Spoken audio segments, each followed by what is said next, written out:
Test 1, 2.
Council Committee of the Whole, January 13th, 2026 is called to order. Mr. Clerk, please call the roll. Councilor Callahan. Councilor Callahan is absent. Vice President Lazaro. Present. Councilor Lemming. Councilor Mullane. Councilor Scarpelli. Councilor Singh. Present. President Beers. Present, and I just saw Councilor Callahan enter on Zoom. Councilors Callahan and Singh and Lazaro are here via Zoom, so they don't get us all sick. Action and discussion items today, 26011 offered by Councilor Scarpelli and President Bears. Resolution to conduct comprehensive review of the ambulance EMS contract negotiation and transition. How we're going to handle this today is we're going to hear from councilors, first from the sponsor, Councilor Scarpelli. If councilors have initial statements they want to make, then we'll hear from our city administration. We've invited all parties to be here, so we'll hear from our city administration next. I know Armstrong Ambulance is here. We'll hear from them. Then we'll go to questions from the council. And then if the administration or Armstrong at that point wants to speak again, we'll hear from them. And then we'll have a public participation after that. And that will be how it goes. Recognize Councilor Scarpelli. Thank you, President Beers.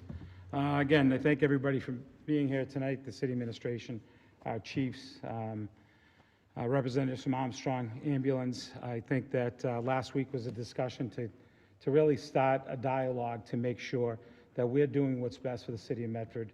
And I think it's really three important factors, but the last being the most important. One, the process of negotiation. Two, the contractual understanding of how we do business here in Medford. And then three is public safety fears. And this has been a very interesting week because last week there were things that were said, and then I started getting more and more phone calls, feedback from many leaders in this field that shared some pretty important insight. But what I wanted to do right now is just start why we're here, why I brought this forward.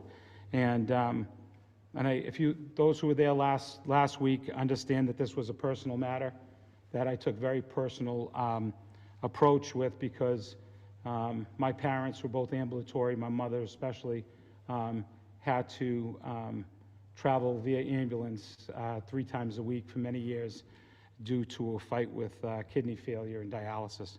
And I saw the efforts of one company in regards to the company that's here before us tonight, Armstrong Ambulance.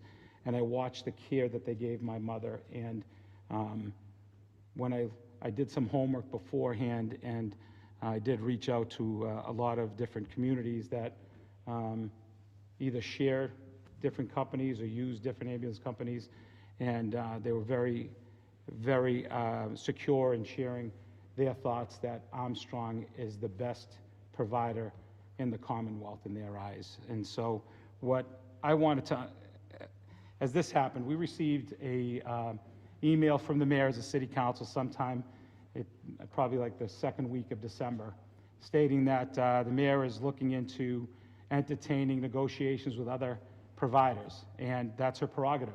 By law, this is what the mayor does. She's in charge of contracts, and this falls under the mayor's direction. So I applauded that. Let's see what we can do. But I shared my feelings with her, and she quickly guided me to our chiefs, and I met with the chiefs, and I appreciate the chiefs meeting with me, and they were very honest and upfront from what they were saying, and we heard some key points because I took some key notes, and I think that this is why we go full circle, and so you understand why this is so important and why I'm questioning so much. The concerns of EMD concerns, and EMD is, I believe, emergency medical, anyone? Dispatch. You know, I've been butchering that for 2 weeks now. But the understanding of what that is. Now, what that is it's the process when 911 call comes into the call center. We in Medford take that call, and then if there's a life-threatening situation, It's then passed on to our ambulance provider, that they get right on with the resident to help them with any life-saving support while they're on the phone, to free up our 911 responder if they needed to be free to answer calls. I realized that was a question, and as I looked more into it, I've talked to fellow chiefs in neighboring communities, and they said, George, EMD is very simple. It's a grant through 911. It's a 911 response grant that usually the police chief puts into play, and then that money that is put forth or awarded through the grant goes to the provider for providing the service. And so it was very simple.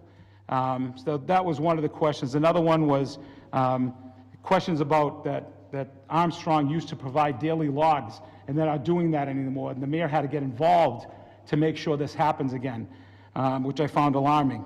Then there was an issue of a 45-minute response call of a concern or an issue, and of a situation that happened sometime this past few months ago. And it was very bothersome to our chiefs. And I said, well, that's you hearing it all? And then it says, you know, you look into, you know, the offering of a behavior ambulance. The behavior ambulance is the opportunity for Medford to have a behavior ambulance that's suited with a clinician that helps with any issues dealing with mental health, I believe, or drug addiction, where they can streamline the patient to get them assistance as quickly as possible, because time is a factor. And I said, geez, okay, you're understanding. He said, okay, I appreciate this phone call. They talked about, we talked about different concerns with the negotiations, issues with contracts, issues that Armstrong owed the city a lot of money. And so I said, wow, that's bothersome. So I did my due diligence. I reached out to the leadership team in Armstrong, and I said, can you give me an insight of what you're seeing? And without leading them anyway, they answered and followed up with everything that I said, everything that the chiefs provided to me, but the opposite. And I said, what do you mean? So the behavior bus, that's a big issue, right? We see it on the news, and they're like, yeah, well, we offered this 3 years ago when we had our friend Penelope in our office here, that they're working together with our city administration to bring that to Medford. But 3 years ago, that fell through the cracks. But they said, it's in this contract. We're moving forward with this in this contract. We like to keep it in Medford, and then it'll host for Melrose, I believe, Stoneham, Arlington, so it'll be based here in Medford. And I was like, oh, that's great news. And then we talked about this response time. I said, geez, I'm confused why you're not providing daily documents. And Mr. Mangan reported, says, George, I'm confused, because what the question was this. When Chief Giliberti was in place, he put a format in place where they would get the run times. At the end of the day, everything that happened in Medford, so he would look into every issue. If they found it to be a concern, he would then call Armstrong in the morning to meet right away to see if there were any concerns that they can fix. What Mr. Mangan then expressed was when Chief Freeman came in, Chief Freeman said, you know what, I don't require daily, I require monthly.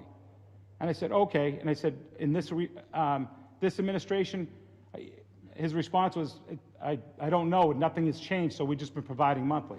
Well, so I said, okay, it was something that was something that was very important. I said, what was bothersome that, you know, they talked about this 45-minute runtime that Mr. Mangan said, well, I'll be honest with you, George, within 5 minutes of us finding out, we self-reported here at Armstrong, we sent the information over to Medford, and we expressed how the situation came about.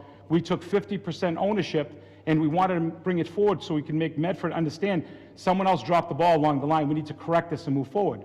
And then there was a question about some documentation not lining up. So once Mr. Mangan noticed that, he then corrected it, sent it back to the administration. The administration said, thank you for your quick response. So I said, geez, this is a little confusing. I was a little taken back. I said, okay, so what, you know, but the biggest thing that they brought forward is this, what was owed to them financially, that the city was claiming that Armstrong owed the city of Medford over an exaggerant amount of money, over 200,000 possibly. Maybe they can correct it, but I think was even talking 400,000 or 500,000. And they provided me with the contract that showed the contract, which specifically says that the administration has to request that funding every year of $75,000 as long as it lined legally and there was documentation. They also shared how Chief Giliberti went through the process and how he would come in with all the accounting information, everything lined up. They would go through the process because, quote unquote, as the administration from Armstrong responded, saying that this is federal law and we don't want to go, this could be something to put everybody in trouble. So we just want to protect Medford and we want to protect Armstrong. There was another issue that was said that the concern was that Armstrong in the past would always transport Medford first responders that needed an ambulance from the city to the hospital. And that's something that the chiefs shared with me, that when Mr. Mangan shared, he says, what we said was we weren't stopping that. We needed to put it in the contract, protect Medford and Armstrong again. And I believe another person sent me Waltham's contract that specifically reads what Armstrong was explaining to me, was that they just wanted to make sure that it was for Medford's first responders or employees that happened during the day or during the course of business, not at home having a chest pain and saying, well, I'm a Medford employee, I get a free ambulance ride. So I said, geez, when I heard all this, I said, this is pretty self-explanatory. This is pretty good. I said, so my last question was, who are you negotiating with?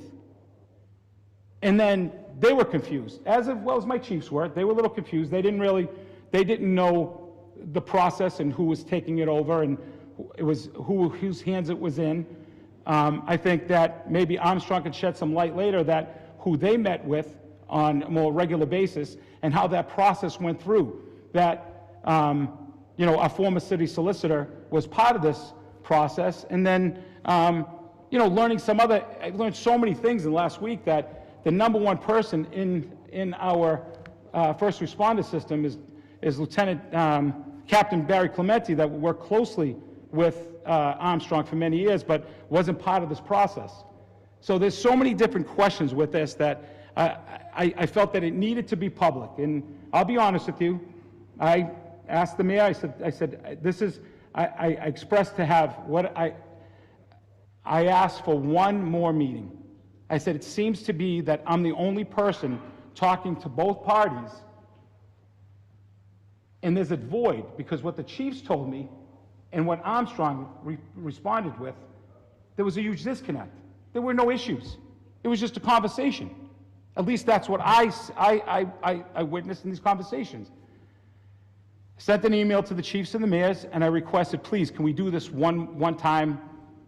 What I'm scared of is what this process will mean moving down the road, because I did do some homework in other companies, and it didn't come back favorably, and it made me very nervous. And the response was, well, the 5 of us negotiated. There was 5 on the negotiating team. They feel very strong. They don't agree with me, and that's fine. They don't have to. But all I asked for was for one more meeting. And what was said was that I said, well, I was honest. I said, I'm going to have to go public. I'm going to speak with my fellow councilors, and we're going to move this forward to the public so we could talk about it, because while this was going on, the community was informed that we're changing providers. And the big question to everybody was why? Why? So, and that leads us to where we are today, because I believe the mayor explained to me that it's not good to go public. She didn't want to embarrass Armstrong. And all due respect to Armstrong or the city, I could care less. My job is number one priority is the safety and the well-being of our community, and making sure that we're doing what we're supposed to be doing with our fiduciary responsibility as well. So for me tonight, you're going to hear 3 things. I'm going to ask questions about the negotiation process. I'm going to ask the process of contracts and what was said. And then the last piece is going to be the public safety piece. And are we prepared? Because there are a lot of questions that are we prepared for the handoff, I believe, is January 19th. So that's why we're here. I hope I set the table so everybody understands why I brought this forward. It's with no malice at all. I have nothing to gain, except making sure that our community is safe. So, thank you, Mr. President. Thank you, Councilor Scarpelli. Councilor Lemming. I'd just like to reiterate my support for my colleague bringing this forward. It's a very personal issue with him. He's put a lot of work into it, and I appreciate the due diligence and effort that went into this process. The only thing that I would like to add is that last meeting, the line of thought kept coming up that we shouldn't be doing this just because we should just be trusting in the process and not, and the idea that we should just trust folks who make these decisions and just not have a second meeting, et cetera, that kept coming up. And that's something I strongly disagree with, because as soon as this announcement was made, we saw a lot of public outrage over it, and people didn't really know why. People didn't really know what happened behind the scenes, and that's something that folks are increasingly curious about. So I hope that when people talk tonight, when people give some insight into the behind the scenes, they don't try to push back on public accountability, because yes, we're having a meeting. This is one of the few mechanisms by which some of these things can become public, and I'm glad that we're doing this. The aspect of this that I would personally like to be convinced of is that this switch was made with public safety in mind. This switch was made with the health and safety of the residents of Medford in mind, and not because of a breakdown in negotiations, not because of an internal breakdown in communication. And a lot of what I've been hearing has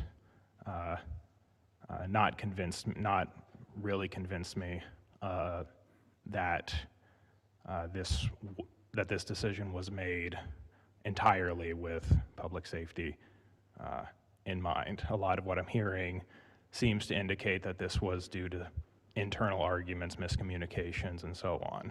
And I invite all parties that were involved in this to give their side of the story and clearly illustrate what happened behind the scenes, which I think the union and Armstrong did pretty clearly last meeting. So thank you very much, and I look forward to hearing what folks have to say. Thank you, Councilor Lemming. Councilor Mullane. I also want to thank Councilor Scarpelli for bringing this forward, and certainly what Councilor Lemming has shared as well. I think, we've heard, at least I've received a lot of feedback from the public as well over the course of the past week, not only just about the contract itself, but just things that were said at the meeting last time, things that weren't really clarified. And I think for all of us, it would just be helpful to know, with a contract as longstanding as it had been with Armstrong, just what were we looking for then in this contract this next time around that was different than in previous years? What are some of those changes that we saw to make this type of a decision? And to just give us a bit more, and the public a bit more clear-cut answers on what those decisions were. Because I do think that is a constant theme that we keep, or I should say I keep hearing, is not getting kind of the full picture of everything that went behind it, that the public should be able to have more of a sense of, with such a critically important service, and one that my family has used several times in the past several years. I know just how important it is to make sure that we are definitely going through all of our due diligence to make sure that we have the right people in place for it. So I look forward to the conversation tonight and just getting a better sense from each of the different parties where we stand and how we can move forward from here. Thank you. Thank you. Councilors Callahan, Lazaro are saying. Not seeing hands on Zoom. Go ahead, Councilor Sang. I can be super brief because I'm sure we'll get into more details after. But I would like to reiterate what I think me and what the council said at last Tuesday's meeting, which is that at the end of the day, we just want to understand why this decision is makes us safe or safer than what we had before. And my worry is that we didn't hear a clear-cut answer to that question at last week's meeting. And hopefully tonight we can get a better picture. But that was my worry then. And I think I want to reiterate that, um, we should be making these decisions because of real factors, because of real reasons, and cost, while important, is not something that should be balanced on the backs of the safety of our residents. So I'm curious about, comparisons with response times. I'm curious about level of service, about getting into the details about the behavior bus and whatnot, about the process. I think, regardless of where you stand on which provider, which contract at the end of the day, um, there are some real um, rumors and accusations to dispel and quash. And as someone said at last week's meeting, sunlight is the real disinfectant here. So I'm grateful that we are having this committee of the whole. I look forward to getting the answers. And thank you for everyone for showing up today. Thank you, Counselor Sang. Counselor Callahan. Thank you. I do appreciate this being brought up, and I appreciate it coming for a meeting tonight where we can really get into details. My concern and my questions are that it is my understanding, and I would appreciate hearing from people involved whether this is accurate, that when you change an ambulance service for your city, that comes at a cost, and I don't mean cost financially. I mean, that comes at a cost to the health and safety of our residents. Simply making that change from an organization that has been doing ambulance service here for 20 plus years to one that has not been doing it here for the last couple of decades, that comes at a cost of safety. So I would love to have that addressed. And then the other thing that I really want addressed is there were some vague talks last week about that, there were things in the contract that, we weren't happy with. I want to know exactly why this change was made. I want to know what it was about the contract. And I also would really appreciate, I do appreciate Councilor Scarpelli giving us a little bit of understanding about how ambulance services are paid for by a city, but I want something more specific. I want that to come for the public of how ambulance services are paid, and specifically what about the contract with Armstrong was no longer acceptable or had changed and was unacceptable. I just want clarity on why this change was made, because it is my understanding that when you make a change like this, it comes at a cost to our safety of our residents. Thank you. Thank you. Vice President Lazaro. Thank you. I echo a lot of what my colleagues have said. I really appreciate the transparency, our opportunity here to bring some things to light that our residents have asked about. Our role as City Council is often to take questions that are raised by residents and bring the answers to the public.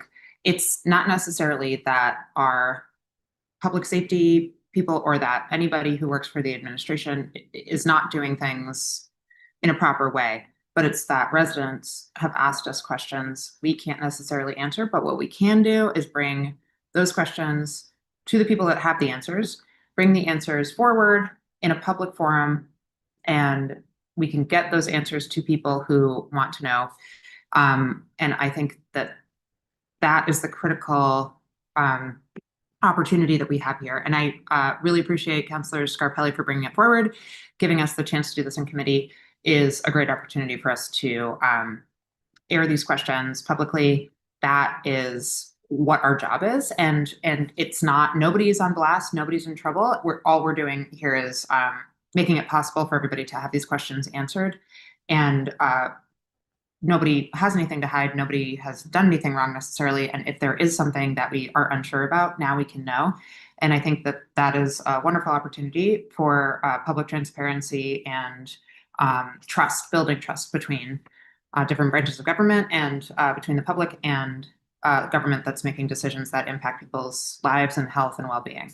So I appreciate the opportunity, and I'm looking forward to the rest of the discussion. So thank you.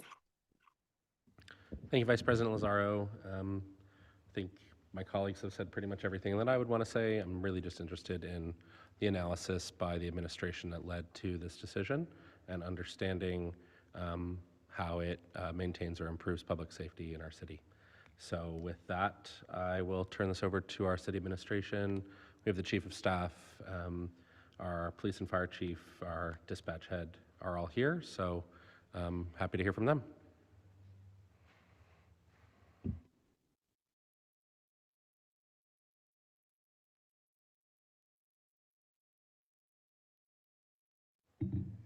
Good evening.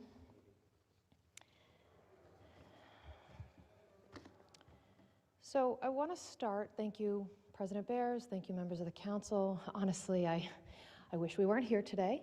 I think you all know that. I want to state that we frankly just didn't want this to drag on. I also want to state very clearly that we didn't want to cast shade on Armstrong Ambulance, but here we are. And we're going to take this up and we're going to have the conversation and hopefully the questions will be answered this evening. Frankly, changing companies is a reasonable thing for the city to do, whether it's in this line of service or other lines of services. It's what the city should be doing when it analyzes the services that it receives from outside vendors at all times. That's not to say that we don't value the services that were provided in the past or the employees who have provided those services under the management of any company. But based on what the city has experienced, we believe it was a reasonable and sound business decision to go a different route.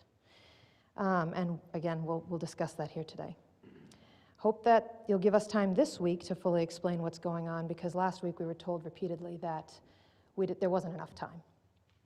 That was one of the shortest meetings I've seen of the City Council, but maybe the council had reasons that I'm not aware of. Yeah, I think just to clarify that before you continue, we said that the resolution was to have a meeting dedicated to it, and I'm just going to be honest, I think to say both we shouldn't talk about it at all and we didn't have enough time to talk about it, it's a bit of a strange frame, but I'll turn the floor back over to you. Thank you, President Bears. I mean, the reality is, again, we don't want to cast shade on the company, but again, here we are, and we're going through it. I also want to caveat that any comments made by me, Communications Supervisor Salvi, or our chiefs are not a negative reflection on Armstrong employees. Instead, they're a reflection on Armstrong management.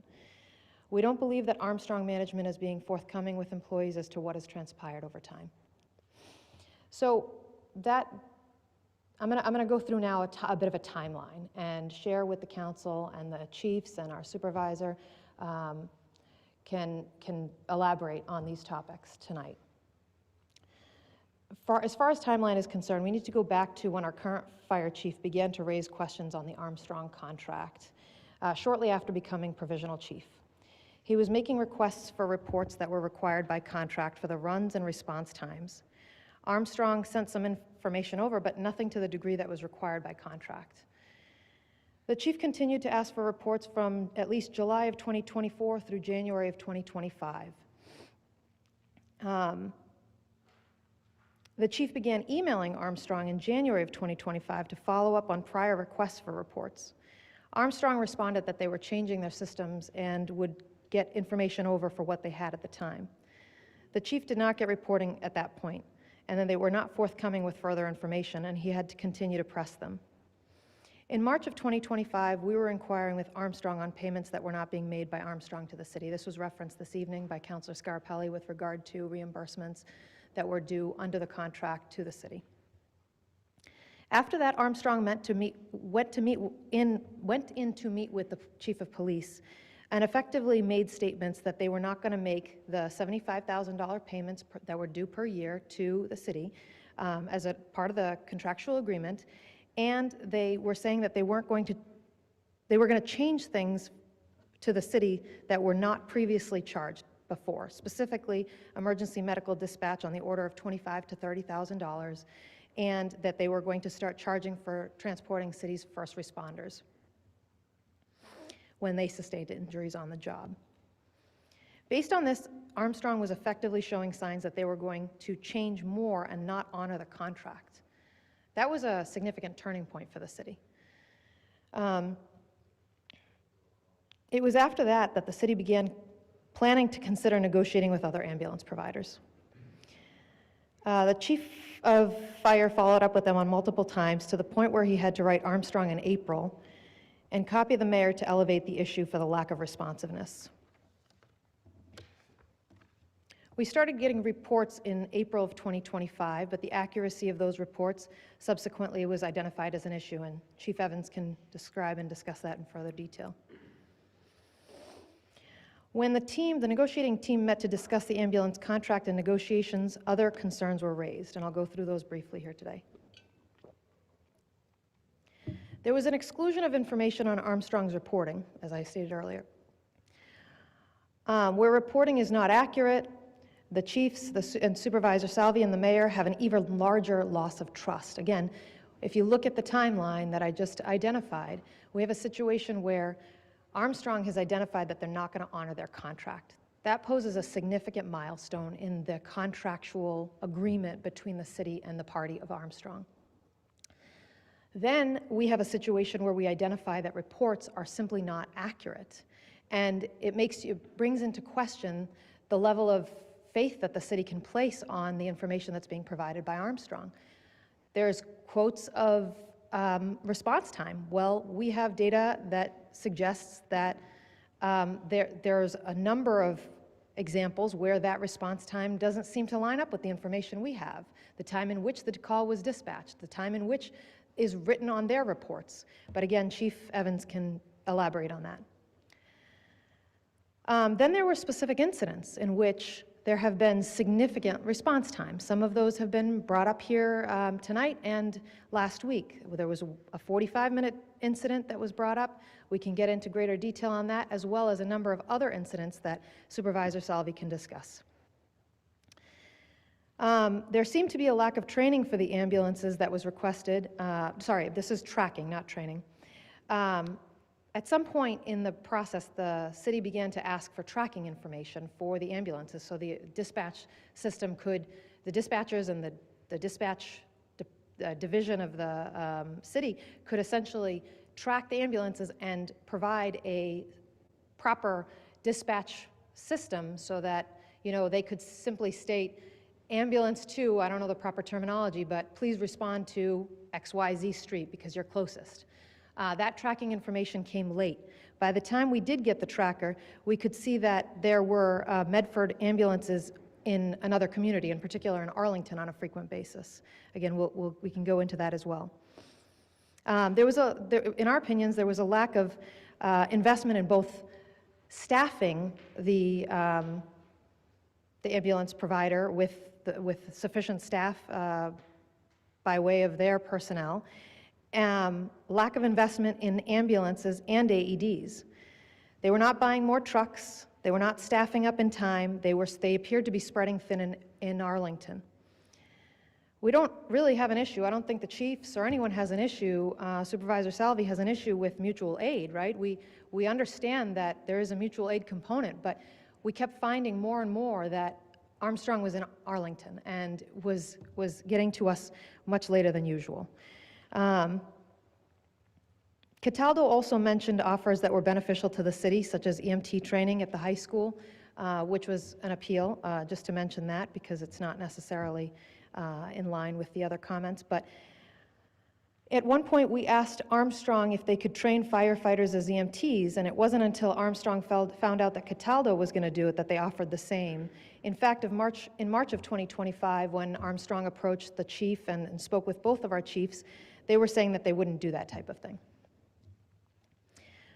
Realistically, the city could have gone with the status quo, and all of this would have been much less of a headache. But the chiefs, Supervisor Salvi, and the mayor felt that what was in the best interest of the city was to evaluate options. And in that evaluation process, they determined that the best for the city was to go a different route.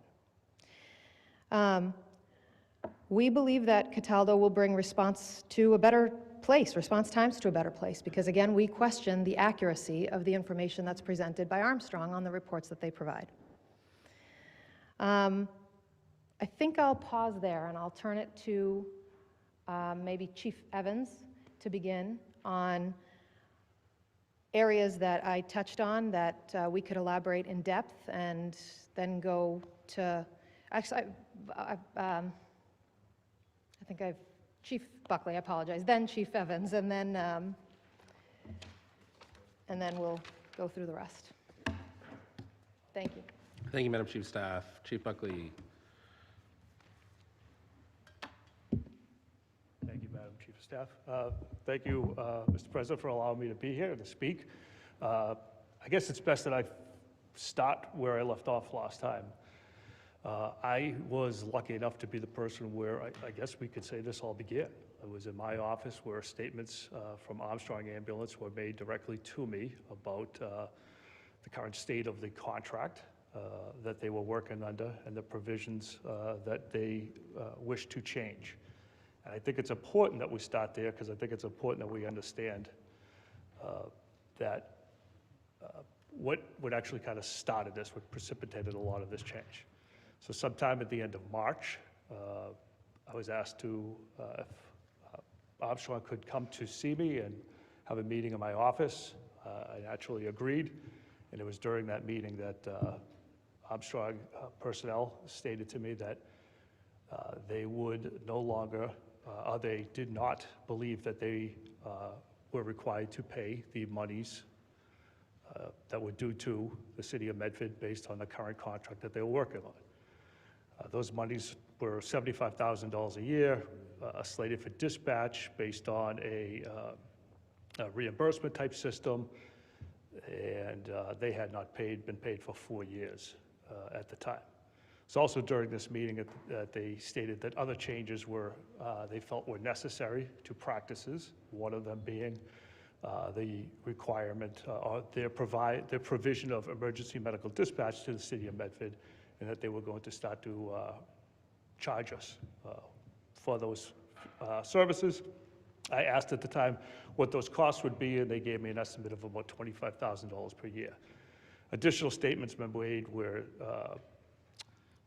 things such as training of firefighters and the idea of if a municipal employee, I'll use a police officer as an example, you're involved in a cruiser accident, you get transported to the hospital. We were not charged for those costs, and that Armstrong believed at that time that they were going to have to charge us for those costs. Now, I understand the opening remarks made by Councilor Scarpelli and the statements that Armstrong is making today. What I'm here to tell you is what was made, the statements that were made to me in my office. There was no caveats to those statements. There was no, well, we were gonna pay you 75, but you didn't do this. This was a no, we're not doing this sort of stuff, and we have to change certain practices. This is what started it all. I understand some 8, 9, 10 months, however long down the road we are, that Armstrong has changed their positions on that. But that's what had happened in the beginning, and that's what started us when we get there. So I feel it's important to start there and to understand what was told to us and to be clear about it. The other aspects and the comments that I want to make, be true experts on our EMS systems are the fire chief and dispatcher Salvi, because he's in our dispatch center every single day. But I want to add a couple of comments. The city is safe, regardless of what we do, right? I've been doing this for a long time. I've been chief of police. I'm in my 8th year here. The city is safe, regardless of who we use for a service. In this case, it's either Armstrong or Cataldo. But by transitioning to Cataldo, or as I think Councilor Callahan asked the question, is the simple transaction of changing EMS services a danger to the city? It is not. Cataldo is a legitimate EMS provider. They work in the city of Lynn, Revere, Everett, Chelsea, Malden, Somerville. I've spoken with those chiefs of polices. They all have, they've expressed zero problems with Cataldo, and they believe that they are a legitimate and responsible company. And so from that point in time, I can tell you that the city is safe, and the transition moving from one company to the other, in this case, is not going to cause a public safety problem, if I understood that question from Councilor Callahan to be that. So unless there's questions for me specifically, I'm going to turn it over to Chief Evans so he can get into more of the nitty-gritty of the EMS system and the city of Medford and the issues that we may have had with Armstrong. But I just wanted to stop by there to say where we stand and where we're going. Thank you. Councilor Scarpelli. Chief, when we talked, Yeah. the comment that the changeover is going to be some risk, and that it's going to fall back anyway if something happens on who? On the chiefs, not the ambulance or the city? We didn't talk, and you didn't say that, George. This is something that the turnover is something we should be aware of. This isn't something that, because what you just said is totally different what we talked about on the phone. This is one of the reasons why I brought this forward, because I'm not sure what you're asking, so that's. Okay, so again, If we could just spoke, keep one mic, thanks. when we spoke, we talked about the transition, that whenever there's a transition, that there is a level of, flux where there's going to be some sort of, there might be some issues, and that it's going to fall back on the chiefs, not anyone else.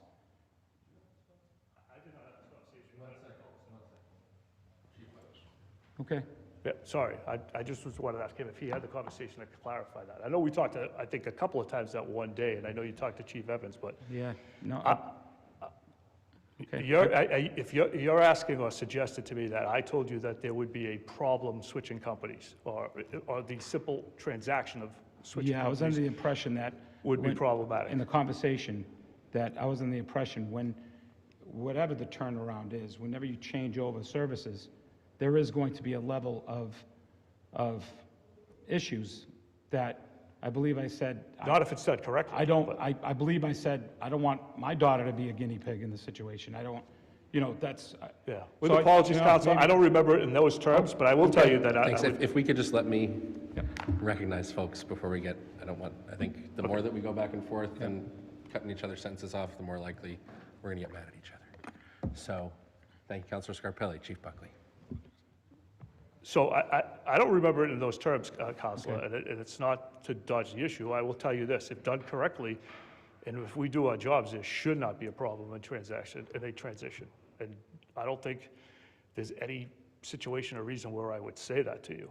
That's why I asked the chief if he had had the conversation with you, it might have been a misunderstanding, but no, to the extent that transition from one company that is experienced and knows what they're doing is not an issue for us. Especially if the preparations which have gone into play are put in play. All right, Councilor Scarpelli. If I can, Mr. President. Yep. I know this is going to come out later, Chief, but it's a transition. Has anyone worked with the leadership team from Armstrong to work with Cataldo in the city to transfer over? Has anybody from the city worked with Cataldo? Has anybody talked to Cataldo about the transition? Okay. Because They're working hand in hand with all the companies on the transition, so they know more about that they're more appropriate to answer that. All right. Thank you. I'd like to let people go through their presentation as much as possible, so I'll go to Chief Evans. Yep. Thank you. And then Supervisor Salvi, and then we'll come back for questions after that. Chief Evans. Just basically to speak on what Councilor Scarpelli mentioned there, yeah, there's been communication between Cataldo and Armstrong management about the transition date, and they agreed upon that, so there will be a transition date of the 19th. Yeah, So Armstrong was involved with Cataldo and with the city? Yes. For this transition on the 19th? yes. Okay, thank you. Continue. So as Chief Buckley mentioned there before, that meeting occurred in his office back in March. That I had come over to that meeting also when Chief Buckley informed me that Armstrong had come over there to have the conversation with him about some of the things in the contract there. So I was present for that, and that conversation did kind of, that surprised me. I wasn't expecting that when Armstrong was bringing up the changes as far as the EMD thing. That's more for the dispatch, the funding for that, and also the transporting of first responders to the hospital, that charges related to that. And conversation also came up about possible EMT training for other fire departments. But that conversation went as Armstrong saying that they wouldn't be able to basically train Medford firefighters to EMT. Later on, after conversations panned out later on, that turned into Armstrong telling us later, after they had learned about Cataldo making an offer for that they would be able to do EMT training for firefighters. So that would be one of the additional things in the new contract with the Armstrong and Cataldo switching, would be firefighters getting EMT level training.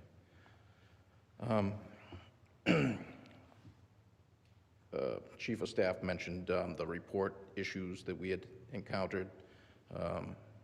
Going back to January, asking for daily reports.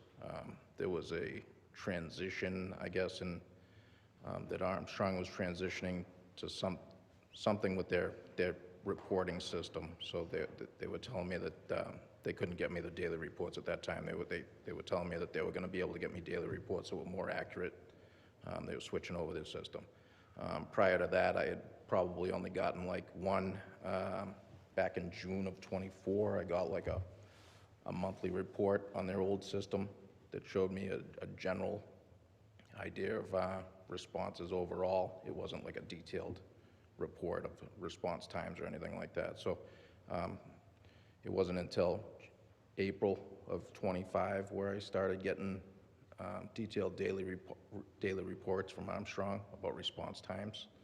And so since then, they've been able to provide me those mostly. There have been some recent challenges with that also, where that system was apparently down for close to a month maybe, where I wasn't able to get daily reports also.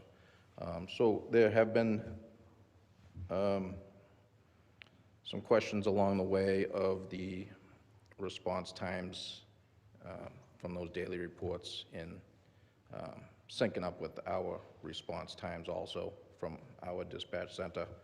And I was having one of my personnel look into some of the reporting and kind of taking some samples of the daily reports and looking through those, and he was reporting back to me that he thought that there might have been some inconsistencies with the timelines of when we had dispatched to the calls.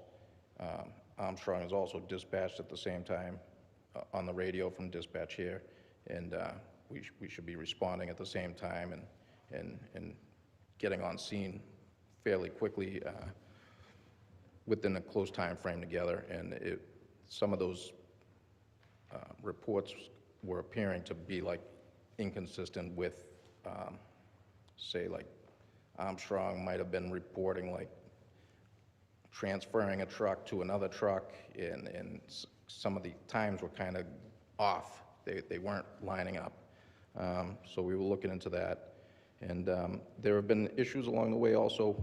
I mean, it's going to happen with any company that there's going to be delays sometimes when they have a lot of 911 contracts. They have 911 contracts besides Medford, and they end up being on mutual aid in other cities, and they get tied up, and Medford gets pretty busy sometimes, and so there's going to be delays sometimes. So I've questioned Armstrong on those delays, and some of these reports that I have, where I've emailed them and questioned that, they've kind of just said that they were going to look into the crew and get back to me, but I haven't heard back on that stuff. So it's just kind of between the surprising meeting in March and some of these inconsistencies with the reports, it's kind of just made me question if I'm able to trust what I'm getting as far as the reporting goes. So that I was taken aback by that because as you've stated that Armstrong's been there a long time and we've worked with Armstrong for a long time and you know, I just that's all I wanted was you know, them to be transparent with me and make sure that they would get me all the accurate numbers and response times and some of the, you know, when some of those response times were showing 14 minutes, 15 minutes, 23 minutes, 45-minute incidents, that was concerning. So again, I've had several reports that I've gone through and kind of highlighted some of the calls and questioned them on the calls, and there continues to be questions about that. So, and again, I've spoken with Cataldo, and they've already, you know, brought up the EMT training. They've offered rehabilitation at fire scenes with extra equipment and things like that at the fire scenes. They've already offered up several great ideas for new training opportunities and putting on training events.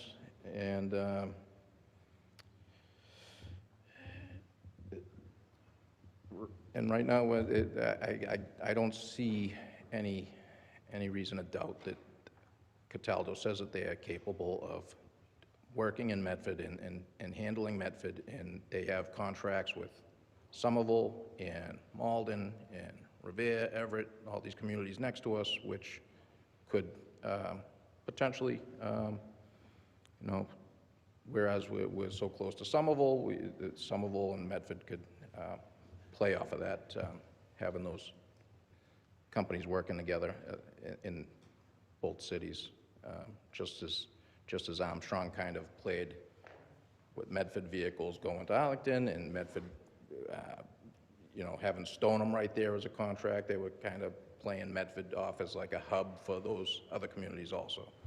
So it can be beneficial for having the cities right next door that are sharing the same companies there. All right, thank you, Chief. We'll go to Councilor Scarpelli, then Councilor Mullane, then Councilor Lemming. Councilor Scarpelli. During the negotiations, Chief, at any time were these issues brought forward to the negotiating team? Because you weren't actually part of the negotiations. I know that we talked about, it was a wish list, and then KP Law, and then a city solicitor did that. But there was nothing given to Armstrong, because that was one of the questions I asked them. Were there questions during negotiations? And they said no. So they're lying?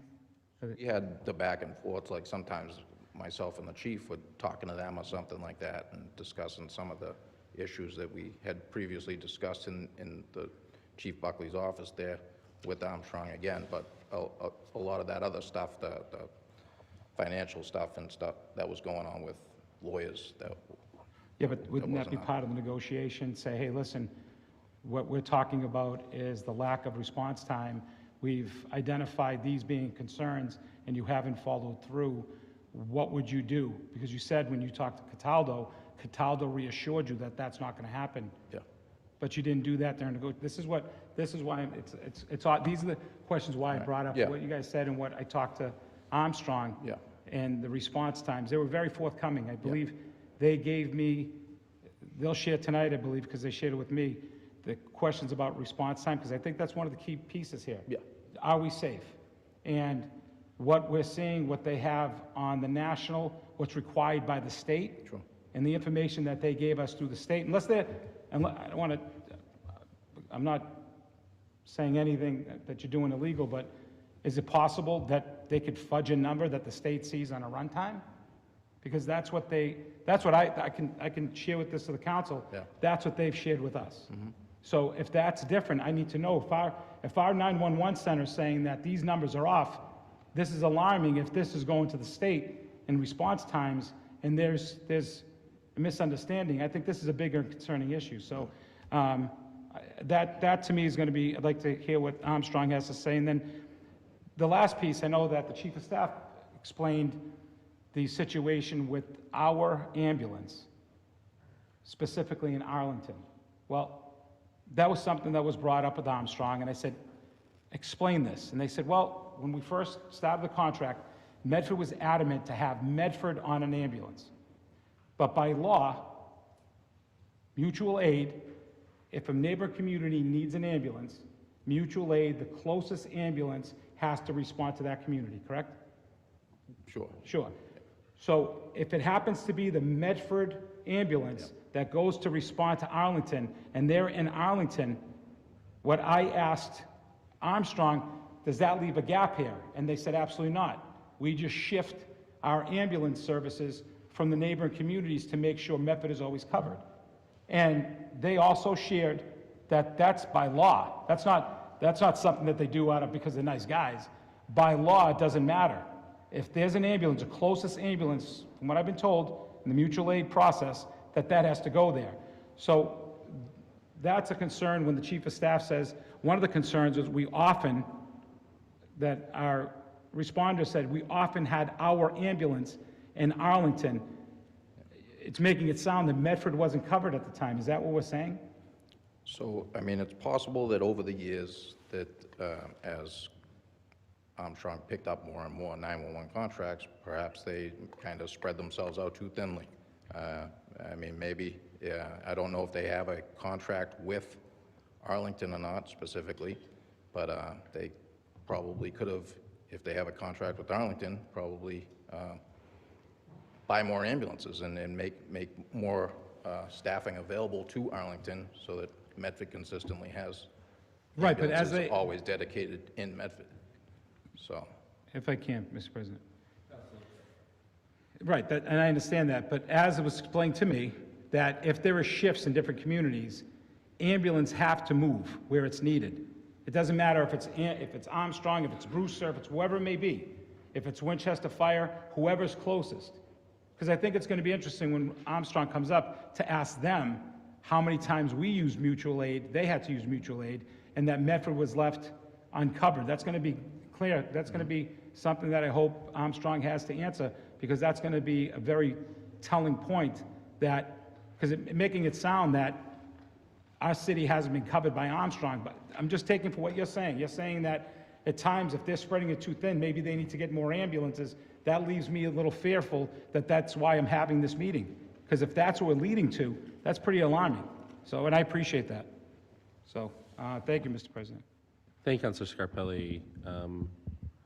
Would the Chief of Staff like to, Madam Chief of Staff, and then we're going to go to the other councilors who have questions. Thank you, President Bears. I'd like to see if we could have Supervisor Salvi come up and touch on some of these issues with Arlington, because I know we have specific data points. And then I also would like to ask at the right timing, President Bears, for Chief Evans to specifically identify some of the data points that he's been reviewing. There's a lot of data, and we don't have it all culled out at this point, but there was enough inconsistencies. Like I said, once trust is broken, trust is broken. Supervisor Salvi? Sure. Just really quickly, Supervisor. Councilor Lemming, Councilor Mullane, do you have questions specifically around response times, data, coverage that you want to add before we go back? It seems like a yes from both of you. Councilor Mullane and then Councilor Lemming. Thank you, and thank you everyone for coming up and sharing some of this feedback. I just wanted to get a couple of clarifying questions. So all of this really seemed to transpire or start to break down in March of 2025. So previous to this, all the other times and conversations you've had, you felt comfortable with where the contract was, but were surprised at that March meeting of some of the changes that had occurred. Is that? I welcome, the individuals who are involved in these, but my best understanding, to sum it up at a high level, would be the issues that were identified prior to March of 2025 were issues that were being handled internally. Okay. We had concerns with them, and we were addressing them, and we were asking questions, but the March of 2025 was a bit of a breaking point for the city with regard to the types of things that Armstrong was reneging on. And that changed entirely the tone of the direction I think that this went in. Then Armstrong was given an opportunity to have those good faith discussions and negotiate with the city and provide or address that unfortunate meeting and discussion where they attempted to, not stand on the grounds of the contract, but they still didn't do those things at that subsequently. So there were a couple different opportunities here for Armstrong, but they failed to do so. And then, 1 second. Go ahead. oh, sorry, thank you. So it seemed like at that meeting, at that point in time, the main things that kind of fell to the wayside or what they pulled back on was around the reimbursements, the transports for first responders, and the EMT training. And then after having the conversation with them, you shared that those are three things, or those are the kind of the biggest issues, and Cataldo is able to do the EMT training, and they came back and said, oh, we can do that piece too. Did they say anything about those other pieces that were missing from the contract previously? I don't want to answer this question fully myself because I think others are probably best to answer this, but I don't think it was that linear. There was four, if we were to quantify it, I think there were four specific things. There was the reimbursements that were due to the city. There was the fact that they were looking to charge the city. No charges ever existed previously. It wasn't a part of the contract. Mid-contract, they're looking to charge the city for EMD services. The fact that they're looking to change dispatch for public safety personnel who are injured in the line of duty, and also that they were not prepared to offer any training to city firefighters, which just seems like a no-brainer to support the city in a partnership to me. And I think after that, then there was a negotiation process. So yeah, I think that the part that I'm specifically stating is not linear is there's a number of different conversations occurring back and forth, and there was no void in conversations.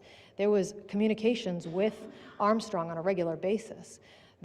Anytime there was a discussion, there was a request, there was communications or requests by Armstrong to speak, they always spoke with the chiefs, is my understanding, and there was an open line of communication, but the chiefs can say it or speak to it themselves.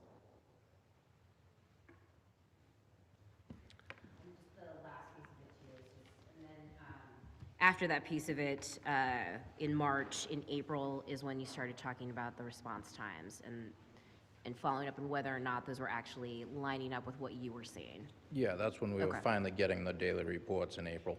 Okay, thank you. All right. Councilor Lemming on the coverage and the response times. Yeah. How can you talk about you said that there are discrepancies between what your team found and what was in the reports. What was the nature of those discrepancies? Was it like the reports were saying it was 5 minutes, but it was actually 6 minutes? Or was it like the reports were saying a response time was 5 minutes, but you found out it was closer to 20 minutes? And so just how, like just a ballpark average of like what you're seeing, and how consistent was that over the reports that you? It could have been like anywhere from a minute, a couple minutes, or a few minutes, or it wasn't like as high as like the 15 minutes, like obvious, like something like that all the time. It was just kind of a discrepancy between when we're dispatched and when they possibly, like when the response time is maybe calculated, maybe when it's coming through Armstrong's EMD or something like that, maybe they're calculating that response time from that end of it instead of when they're actually dispatched at the same time as we are. So it might be a couple minutes, it might be a few minutes, but it kind of affects like the averages that are in the reports. Just to further clarify, what are the data sources that we're comparing here? So daily reports from Armstrong Ambulance, which shows response times and on-scene times and transport times and things like that. Okay. And then compared to, where's the city side? What data were you generating on the city side? So where the dispatchers, where they have their computer-aided dispatch system, where they have their dispatch times and response times and on-scene times on their end. So that exactly when they're inputting the time that they receive the call and when they put that call out over the airwaves and communicate that call to the fire department and Armstrong. So it's the daily reports from Armstrong that they're generating? Yeah. And then the reports from the 911 dispatch system. And it sounded to me like you were saying that maybe there was something where Armstrong's calculating that based on when their EMD dispatch gets it versus when the 911 goes out? Yeah, it might be something as much as that, possibly. I'm not sure if they're going by their actual, like their EMD time. All right. Because they have their own dispatch center. Yeah. So when the EMD call comes to dispatch, they answer the phone and they now connect that person to Armstrong's dispatch center. Okay. And then that person tells Armstrong what their medical issue is. And as Armstrong is speaking to that person, they might be actually talking them through like CPR or something. They're kind of figuring out what this medical issue is, and they might be talking them through somebody. They might be talking to somebody on that phone, like instructing them on how to perform CPR on somebody, or they might be evaluating that call to see if it requires ALS versus BLS. Right. So, and then they're communicating that to their employees on their Armstrong radio. Right. As our dispatchers are now coming over the air and dispatching the closest fire truck, and then they're coming over the airwaves also calling for the Armstrong ambulance. So Armstrong ambulance at the time is kind of hearing it on both radios. They're hearing it on Medford Fire frequency and Armstrong's frequencies. Right. Just really quickly, sorry, just so I understand it. So someone calls 911, 911 dispatch picks up, they figure out what it is, they put something out over the air, then police and fire respond there, and that's when the Armstrong people hear it for the first time, and then our 911 dispatcher connects to the EMD, and then they start talking to whoever's made the call and also dispatching their trucks. Yeah, they might be like assessing it on the EMD end. Right. As dispatch is saying, for instance, say engine 1 and A1.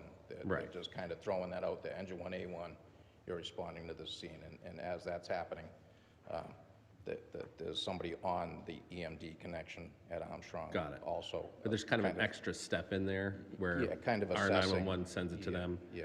And just the other one thing I wanted to clarify from what you were saying, and then I do want to turn it back over to Councilor Lemming because I've kind of hijacked this from him a little bit, and I apologize.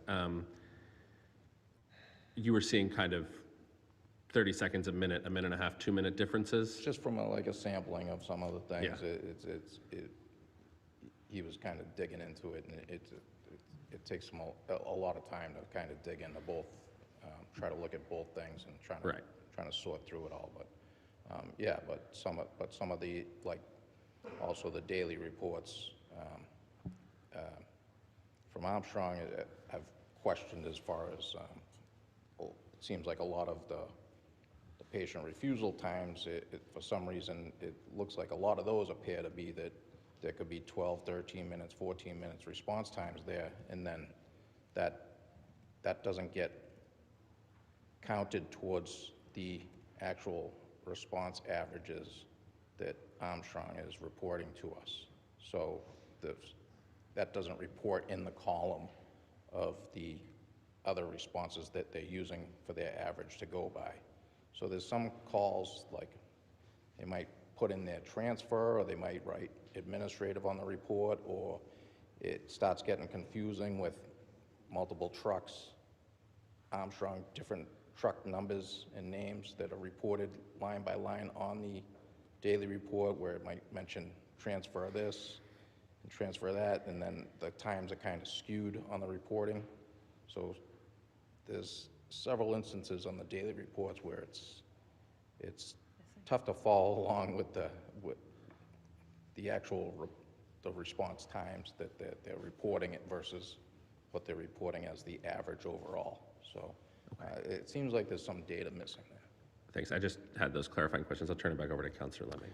Right, so it sounds like some of the discrepancies might have been due to technical matters, the call being passed over to Armstrong after the 911 dispatchers got it. And so what I was wondering was how the numbers are entered. Are they entered by hand, or are they caught by an automatic system and then generated just purely with software? So I And think from dispatcher Yeah. Supervisor Salvi could give And- you like a more. right, and so it sounds like from what you just said, that a possible explanation for that is just that because their reports are generated with different means, that could explain the discrepancy going on there, and it's not like some deliberate attempt to fudge the numbers on their end. Yeah, May I just state something? I'm not going to be as nice as Chief Evans.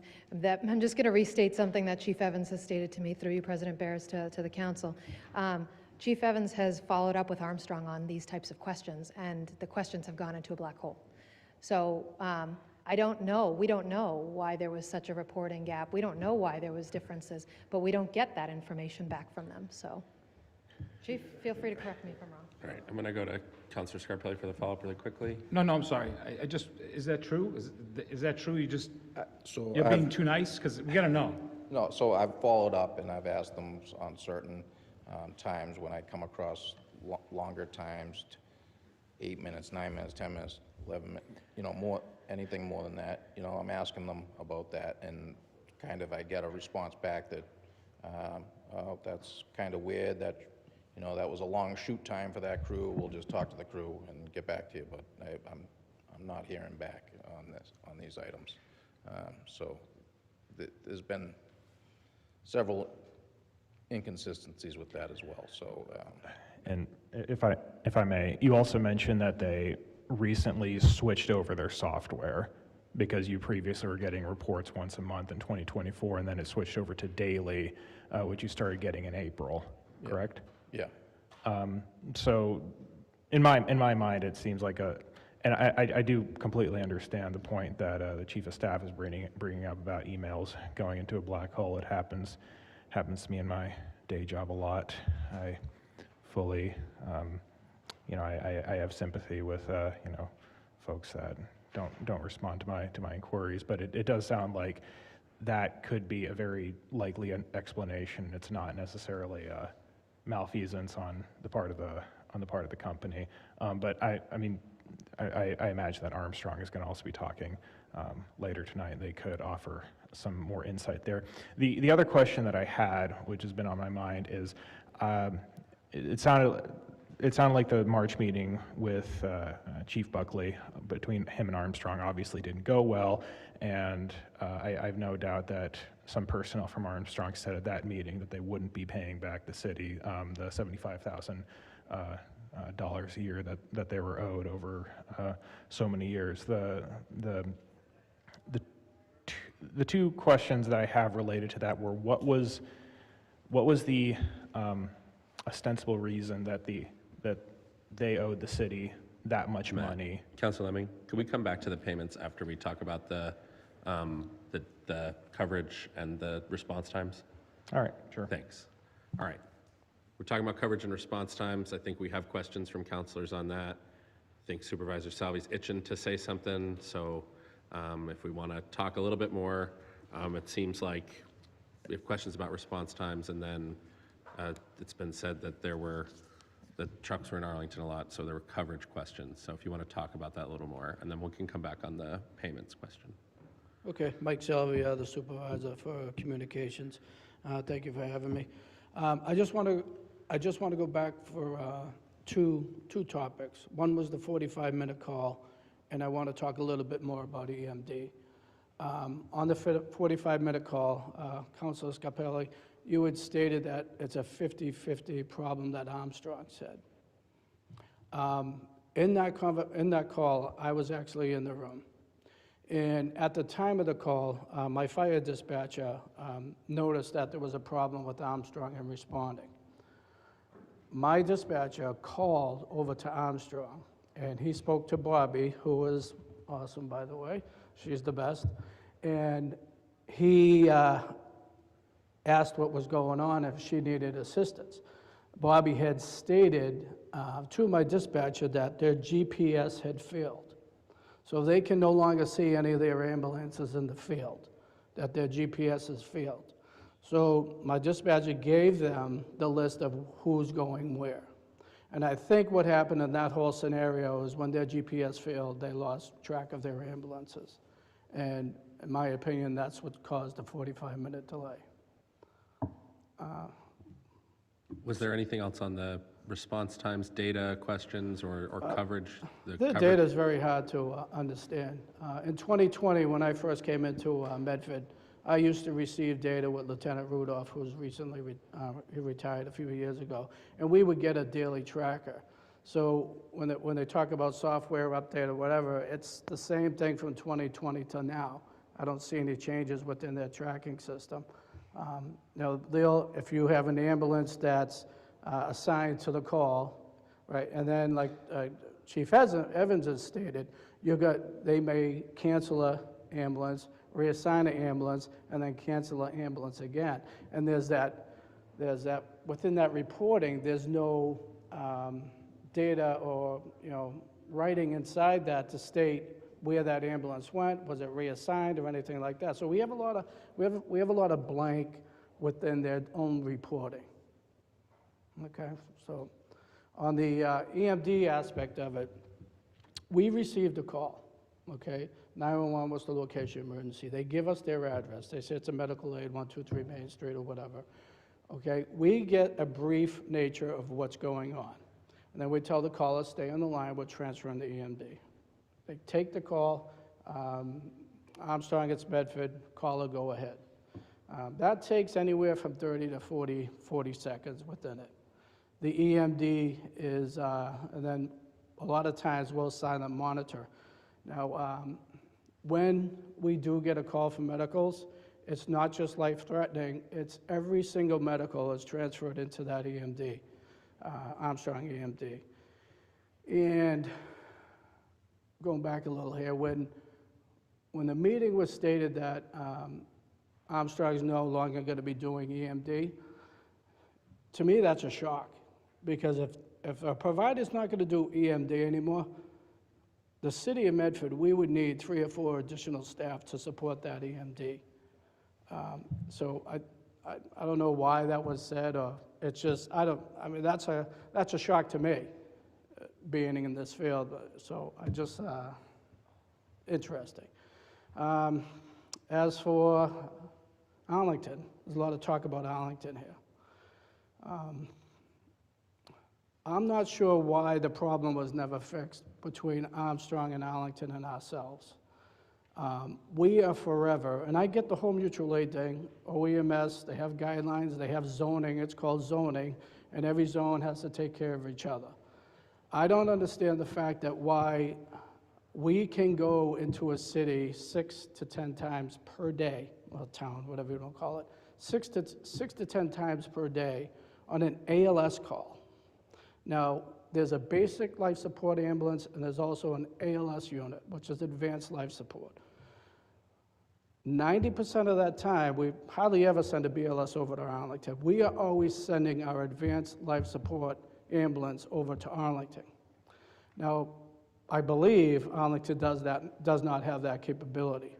And if Armstrong has a contract with Arlington or a handshake, then why are they not adding more resources to Arlington instead of taking from Medford all the time, taking from Stoneham all the time, or whatever other resource they have? And they're right. I mean, ambulances go all over the Commonwealth. The ambulance companies are supporting each other. That's their job. That's what they're supposed to do. But I'll never understand why we take our resources to other cities that probably should have been fixed a long time ago. And I just don't understand. If anybody has any questions for me. Thank you. Councilor Scarpelli, and then once we've kind of gone through this coverage question, we'll come back to the payments. Councilor Scarpelli. Thank you, Mr. President. So it sounds like you're saying that because they're doing this, they're leaving the city of Medford vulnerable without required ambulances? I didn't say, I didn't say vulnerable, or what's happening is, say if we sent, like we had an incident where A1 and A2 went out of the city. Those are both our ALSs, went out of the city to Medford. Right. Okay? I mean, outside of the city too, I believe both were Arlington. They're gonna come back in. Now they're supposed to have structured, okay, so say if we send 2 ambulances out to Arlington, okay? They are supposed to have zones whereas they're supposed to be staged if, in the event that they have to come into Medford if they lose coverage and so forth. And what I think's happening is they're dispatching our Medford ambulances out of the city and then getting the resources coming back into the city. We had A1 and A2 on a both call leave the city, and it took approximately 20 minutes for another ambulance, say Stoneham, to come in to cover the city. And on this occasion here, we didn't have a medical call. However, that's still leaving the city vulnerable at that time, just in case something did happen. It's something that could have been fixed that was never fixed. Okay, so this is why I'm bringing this forward, because my conversations with Understanding Advanced Life Sure. Support, that Armstrong is adamant that we know that if there's a call, and if Arlington or any mutual aid needs the Advanced Life Support ambulance, they have to go. I'm not sure if they have to go. Well, that by state, I believe that's what I was shared with state rules and regulations by emergency response I'm not gonna personnel say that's yes or no. contacted me. Yeah. Okay, I'm just I'm letting you sorry. know. So that's what was stated to me, but I asked the question, are you saying that we're not covered for advanced life support? Because what I've been told, and this is why we're here, is that Armstrong rotates and we have our zones covered whenever our ambulances are shifted to mutual aid. There So have been that's you're saying that. There have been times, yes. Wow, okay. And I Thank you. think also Armstrong's a growing company, and That's all what I'm asking. I don't want to go there with that because Sure. I think that this is the facts. And we're trying to get these out. Yep, that's fine. Because if we started bringing up what we think about what the other company has and stuff like that, we're going to bog down things that, right now, it's understanding what the questions are that have left the city in question because we haven't been transparent. okay. So this is something, when I've spoken with Armstrong, it's total opposite. They can show us. And that's something that, it's the first time I heard response time from this team. It's the first time that you said that you had a professional or someone in your staff pulling up numbers, and it's daunting, and you used explaining samplings. This is why I found it curious, why I felt so strongly about this, because Armstrong gave us data that goes to the state when it comes to a 4 minute 30 second response time. So that's where the alert came up. If we're questioning that, and then you look at the trends for other companies where it doesn't even come close to that, and you've now provided us with an understanding that through some sampling that Armstrong, that's not true because there's shuffling and the numbers are wrong and we're off 2 minutes. Well, this is the reason why we're here, and I'm sure Armstrong is going to give us a better indication. I will share with you what they've given us, what they've given me at least, the breakdowns and how it was broken down and the data. It's not sampling. It seems pretty concrete. So I hope that Armstrong will share with all of us, because this is something, whether we move on, Armstrong is gone, the new provider comes in, this is alarming to me because it's going to come down to public safety, right? And we have to make sure that if these are the issues, is that what everybody's going on? Is everybody going on this response time with that when it's called and they wait 2 minutes? So they say that it's 4:30, but it's really 6:30. So these are the things that, as an average person, very alarming. So thank you. You also asked about it, are we ready and are we prepared? Do you want me to answer that? Oh, that's going to come, because there's a lot that we have that I don't know if we are. so. We're going to stick on the, I think we might be done with the coverage and response times. If there's anything else you want to add on coverage and response times, then we're going to go to the payments, and then I think we might hear from Armstrong. But yeah, coverage and response times. Yes, thank you, President Bears. I think we have some specific examples that I think it's warranted to go through, if we could, please. Chief Evans already went through most of the times and so forth, the same stuff that we have. Harvard, we had a call on Harvard Street, motor vehicle crash. about a month and a half ago. We dispatched everybody, and Engine 5 asked for, an update in the ambulance twice. We try to get confirmation from Armstrong. They updated us with several ambulances responding, and if you see in the data, you can see that en route, canceled, en route. So it was about 25 minutes after the initial call where the party took themselves to the hospital, and I think that shouldn't happen. You need the resources to provide for your city, but like the Chief Evans had said, he has some of those as well.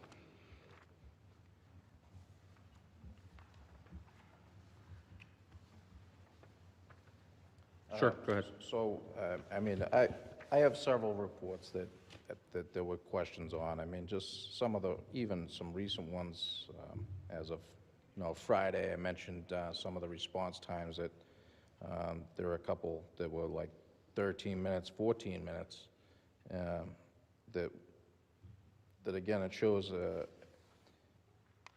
what time they're responding and what time they're at the scene, but those calculations are not getting factored into the actual the averages. So that was marked. There were two calls. One was 14 minutes. One was 13 minutes, and those were marked as patient refusals. So those didn't calculate into the averages. But that's come up in other reports also, where it's kind of the same situation. And I've highlighted several reports that it might not make sense to you, but the on-scene times that I've marked on some of these things. And again, I asked them about some of the response times, and they mentioned like shoot time issues, which they're referring to like I guess getting ready and getting to the truck and getting out the door as far as a shoot time issue. But I have some instances of in October, 9-minute response times. We've got January issues. We've got issues from earlier in October where I see 13-minute and 55-second response time. Same day, 8 minutes, 37 seconds. Again, I've asked some questions and just kind of got a reply that the crew will be addressed with and we will get back to you. And I didn't hear back on that. We have some other dates here. This one's in September where I see a call for 7 minutes, 47 seconds, and then another time here for 17 minutes and 21 seconds. And then again, that one's kind of showing me a truck responding, and then another truck en route, and then another truck listed as on arrival. So multiple trucks, but curious about the timing. Another call in that related to that same incident, there's another column. It mentions 11-minute response time. And then just further down the column on that same day, another 7 minutes, 42-second response time. Chief, just if I could, I mean, Yeah. I think any incident of Yeah. a long response time, right? A single or multiple incidents, right? We want to correct that. But I guess, it's still data by anecdote a little bit. And what I want to try to understand is, are we seeing that a larger proportion of calls are having a response time more than 10 minutes? Are we seeing that the average response time has been going up over the last few years? Like from that data perspective, because I understand like individual calls being problematic and wanting that to be corrected, but I'm just trying to understand from your perspective or the data from the 911 side of things, like, are more calls having longer response time, or is the average going up? And is it relatively steady? There's been calls with more than 10-minute response time. It's 5% of the calls, or because that I think gives us a better picture to understand how long longer response times in these specific scenarios might be related, like how does that fit into a larger context? It just kind of calls into question some of these when I ask for explanations or they tell me that they're going to speak to a crew and then follow up with me and tell me about it. I'm not seeing that happen. So it kind of calls into question when I look at the reports, all the daily reports, if that is getting communicated to me correctly and accurately, and if the situation is being dealt with. I don't know. Got it. Are you seeing on the reports that like the same crews are having the same issues or trucks having the same issues? I don't know who the crew might be. Okay. I don't know who it is because if I ask them, I just get the vague, we'll speak to them, Yeah. and I don't know who it was. Just from a trends perspective, would you say that, you know, I guess basically back to my question, like is a higher percentage of calls having response times over 10 minutes than it has in the past? I'm not sure. Okay. I'm just trying to wonder if it's getting better or worse. I think the thing that I would add is that we are seeing an alarming number, and Supervisor Salvi mentioned this, we're seeing an alarming number of times where vehicles that are labeled Medford are not in Medford. So it's evident to Medford that Armstrong has stretched themselves too thin. They haven't invested enough resources into staffing and into vehicles to provide the services that need to be provided in a timely manner. And we saw that time and time again, and Supervisor Salvi can speak to that it seemed to get more and more frequent. I guess, okay, well, that's a different, you know, that last statement is different. I guess I'm just wondering what the statistical basis is for that, right? Are we seeing more calls with longer response times over time? Was it worse in 2025 than it was in 2024 and 2023? You know, are we seeing what you just last said, and if Supervisor Salvi can speak to this specific question, like, are we seeing that trucks with the name Medford on it, or there's fewer trucks in Medford over time than there have been in the past, and kind of how, because I think we can pick out examples that are bad, and obviously we want those to be corrected, but I'm just not understanding how it fits into change over time, and I think that's important when we're talking about data. So if you have thoughts on that, Supervisor. Can you repeat that? Basically, are you seeing that response times have been getting longer over time, or have you been seeing that there's been a difference over time where more trucks are not in Medford and are in other communities? I will say that over the course of the last year and a half, I have seen a decrease in response times, and I also... An increase? An increase, yeah. Okay. And I've also seen an increase of responding to other communities, specifically Arlington.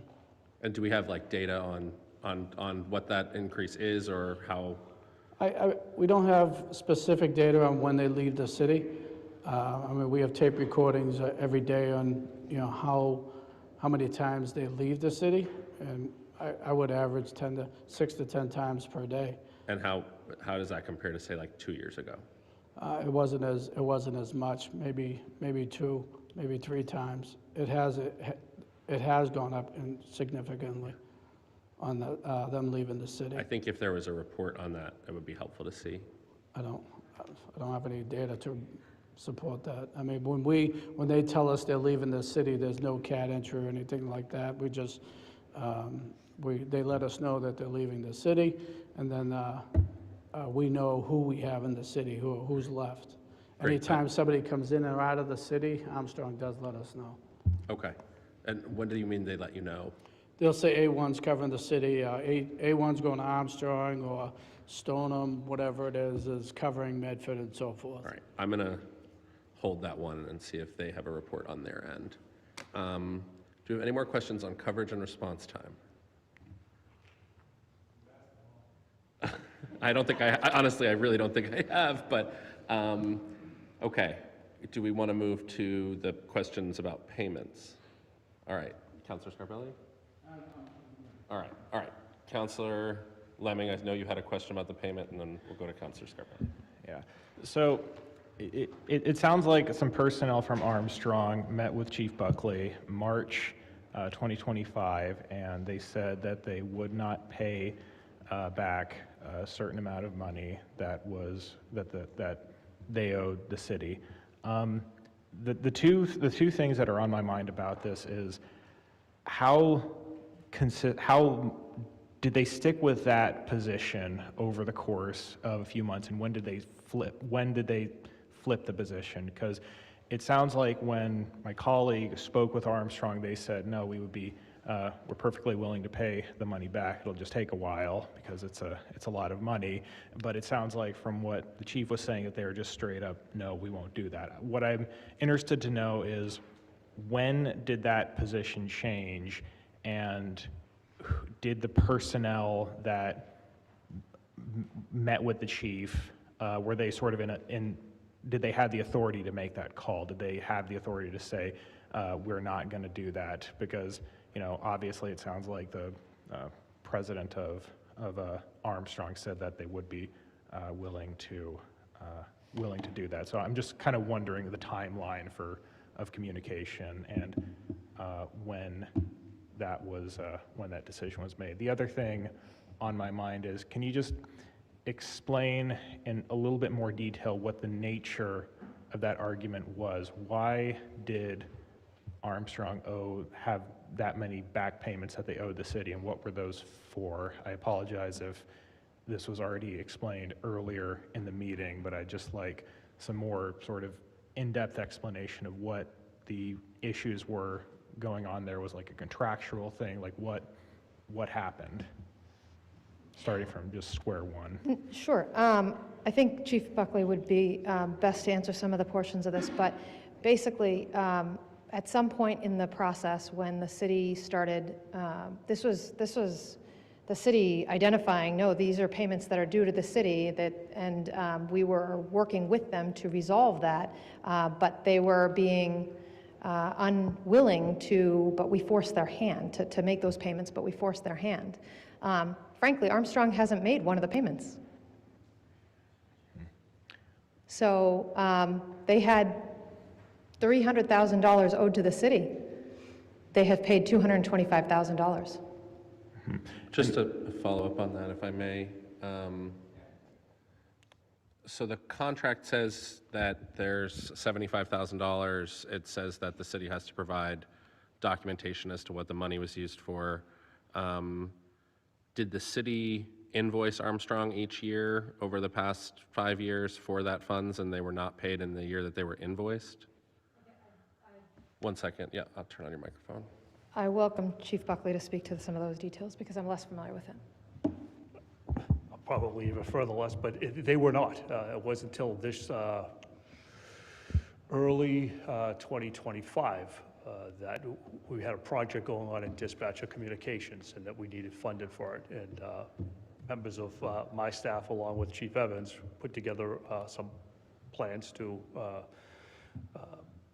redesign some aspects of the Emergency Communications Center, and the funding would have come from there, and they reached out to Armstrong.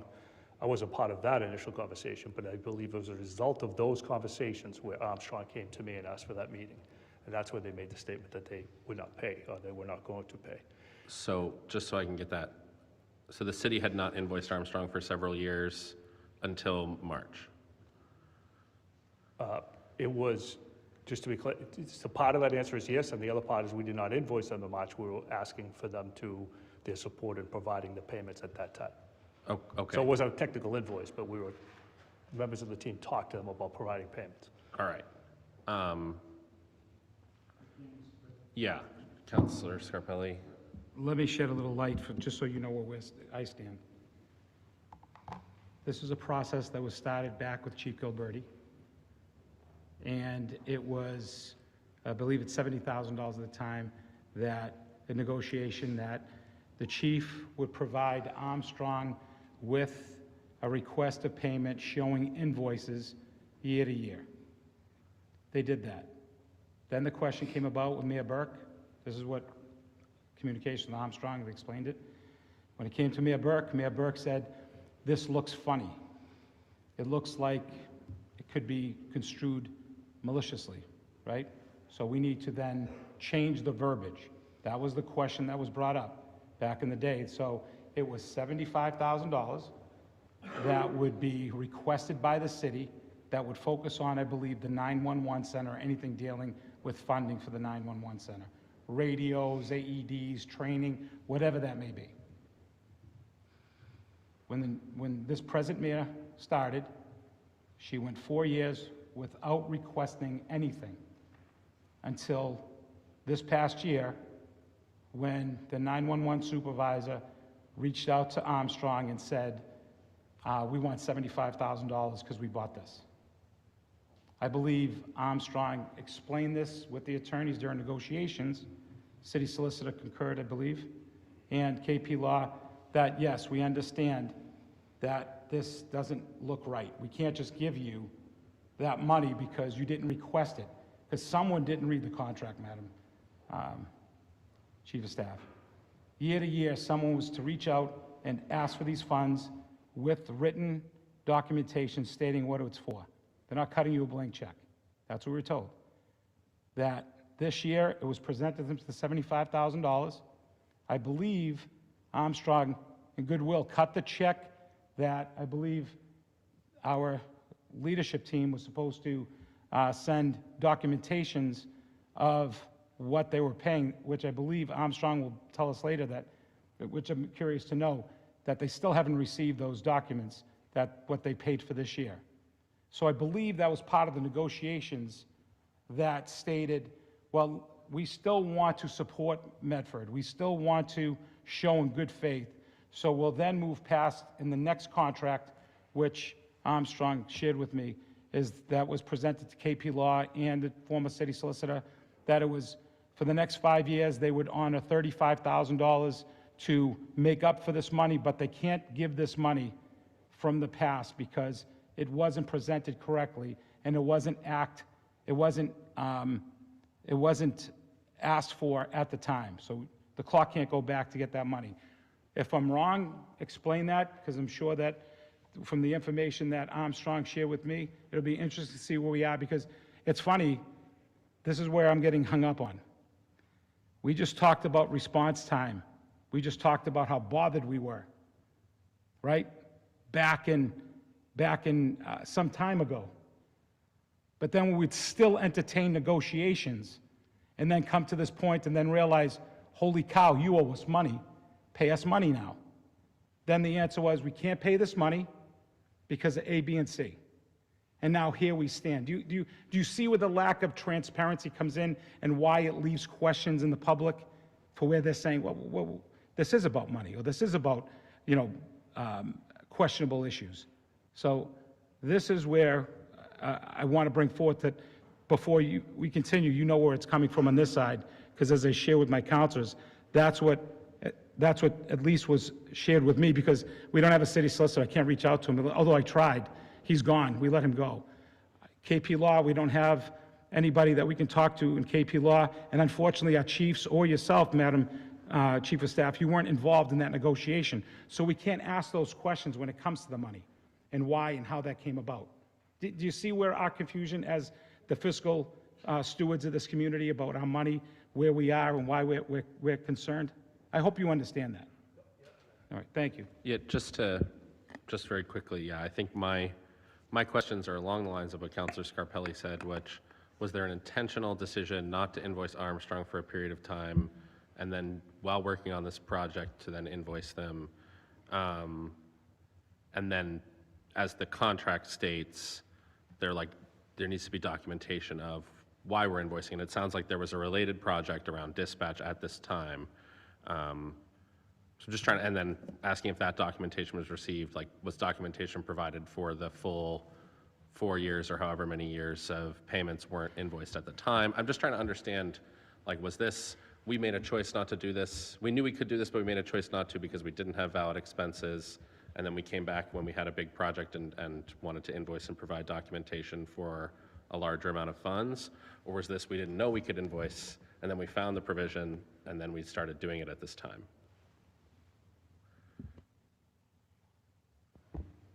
So I believe there may be some parts of both of those aspects that are true. But I think it's sort of disingenuous to say today that, well, hey, if you didn't bill them in year one, we're not going to pay you. If you didn't bill them in year two, we're not going to pay you. And in support of that argument, I'll say to you that once it was reported to us that they were not going to make these payments, we don't directly negotiate this contract. We have advised them that they needed to speak with the mayor.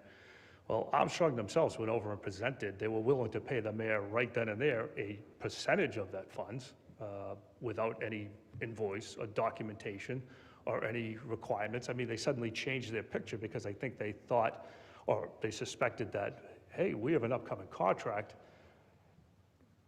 maybe our future is in jeopardy here, or maybe somebody might call into question another company.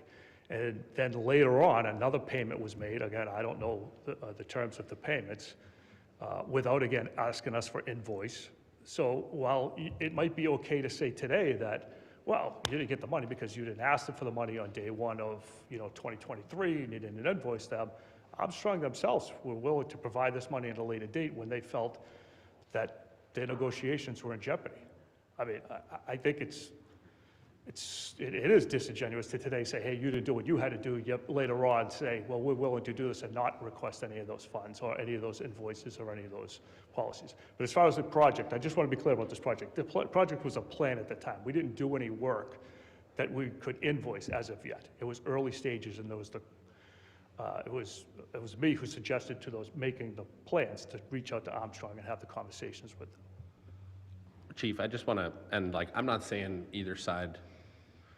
To the same point, I think someone could assert that if the city didn't invoice for multiple years and then invoiced at the beginning of a year where a contract was up for negotiation, this amount of payments, and said we don't have documentation, and then the person who has the contract knew that their contract was up for negotiation, that they would feel like they had to provide the money without the documentation to move forward. So I just think like the way that you framed it could go both ways. So I think, if we want to call either of those framings disingenuous, because obviously they're suppositional in either direction, but I think they could go in either direction. Like if I suddenly in the year my contract is up, got told, not even an invoice, just said, we want you to pay 4 years of payments right now, we don't have the documentation that the contract says, I would probably feel like I really needed to pay those payments because otherwise I might not get my contract renewed. But I think that's the point I want to make. Like, we were early in the stages. We didn't have anything to provide them yet. Yeah. We were just, it was sort of like advanced, hey, we are looking to do a project here.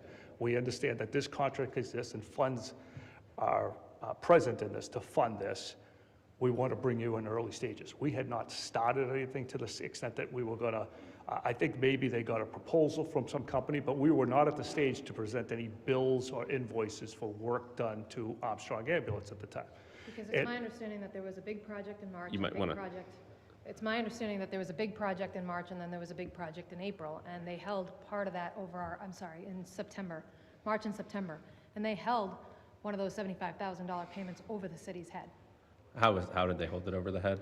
Because they weren't they weren't willing to pay it. We had to continue to push the issue in terms of the amount that was due. Does the contract say, and I don't have the language in front of me, that the... Sure, yeah. This is a basic issue that we have right now, because I think the issue is, unfortunately, it's our software system, I think, has to blame, because in my community that I work in, when a contract is up, we're alerted right away through purchasing, and we're told, recreation, your bus contract is expiring in 3 months, please A, B, and C. This is what the contract says that I find a little concerning.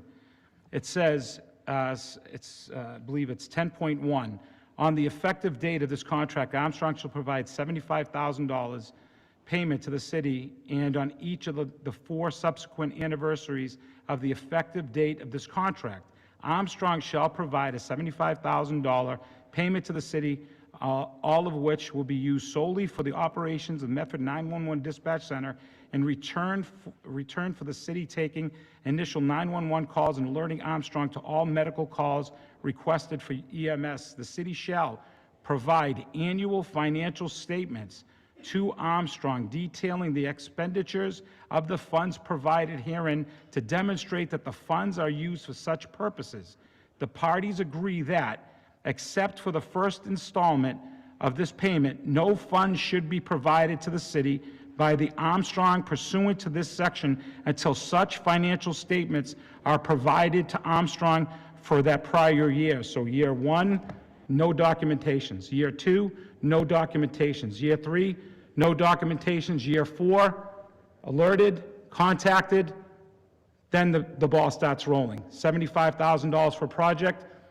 We'll give you the $75,000 in good faith as we move through negotiations, but we need the documentation. What was stated to me was the documentation, we're given the date that the city gave to Armstrong was December. So this is clear, this is a contract. I know it's not you, but there's a problem here that someone's not reading a contract. So either communities have the city solicitor's office following contracts and dates and deadlines, or software systems that are in place that alert each department when something comes up. We failed. We failed. So this is the basic issue and concern I have about this funding. So this is where it starts now, the legalities and where we are in negotiation, why it looks a little, why there are so many questions moving forward with the changing over to a new provider after 25 some odd years of impeccable service. So these are the things like this, like I said, these are the things that are concerning, because if I have it, guess what? Everybody's got it. So thank you, Mr. President. Hope that helped. Thanks. I appreciate that. So I guess that's kind of where I'm coming from on this, right? Like the payments, the contract seems to say that the payment shouldn't be made until the documentation's provided, except for year one. Was the payment made? I don't know. Was the payment made? No. Okay. Well, hold on a second. The payment wasn't made. My understanding, the payment wasn't made. All right. Did the city invoice for the payment? Again, day one, I'm just going by what he read and just read, day one, they provide 75,000? Okay. So it sounds like of the 300 or 375,000, however much the total amount is, right? It's 5 years or 4 years or 5 years? Well, it's 4 payments. 4 payments. Yep. All right. Then the city was entitled to one of those without documentation. Correct, according to what he just read. I'm just going by what he... Right, according to the contract language. So I guess my question there is, 3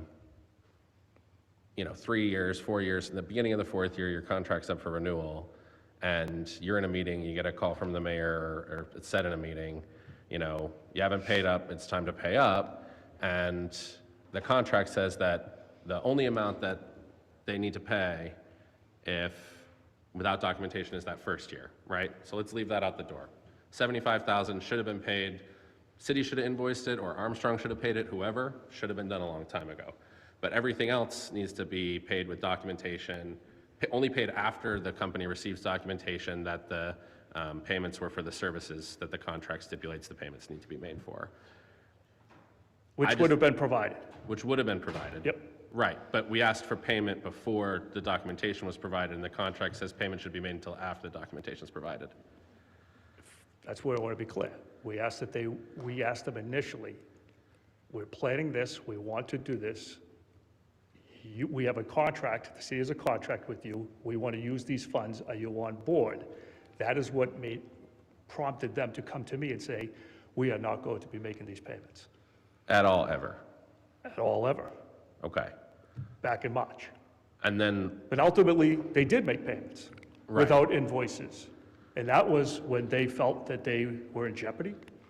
okay. So these are important details, right? Right, but So- I guess what I'm trying to ask is, did the city ask for more than the 75,000 that it was entitled to with not providing documentation?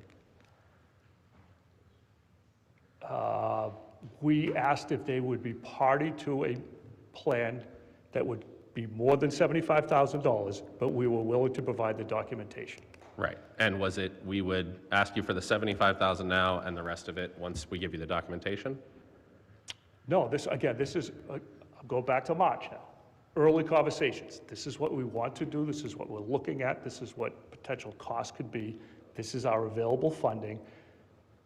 Are you a partner in this? Are you on board with this? Okay, That was asked of them separately for me. That was the team that was putting this together.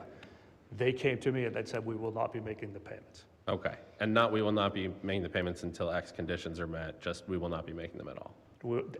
Back in March, we will not be making them at all. And Okay. subsequently, they did make some payments without invoice Right, or without I will question. ask them about that. I just pointed out what happened as far as it's because the premise is that we didn't ask for this, so we don't deserve it. It's not exactly clear. My premise is a little more complicated than that. Understood. Counselor Mullane. Just in terms of the payment, after you had the conversation and they came back and said they were willing to do some sort of it, you said they gave a percentage of the payment. Is that percentage meant that just that 75 or percentage of a larger amount that has been, excuse me, not paid over the course of the contract? Maybe you could speak to this a little clearer, because it wasn't done with us. The Okay, payments fair were not enough, done fair enough. on the police side or anything. The only thing I can add at this point is, yes, that's the 75, there's 75,000 that has not been paid to date, despite, and I do believe we've provided financial statements. But I don't, that 75,000 has not been provided to date.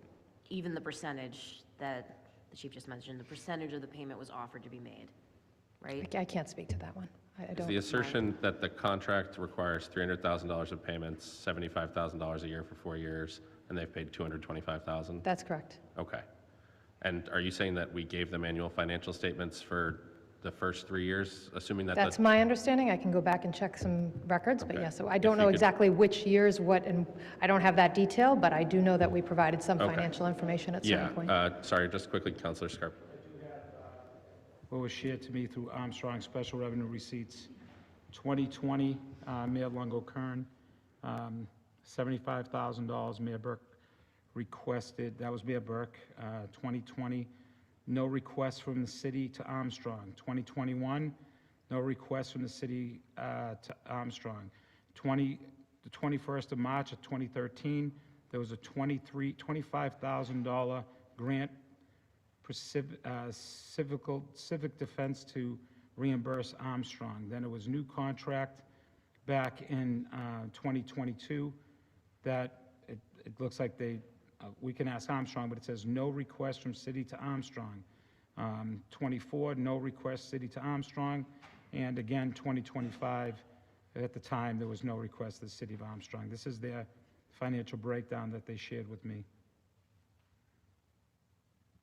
that I can forward to you, Mr. President. Okay, that'd be great. Thank you. You're good, Counselor Mullane? Counselor Lemming. Right. And at what point between the March meeting and the the offer and announcement that we'd be switching to Cataldo, did Armstrong's negotiating team sort of get off the position of we're not going to give you anything? I just want to know what the conversations were like between time point A and time point B. Did the city just not really talk at all? Was there one meeting where they said something different? Were we all in the room when those conversations happened? Because at some point they said what they said to you, Chief Buckley, and then after all of this went public, clearly Armstrong was saying we're willing to work with the city and pay back what we owe. I just want to know how that position evolved and what happened behind the scenes internally.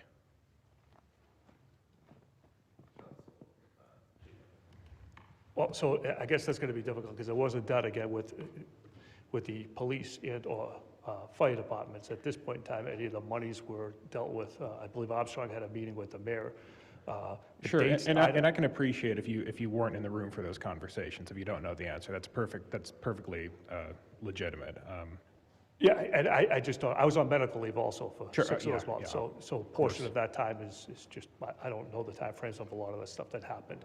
But I do know, I believe part of that question is, like, when did Armstrong start to come forward? I don't know when initially, there was multiple payments made, and I believe it was all throughout the process, but I believe it'd be my best, I don't want to give a best guess. I'll just leave it at that. Sure. What I'm trying to get to is, was this just one bad meeting and then somebody might have come forward like in April and said, no, sorry, we're willing to work with you on this, or was it like they repeatedly stated the position that we're not going to pay the city anything, and then only after the switch was made to Cataldo, were they saying, oh, we were totally willing to do that? I just want to know, that's why I'm interested, because I can understand if you had one bad meeting with them, but I want to know if they repeatedly stuck to that position for a sustained period of time afterwards.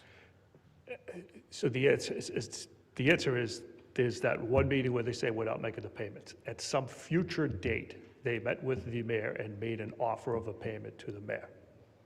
Right? So I don't have that date for you when that had happened. Okay. And then subsequently down the road, as we were getting closer to negotiating and ultimately another vendor was brought in, another payment was made. But the details and the dates I don't have. Sure. Do you know like the month approximately when they next met with the mayor and made that offer? Like when? I don't have. Okay, yeah, you're on medical leave, obviously, so. Yeah.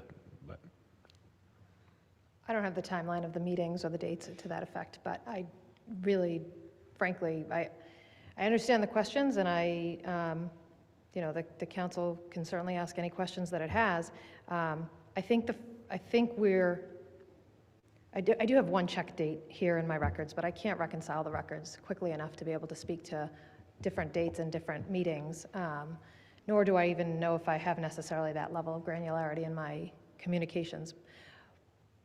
But I do think as an overall statement, and I almost said this sooner, I do think we're getting a little bit lost in some of the realities of what happened here. This is a much more high-level issue than I think is being discussed here. We have a situation where we have a contract that is effectively broken trust with the city. Data and reporting is in question, payments are in question, payments are being held, and we now are going into a situation where we are going into good faith negotiations with both vendors. And then whichever vendor from there is identified as the best for the city is awarded a contract. sure. The issue is that we did dive into a lot of the data issues, and I think that, there were some, there were some trends that we had questions about, but it sounded like the biggest issue there was just Armstrong not responding to emails when asked for explanations of these. It sounded like they switched from a previous system to a new system in April 2025, that maybe the city just needed some getting used to, or maybe needed some explanation for why certain numbers were reported differently. And I don't really get the sense that that was the deal breaker in negotiations. What I'm really getting the sense of is that the deal breaker is this money that was owed to the city. And from the sounds of it, the only time that Armstrong really broke contract was that initial $75,000 payment. The other times it was on the city to invoice, and we simply didn't do that. So it sounds to me like there was some internal baseball, and some people got ticked off at each other behind closed doors, and then it all just sort of fell apart. I'm not really getting the sense from this conversation that it was due to systemically poor performance in the field on Armstrong's part. Are there questions? Are there things that do need to be sorted out? Maybe could they have been more responsive to emails? Sure, but making the switch at the point when we did just seemed to be a kind of an extreme response to a lot of that.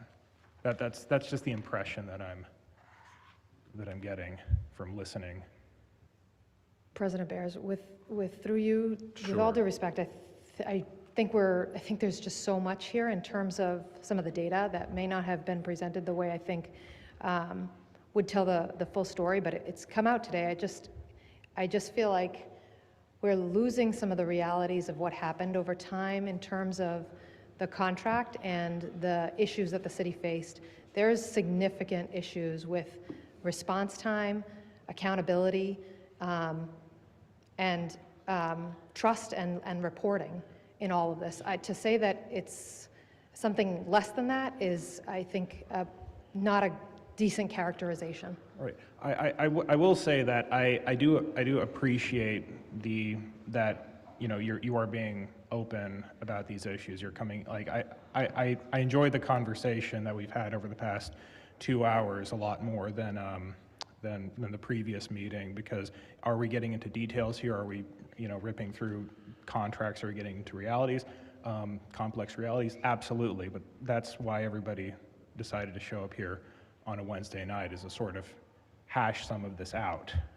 So I will say that even if these questions and conversations are difficult, I like this conversation that we're having now a lot more than the conversation that was had at the last meeting, even though I do understand the logic behind both responses. I do feel like folks who would watch the recording of this do get sort of a more clear idea of what happened behind closed doors that they didn't get prior to this meeting taking place. So that is just me saying that I do appreciate this conversation, even if it is difficult to have. But that's about all I have. That's about all I have there. If you want to respond, and then I just have a follow-up. Just briefly, I think it's the totality of all the circumstances, right? So we're working with a company, they indicate that they don't want to honor the contract, they want to change some practices. There's payments that are not made, there's performance issues. All of it suggests that reasonably responsible leaders in your community should look to other vendors to provide services where some of those issues could get rectified. I think I don't want to say it's as simple as that, but it's basic as that. Like if we just said, oh, okay, you don't have to pay us the money, we'll pay you additional funds, don't worry about the contract you signed, isn't that poor leadership? Poor responsibility? Well, they messed up by not paying us the first payment, but equally we messed up by not invoicing them. So I think a reasonable person would look at this and say that there were faults on both sides. But again, that's an argument for today, but at the time back in March, that's not exactly what the story was. We are not paying you the money. We are not going to pay this money. That's where my question comes in, if you don't mind, Councilor Lemming.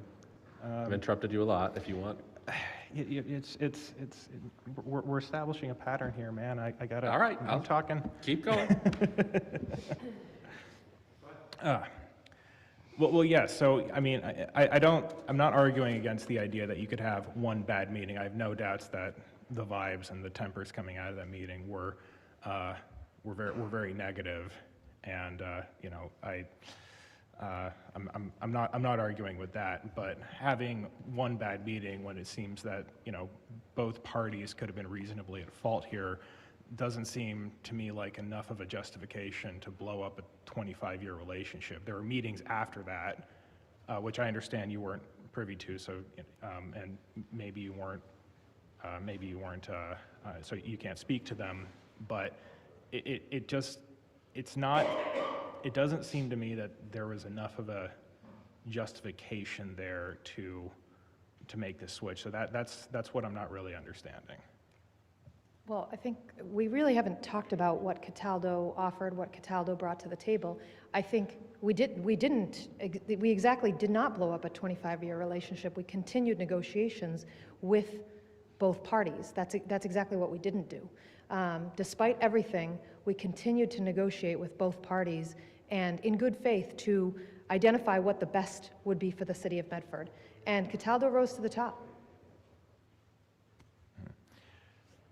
The switching cost thing, though, so if Armstrong comes back in another 3 years and they offer a better deal than Cataldo, are you going to do the switch back again? Like there's definitely a switching cost and something to be said with a lot of experience in the area. Some of what the EMSs were saying at the last meeting also did concern me about the fact that Cataldo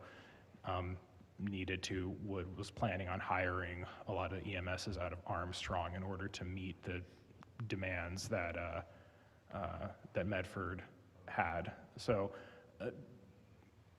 again, I do understand if there are benefits. There are sort of things to make one deal better than the other, but still the switch, it does strike me that will end up destabilizing things for a while, and I understand that we had a conversation about that earlier in the meeting. But regardless, we are getting into a back and forth here, and I want to respect everybody's time. I see that my colleague also wants to speak, and that's all I have to say.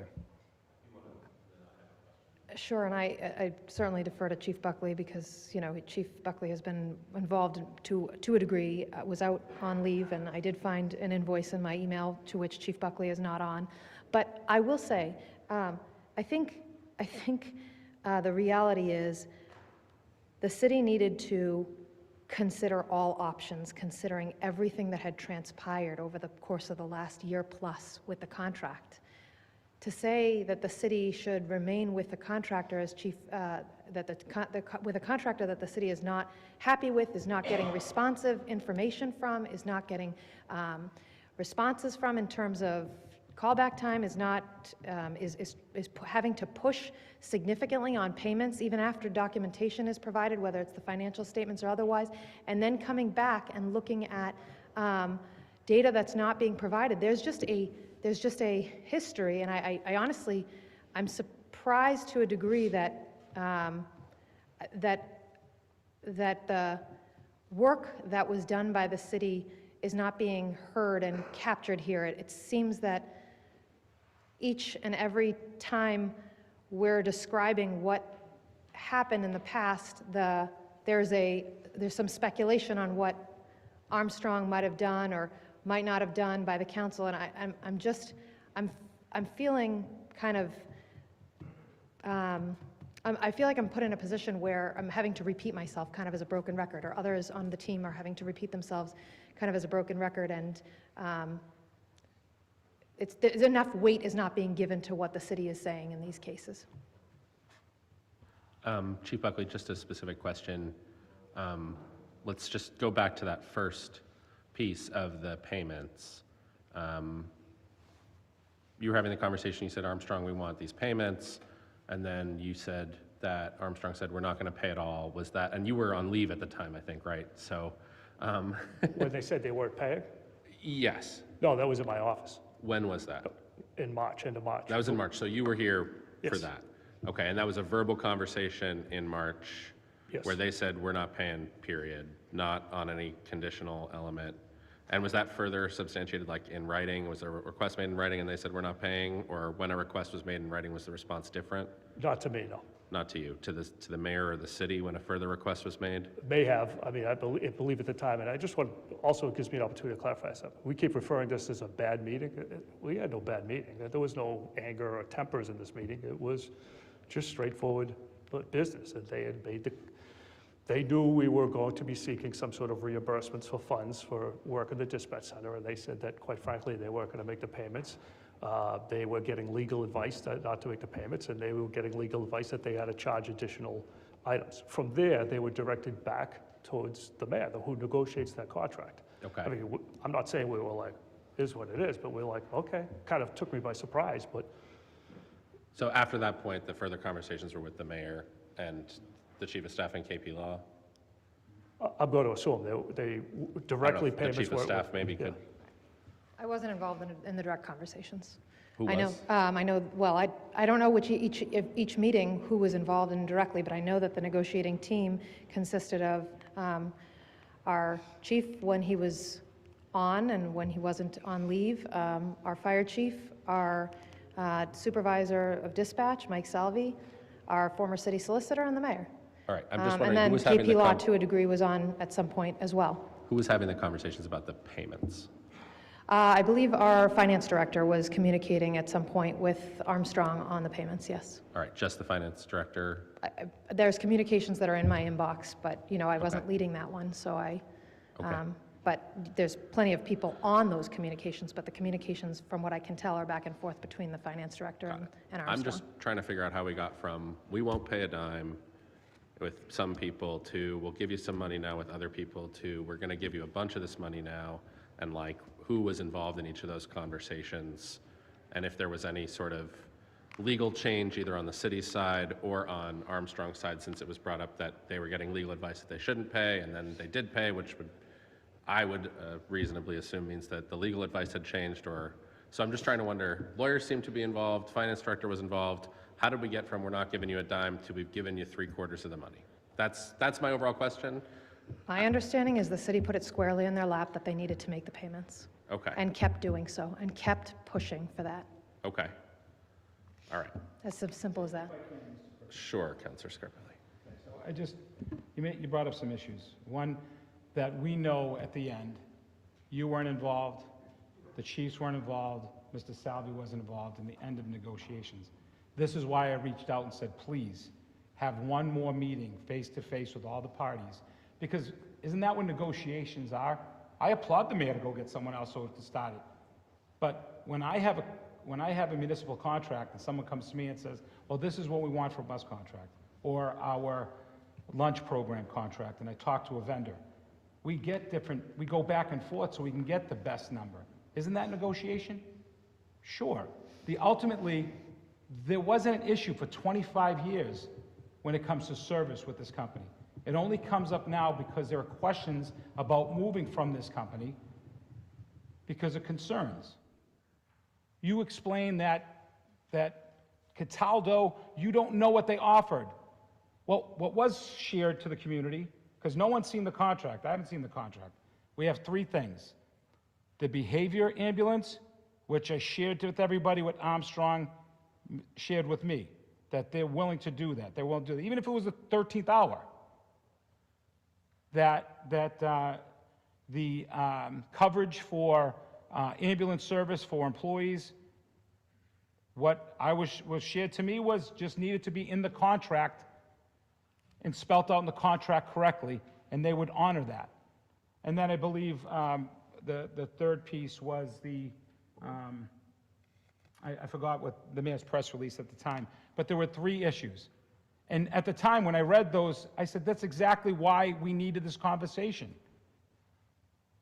And then, Madam Chief of Staff, I don't know if you realize that sometimes when you come up here and you share how you feel, that it seems condescending.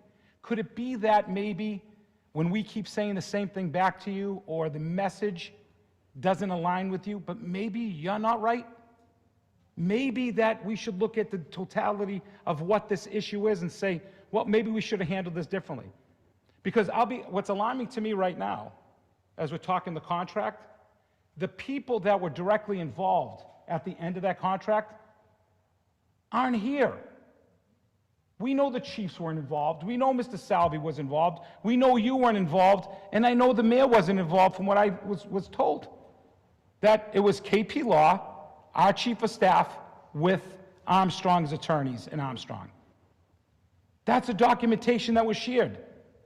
I can share the documentation that was shared through the city solicitor at the time, that when he reviewed the breakdown of the money and how they were going to additionally, legally incorporate that money that Medford Sale wanted, and Armstrong said, we will break it down this way.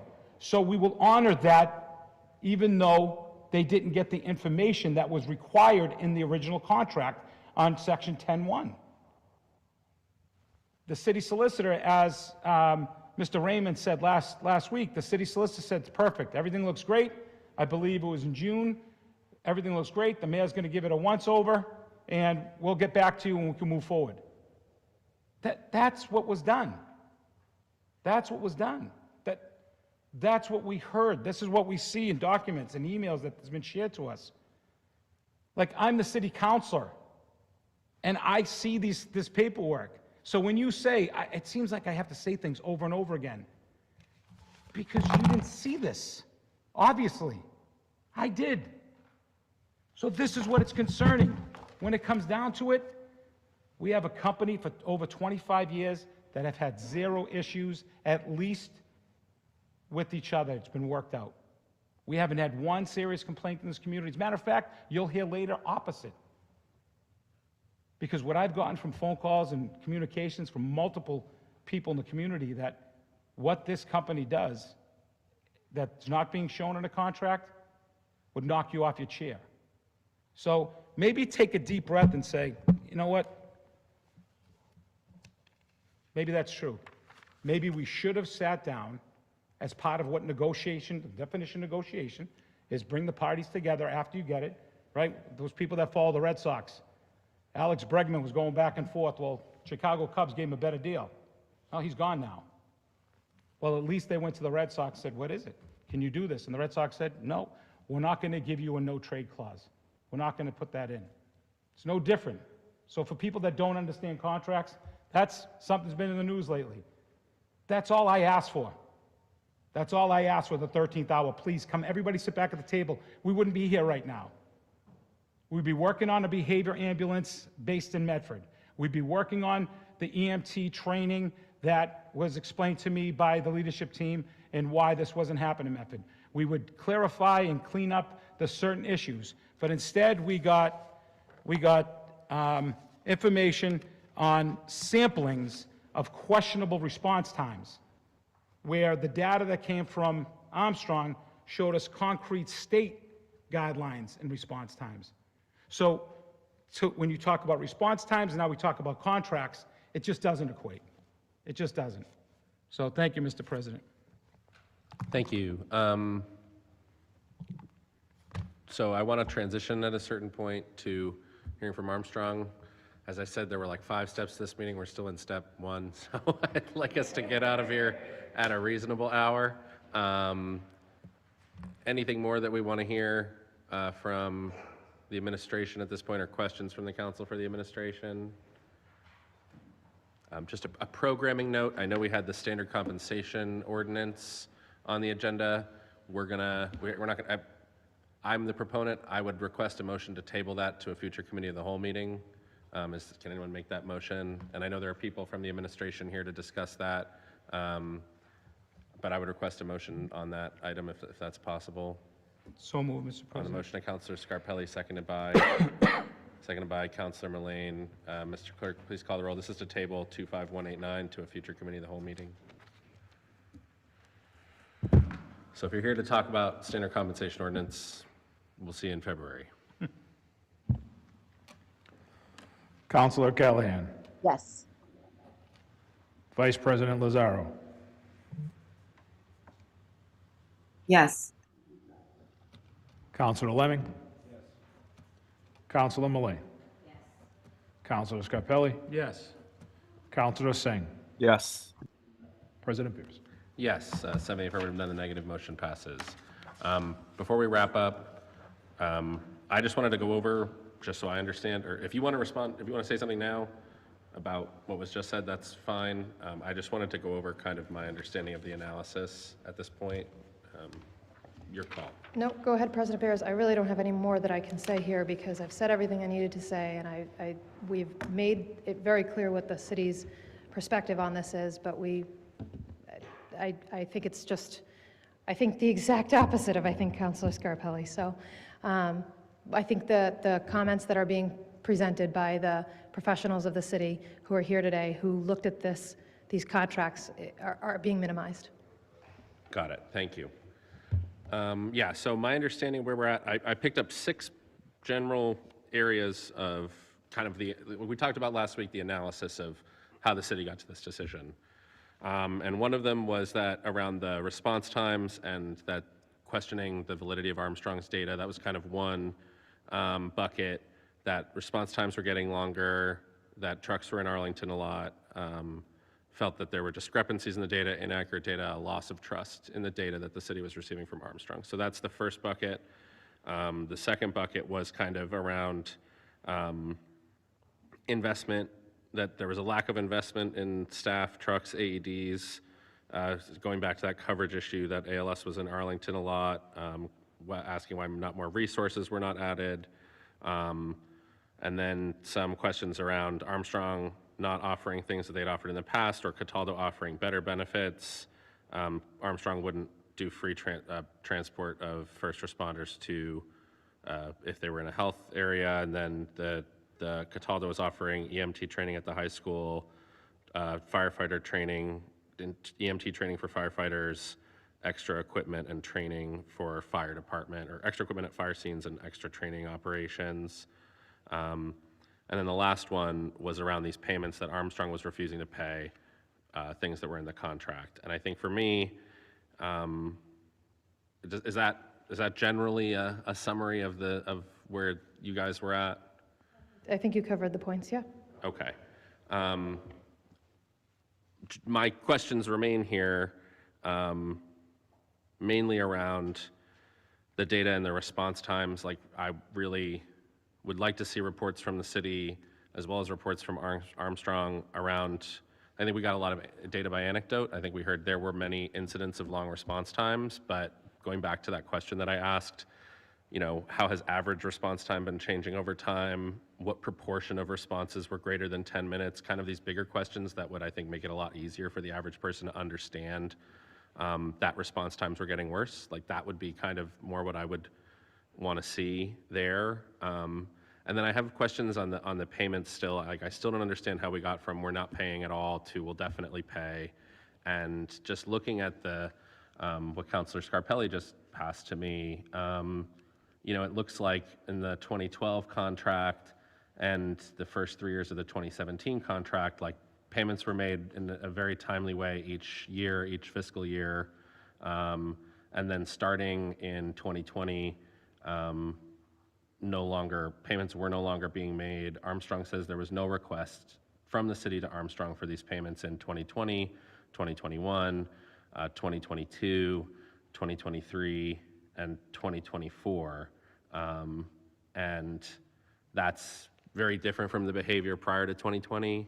And to be honest, like, I think just as much as we can say it's disingenuous to say, well, we didn't invoice them so they shouldn't pay, like, if I got asked to pay back years of payments over 2 contracts in the beginning of the year when my contract was up, and then contract negotiations were part of that discussion, like, that's just as questionable to me as pointing in the other direction. So my questions still are, the why on the response times and the data, and the why on the payments, I just still have questions about that. So I think they're reasonable questions. I don't think they're representing that I'm not hearing you guys. Like, I'm hearing what you're saying, those questions haven't been answered. So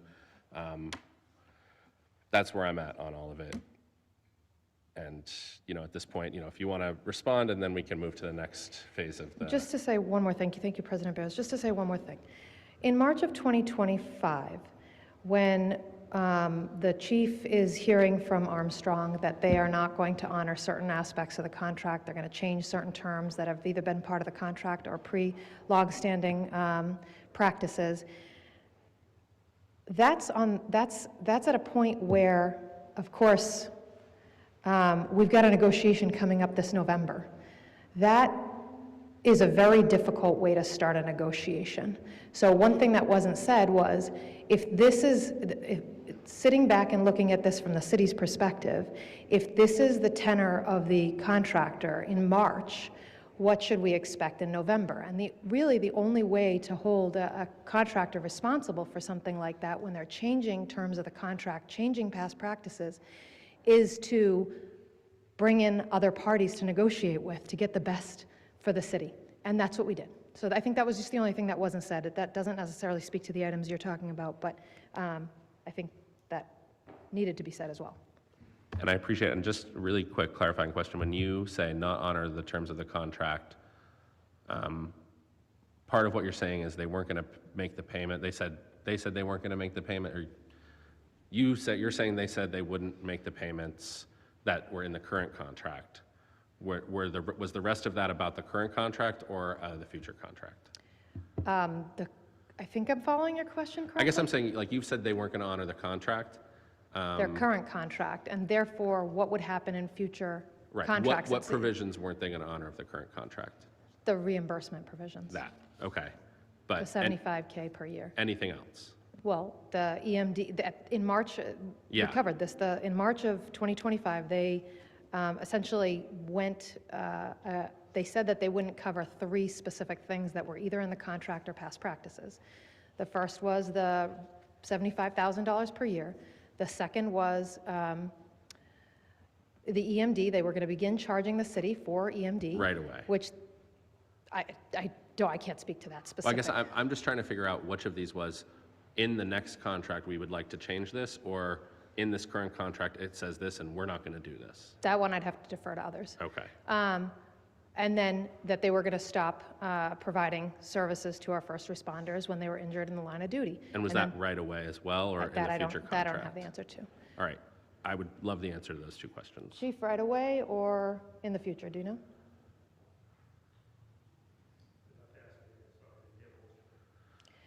My question was,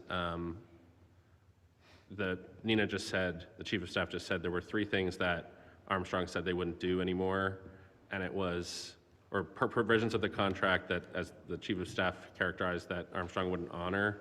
One was the payments, the $75,000 payments, and then the other 2 were that they were going to start charging the city for EMD, and that they were no longer going to transport first responders free of charge. Were those things that were going to, those second 2 things, were those, we're not going to do that from this date forward, or in the next contract we want something different It's my belief that there was from that day forward. from that day forward? And did that actually happen? No. So they didn't charge for EMD and they kept I don't believe the situation came up as far as transporting an employee. So we wouldn't have been able to be tested, and then you get the SO. No, I don't think so. Okay, so they didn't charge us for EMD from that point, Correct. and it didn't come up, but did they ever communicate in writing, we will not transport a first responder? We will charge you for that from here out. Did they ever follow up and put that in writing? Yeah, did they say, from here on out, if our first responder's injured, we're charging you for their transportation? Okay. Not Thank to you. me, anyway, if that's the question, yeah. Or to anyone in the city? Did they, I don't know if they did it to anyone else Okay. in the city. thank you. All right. Looks like we got 2 more. I'll go to Councilor Lemming, Councilor Scarpelli, then we'll move to step 2.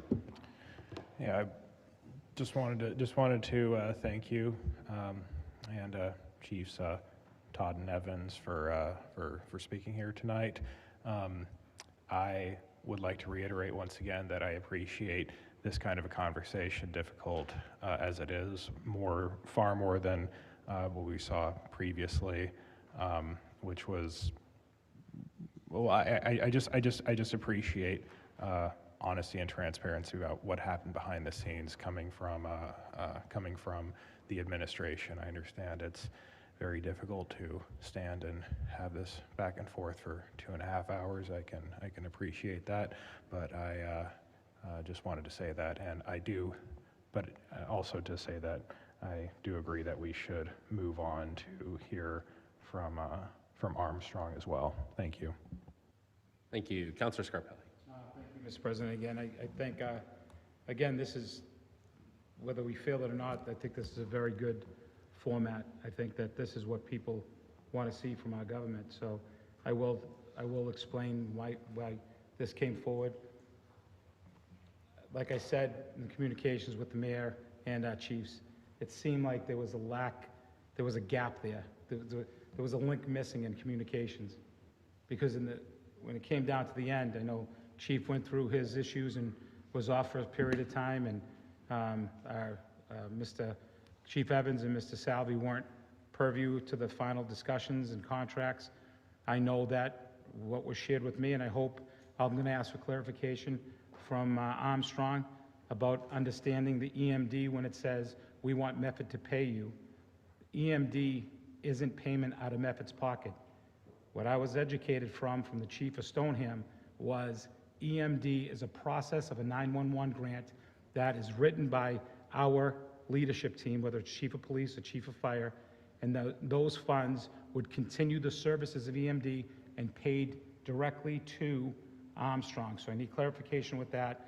I think the other piece of that was understanding the transportation of our firefighters if they were injured. I believe in understanding at the 12th hour, 13th hour, the understanding was just the language being written in the contract to make sure that it wasn't open-ended to say any Medford employee at any time gets an ambulance ride. That's something that was negotiated with both the KP Law, our solicitor, and Armstrong, from what I've been told. And then last was the payment of the funds and understanding the processes and whys, wheres, and hows. And even at that hour, there was a solution from Armstrong that shared in the contract that was written and shared with us for 2025 that showed the reimbursement of what was asked and making sure that Medford is protected by law when you're taking money for services, and at the same time, Armstrong is protected by state law. I believe it's Medicare, Medicaid processing, making sure they have the documentation so they don't lose their licensure. So those are the questions that I hope that we'll get from Rich, but I think it's very important that those are the key issues. And Madam Chief of Staff, and I don't want to belittle the point, but I'm going to, if we sat everybody down, it's all a conversation. It was really part of negotiating, where you get the best offer and then you go back and say, here, this is what we have. That's what it's about. But there's a disconnect somewhere. And we need to find it, because if we're seeing that here now with this contract, where else are we dropping the ball? And that's something for another date that I'll bring forward. But thank you, Mr. President. Thank you. Good? Good. Okay. Let's move. Next step, we will hear from folks from Armstrong. If there are folks here to represent Armstrong or folks here representing the workers, the union at Armstrong, we'll hear from them next. We'll go through the same kind of back and forth dialogue, and then after that we'll have a public participation. So I think it'd be great if we could hear from just any official representatives who want to speak to kind of the main areas that have been laid out or the timeline as they see it at this point.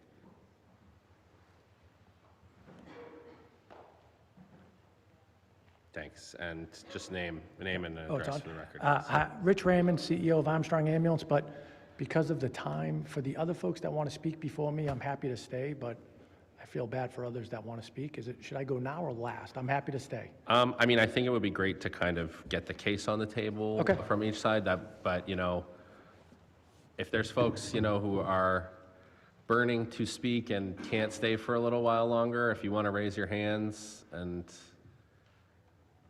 Okay. Yeah, so I think we'll go with you, then we'll hear from everybody else, but... So can you hear me? Yeah.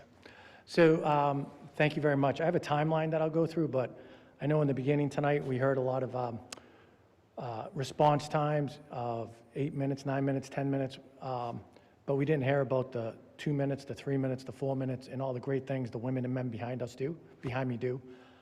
So I feel that their character's being brought into this, and they are wonderful practitioners. This isn't about the staff. They respond great.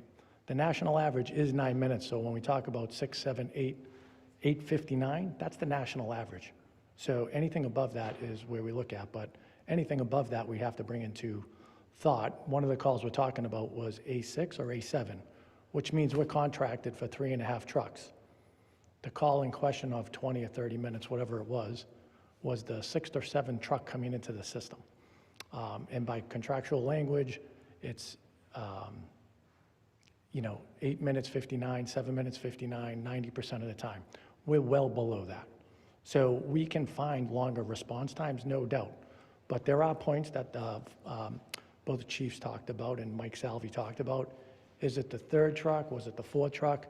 And yes, we do move trucks from one truck to another, because if there's a Medford truck at a call, this is where it gets complex, and I apologize. A lot of people don't understand this. This is 35 years of knowledge. If we have a truck here in Medford doing a call and it clears up, we will take this truck that cleared up and move it to the current call because it's closer.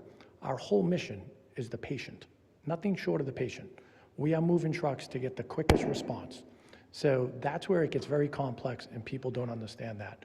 But there is nobody in Armstrong. And our director of operations, Sean Mangan, he lives in town, he grew up in town, he is Medford. He wraps Medford around his arms. There is nothing more sacred to our response than Medford when Sean is part of it, obviously. So I think that's something that got left out. Sean keeps a keen eye on all of Armstrong, but he responds to everything. There are hundreds of calls that we look at. Our ambulances are tracked by AVL, GPS. Our cameras in the ambulance have GPS. We record the phone lines, we record the radio lines. We know what the response times are. And it is well documented, and I can pull up as much data as you want. I will drown you with data, but it's complex. I'm happy to sit and talk with anybody. But for tonight, do you mind if I just read my timeline? Sure. Okay.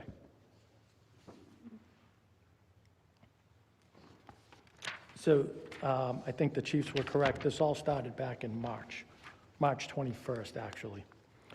Well, prior to March 21st, Captain Clemente called me and said, hey, we're going to be doing a project in dispatch. Mike Salvi told me that there's money that we can take from the contract. I explained to Captain Clemente it's not that easy, that there are some contractual languages that we have to talk about because we can't break the law. So with that, I said, can we come down and meet with you? And when we got there, we came and met with, on March 21st, we met at Chief Buckley's office with Chief Buckley, Captain Clemente, Chief Evans, Sean Mangan, and myself.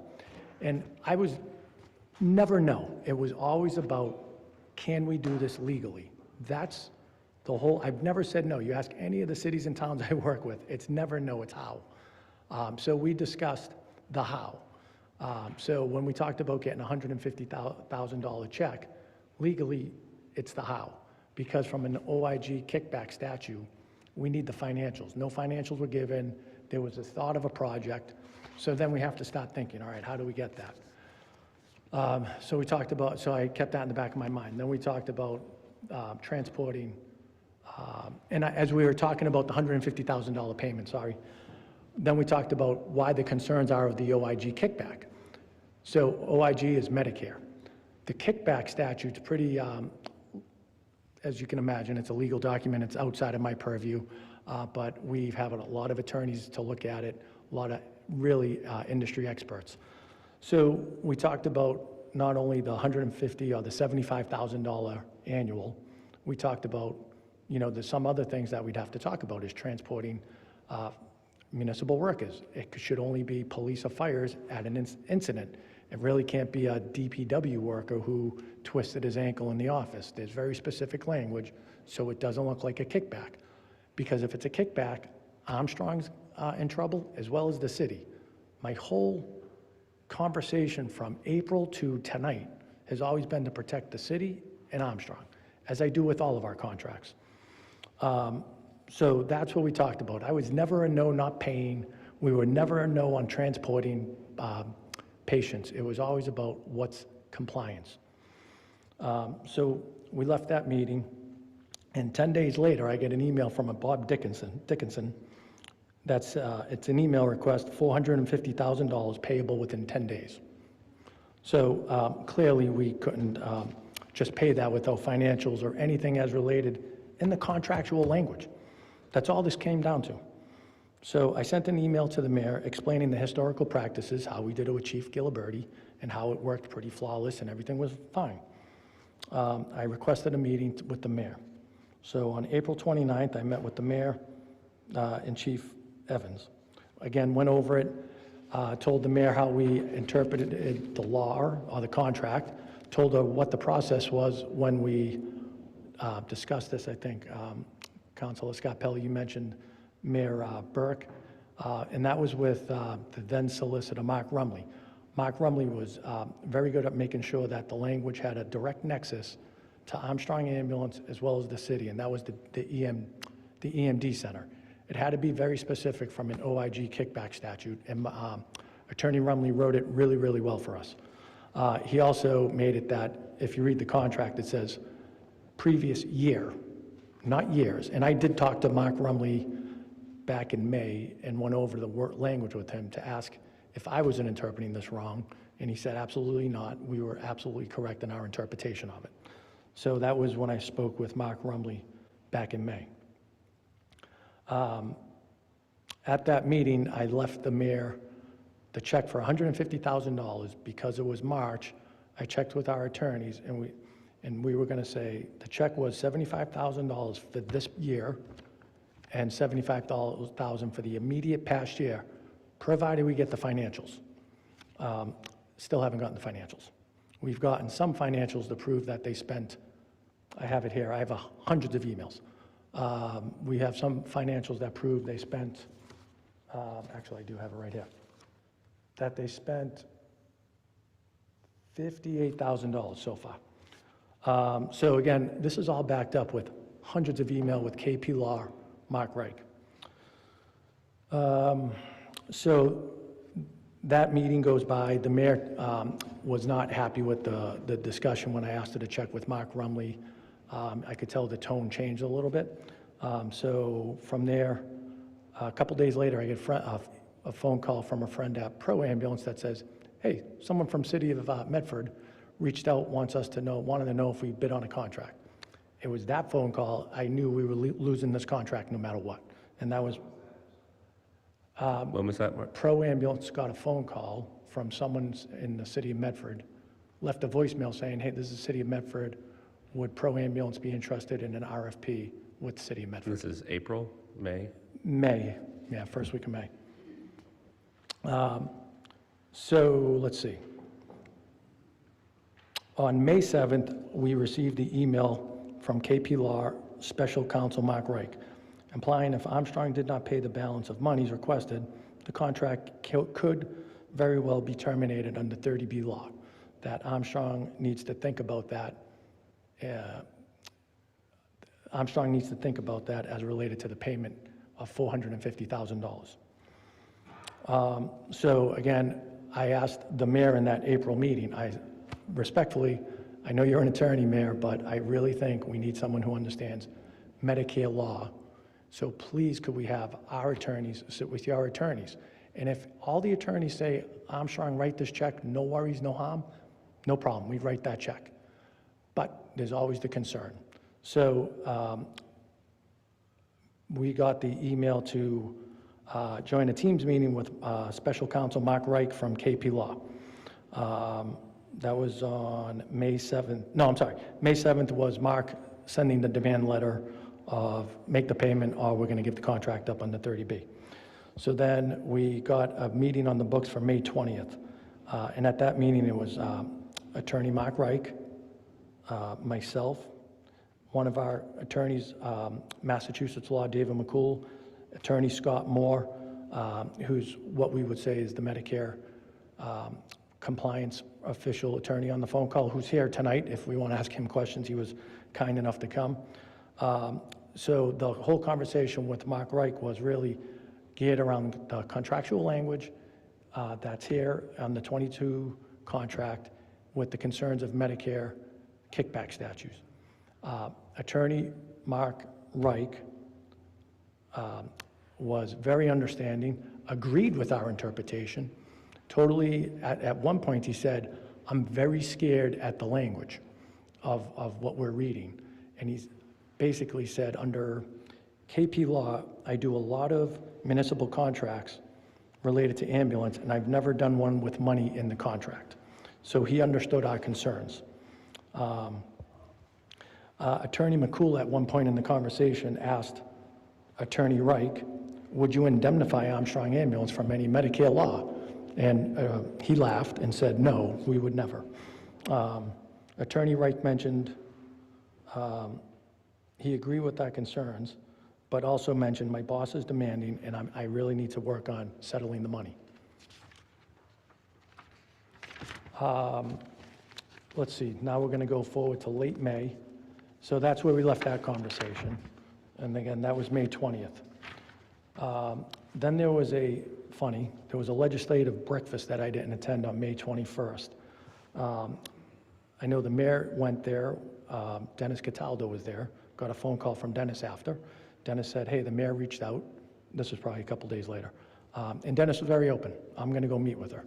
And again, so I really knew by calling Pro and by calling Cataldo that our Armstrong didn't have a chance any longer. But again, I am not here. I am friends with Dennis Cataldo.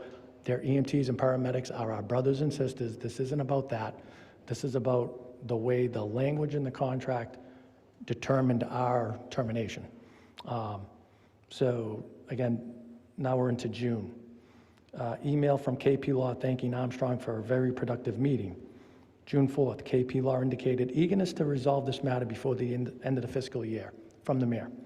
From KP Law, the mayor is eager to resolve this before the end of the fiscal year. Scott Moore and Attorney Warfel submitted some new proposed language that was to protect both Armstrong and the city. So again, back and forth with KP Law.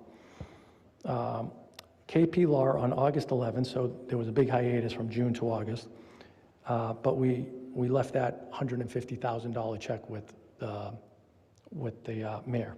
So on August 11th, KP Law revised, the city would not provide financials for the $150,000 because we still haven't gotten any. Would not provide financials until December for the $150,000 payment made on April 21st. So that's on August 11th. Then there was a circulation. We heard that the fire chief was showing a contract that had the wrong amount of vehicles, and that's on Attorney McCool. He was only focused on bullet 10, which is the money. How do we protect both the city and Armstrong on bullet 10? So I reached out to the chief and said, that's incorrect. That is a wrong draft. All we're working on is section 10. I actually emailed the Chief Evans on August 12th saying, you know, Chief, I'm stuck in the middle of the attorneys. I'm asking, could you please help navigate this meeting? To your point, Counselor, like try to get the people at the table, but no response on the email. October 9th, we got an issue for another $75,000 check. And again, I responded back, you know, and it was again from the financial office. I responded back with that would go out into December's payments because it was for the end of the year contract, which again, we probably shouldn't have paid because we paid the 150, but in goodwill, I'm trying to make this happen provided we get the financials. On October 21st, we met with, this is a Teams meeting.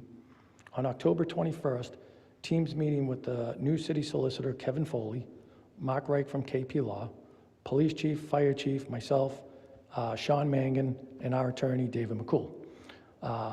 We brought Kevin Foley up to speed. He was wonderful. Again, worked in different municipalities, totally agreed that the money should not be in anything of a contractual language. His mission, he said, was to get the money taken out of that contract and work with the mayor on that. We did a round robin, asked if everybody was okay with Armstrong keeping the contract. Both police and fire chief said yes. No concerns of response times or quality or anything was brought up at that meeting. Kevin Foley then said, great, I'm gonna go to the mayor and the city council because if everyone's in agreeing, I'm gonna go to the council and ask for a 5-year contract, not even a 3-year, so we can not have to do this every 3 years. So Sean and I left the meeting and I never felt better. I mean, I've been sick since this happened in April. After that meeting with the city solicitor saying he agrees, he's gonna work on it, he's gonna move the write the contract so it's good for everybody. Again, I left that meeting, I never felt so good. Time went on, no response. Then we heard that the city solicitor got terminated. So that left us out. Then on November 6th, KP Law sent us a contract. I immediately picked up the phone and I called Attorney Reich from KP Law. I said, I quickly read it. I agree with all the terms. There's a couple things in there we got to put some guardrails on, but as a company, we agree with all the terms. He said, great, I'll let the mayor know. That should make her happy. Let's see, November 17th. Oh, no, that was on November 17th, sorry. So on November 19th, we met with the police chief, the fire chief, Sean Mangan, myself, to just discuss the operational language. Again, some of the items we talked about was a supervisor on the truck or an offline supervisor, how many ALS units, how many BLS units. We talked about the ALS units, the BLS, keeping a BLS in the city because it's good for the BLS providers to have that hands-on skill. When we talk about behavioral health, a lot of the calls are not actually ALS level. That's what the BLS truck would work with. And again, we've been doing this for 30 years. We have all the data to prove we're gonna put the best system in place. The non-transport supervisor was a point as a long time ago paramedic, I can tell you I was stuck in a non-transport vehicle with an unconscious baby and we couldn't transport. I've always been against single paramedics in a fly car. It's a gut feeling, it happens once and you never want it to happen. So we were against that, but we wanted the supervisor to be on an ambulance, and they agreed. No one pushed back and said, no, this is what we want. So we left that meeting again saying, okay, we're in good place, good shape. We talked about the the EMT training. We don't personally do it in-house. We rather do it outside. And we talked to the chief about that. We weren't a no on that. There's just federal guidelines on how to do that. As long as the attorneys agreed, we're all in. The more EMTs on the fire trucks, the better for us. It makes everybody's job a lot easier. And it's a great partnership. So again, from a legal perspective, we were all in on that. The behavioral health unit, long story. This is a bright, shiny thing that just came up. I'm not sure, but back in 2022, 23, December, January, I was appointed to the Mayor's Behavioral Health Council. During those meetings that I attended, I met with Penny and said, hey, we should think about this. So much so that on June of that 2023 year, I met with Elliott Health, a Gail Poirier who works at Elliott Health, picked their brain on how to do it, brought the information back to Penny back in 2023 June, and we never got any movement on that. So we were trying to be the first to do this, just couldn't get too much movement on it. Let's see, November 24th, I hand-delivered the $75,000 check to the City of Medford, City Hall. Payment was made. No follow-up email, no financials given. The first 150, actually I got a follow-up email from the mayor saying, thank you very much. So this $75,000 on November 4th, we never got a follow-up email that said thank you. So now we go into December. On December 11th, and the mayor specifically talks about how we had a conversation with the police chief on December 11th. That was Sean and I calling him asking, hey chief, we understand the contract's out there in the ether. Do you know where it is? What's going on with it? Can we sign it? And he said, I'm not exactly sure, but I'm very concerned that they already have a signed contract. So that was on December 11th. So on December 12th, I emailed the mayor asking, where are we at with the email? On December 13th, I get the email back from the mayor with the header of attorney-client privilege. And the mayor's responded, the city is going in a different direction, and stated, with that being said, we do not want to go public on the reasoning of why we are going in another direction. We want to try and keep a good relationship with you all, as you never know what will happen in the future. Can you repeat that? Sorry. It's all documented in my emails. The mayor's email on, we're going in a different direction, but we are going in a different direction. With that being said, we do not want to go public on the reasoning of why we are going in another direction. We want to try to keep a good relationship with you all, as you never know what will happen in the future. So on December 15th, I sent another email to the mayor, the police, and the fire chief, asking them to basically, please don't do this. Let me tell you why. Where Armstrong is just so situated around Medford, and again, this is not about any other ambulance company. We are just geographically perfectly set to be around Armstrong. So much so, when I met with the mayor about the first meeting with the mayor, and I handed her the $150,000 check back in whatever it is, March or April. The night before, the day before, we had 50 responses in Medford. 50 responses. And we handled all 50 of those with just Armstrong Ambulance, no mutual aid. So, and I brought that out in the meeting, said, hey, Mayor, I know we're going to have a difficult discussion, but I want to let you know I'm trying to keep everybody happy. Just yesterday, this happened, and we handled all of these calls without mutual aid. No other provider could do that. No way. So, again, my whole thing is the patient. December 17th, I sent another email to the mayor, police chief, fire chief. Oh, still no response from any of the emails. Asking them again, please we're a better ambulance company. This is why. Please, please, please. No response. So I have hundreds of emails, can back all of this up. I just, again, I can answer a million questions. I couldn't even write any more notes down when I heard all the questions, but a couple things that came to me. When the chief of staff mentioned Cataldo rose to the top, what was the criteria? Like, where was the criteria? How could we not rise to the top? There was no criteria for us to look at to rise to the top. Let's see, I'm just looking at the different, mutual aid, that was a great one. Yes, it is a law, it's a public health law, we have to respond. And take the law out of it, it's ethically the right thing to do.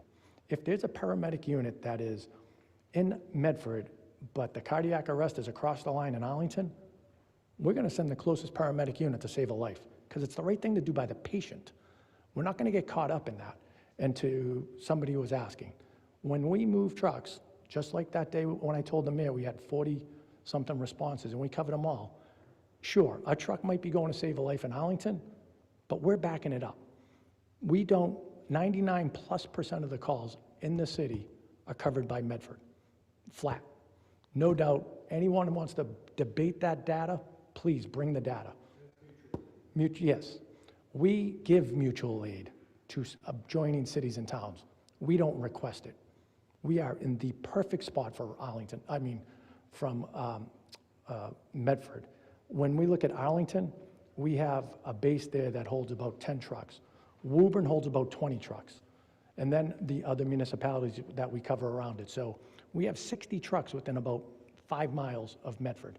So when we talk about, oh, we're giving trucks to Arlington, well, Arlington's given us a lot of trucks in Medford to make sure that the patient has an immediate response. So I will challenge anybody's data on that. And to your point, Councilman, yes, all of our data is updated into the state matrix, Massachusetts Ambulance Trip. So every ambulance company has to put our data up. All of our response times are tracked. Rich, just to clarify, what you're saying is 99% of EMS in Medford is covered by Armstrong trucks, and you're not asking other companies to come into Medford to cover that. That's great. But those trucks may be coming from your Arlington hub or maybe Woburn, but mostly, but you're not asking Cataldo or some of the other companies to come into Medford, and you're actually sending some of your trucks out to communities that aren't Armstrong communities to provide mutual aid. That's correct. Okay, thank you. Yep. So mutual aid, matrix response times. And again, yeah, all of our response times, it is scrubbed between GPS, AVL, cameras, recordings. We scrub it. Can some things get biased? Sure, but it's a small time. And in the contract, there's also a clause in the contract that if our response times exceed a certain number, we got to pay a penalty to the city. We never paid a penalty to the city. Our response time on average is about 4.5 minutes. Councilor Scarpelli? Because I want to make sure it's clear, because I think that what we heard was a dialogue of misinformation, that your numbers are skewed, that the call goes to you, so your clock doesn't start till 2 minutes after the call goes to our 911 center. That's what I'm a little confused about, Mr. Raymond. So, great point. Is that, because if it's not truly 4.5 minutes, as our 911 supervisor states, that there's a gap time there, so it's really doesn't equate, because that's what they were saying. Yep. I need to know that, because that's going to stay a lot, because unfortunately, even if it's too late for you, I will tell you, I'm going to be a bloodhound on the next ambulance service company to make sure their response times are where we deserve here in Medford. So That's right. I want you to be aware, so please answer that question, because I need to know. This is a key piece of this whole process. Yeah, thank you for bringing me back to EMD. So EMD, back in 2011, the state created, the state mandated that call centers have to have certified personnel, and they have to have everything recorded, a big infrastructure, and the personnel to do QA. Back then, Mayor McGlynn, Chief Gilliberti, Chief Sacco were like, whoa, we can't afford this, we don't want to do this. So working with them, and back then Bill Armstrong, that was for us, we took it on ourselves. We bared the cost of that infrastructure. We purchased the radios, we put the personnel together. Medford was our first EMD center. And again, we did it for free, and we can talk about the money in a minute because that's another herring. We did it for free for years and years and years because, again, that was a responsibility that we needed EMD. The city couldn't do it. Armstrong stood up and said, we'll do it for you. And then it grew and grew and grew, and now we do like 14 communities. So it's called, we're a secondary PSAP. Medford gets the call. Medford then says, a one-call transfer, it's right on their screen. Medford Fire Alarm, I'm going to transfer you to EMD. They click it, Armstrong Ambulance, caller, where are you calling from? 2 people are listening to that. So the EMD person's given medical direction, the other one is our dispatcher, immediately sending an ambulance. Immediate. No. So. Councilor Scarpelli? Sorry. Yeah, and that's, I invite anybody who wants to come to Arlington and see our dispatch center, please come. Everything, again, recorded phone lines, AVL, GPS, everything is recorded. Rich and George, I have a question from Councilor Lemming. Councilor Lemming. No, this is a bit more of an open-end one. I mean, we've talked about the technical details of response times, reporting zones quite a bit throughout this meeting. I'm sure it's complicated, and I'd probably need to have a much longer conversation to understand all of the ins and outs. But just stepping back, a bit more of an open-ended question here from your perspective. And this, I'm asking more for your opinion here. At what point do you think the things went south with the city beyond the point of repair? At what point do you think the decision was made to cut ties with Armstrong? When do you think that happened? Just and this could be speculative. I just kind of want to know what your point of view is on this. Not necessarily when you learned that the decision was made, but at what point in the process do you think, okay, things are south and I don't think this is salvageable? 29th. I'm sorry, April 29th. Can you That's remind us the what meeting I happened? had with the mayor when I talked about past practices, contractual language, how Mark Rumley wrote it to only go one time in the rear, 1 year in the rears, that it has to be a direct nexus to the EMD center to protect both parties. And then when I requested attorneys to agree to that, and then, like I said, a couple days later, a phone call was made to one of our competitors. I knew it was over right there. Could you just indulge me and just talk a little bit more about the details of what happened at that meeting?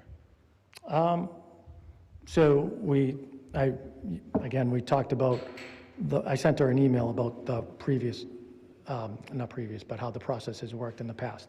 And again, when you look at, the city was nice enough to send me a detailed financial report of how we've been paying through 2000, whatever, 10, 11, 12, 13, 14, 15, all the way up to 2020. And then without a problem. Financials were given, checks were cut. 2020, no one asked for anything again. So that was it. So what the change was in 2020, I don't know.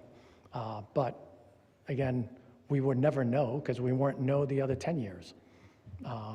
So what happened from 2020 forward? Someone didn't read the contract, someone didn't ask. I can't answer that question, but again, in the contract, it also reads if we have a performance issue or anything, we also pay a penalty. Not that we've ever gone below the number, but there's penalties in there as well. But did that answer your question? I'm sorry. Yeah, thank you. Okay. Thank you, Councilor Lemming. Any further questions?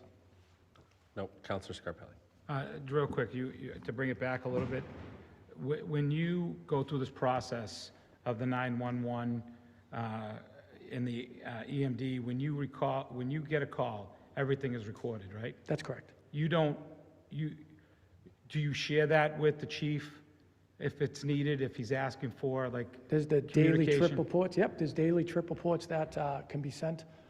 But they're complex and confusing, no doubt, but it does. And again, we can sit and show and read, but it's, if a truck is pulled from one to another because of moving the closest unit. Right. But ideally, the data's there. Response time, on-scene time, transport time. Right, but if there's a concern, you don't require a FOIA from the city to ask for your recordings? No, let's God, say? no. No, okay. Open book, have whatever you want. Okay, so that brings me to the other question that was brought forward was the lack of response time. I know that responding, I know the chief said he had to contact the mayor, correct? And the mayor had to reach out to you because you weren't giving, I believe Sean wasn't giving them the information correctly. They weren't getting their daily logs. And I know that when I talked to the former chiefs, they explained to me what they required. I know that Chief Gilliberti is a little more intense. He's married to this baby, and he was very clear in how he told me that there was many times that it went for 6 minutes, and he read that on Monday afternoon at 6 o'clock, that there was a run for 6 minutes. He would have you in the office No the doubt. next morning and say, tell me why and they would say simple, that the report would say, gate down at train crossing on West Medford, and then you would then proceed and give them the route that you were correct. So Oh, yeah, are we yeah. not doing that anymore? Because that's what we're hearing. Doesn't seem to be that. Again, I don't want to, I would rather, I mean, Sean can come up and talk to that if you want, but it's never no with us. We do share the data, no doubt, if the request is there. But again, if Chief G didn't hear from Sean, I was in the office, right? It was always a dual fold. Or if I didn't pick up if you didn't pick up Chief G's phone call in 20 minutes, he was calling somebody else. So yes, so if not Sean, call me. If me, call Sean. So are we still, yeah, the reports are there. What Sean, I think what we're talking about is we're moving from just a very data-driven report to a easier picture report. And that took a little bit of time. And a username and a log on for anybody to see. You can have at City Hall, I don't care. We want to get you the username that you can check in on our data at any time and know what your dashboard, what we would call as a dashboard. Was that shared? Was No, that- not today, but we would do that, yeah. Okay. Well, we were willing to do that. Councilor Mullane. First of all, thank you very much for kind of walking us through and the timeline. I just wanted to go back to, because I know you mentioned in April was when you felt like everything had kind of gone haywire at that point. You mentioned back in November, though, that did you actually receive a contract from us that said, and you had you pushed back, so you had some guardrails, and then you didn't hear anything from that piece moving forward? So, great question, thank you. So, yes, I called Mark Reich from KP Law, verbally said we agreed to everything. We met with the chiefs, told them what the staffing pattern, and again, I have it here. It's an email to Mark Reich saying, hey, great meeting yesterday with the chiefs, here's everything. We agree to all, every clause I said we agree to. Under the clauses that we had some differences, I said, in the language, I'm happy to share it with you. Let's pull out behavioral truck. Armstrong agrees to this, but we will have to work with Elliott Health Services, the police chief, to put the contract together to develop it. But we agree. When we talk about transporting municipal employees, that was a big discussion, not even a big discussion point, big problem for us. If they are on duty, police and fire, and they get hurt on the job, we can transport them, no doubt. But the language was very open that says city employee to be transported to the hospital. We can't be taking city employees to dialysis or radiation or medical appointments. It had to be on the job. But again, the clause read that. We're happy, we agree to the terms, but the guardrail has to be put in. When we talked about EMT training to Mark Reich, I said, we agree, but the guardrail has to be put in.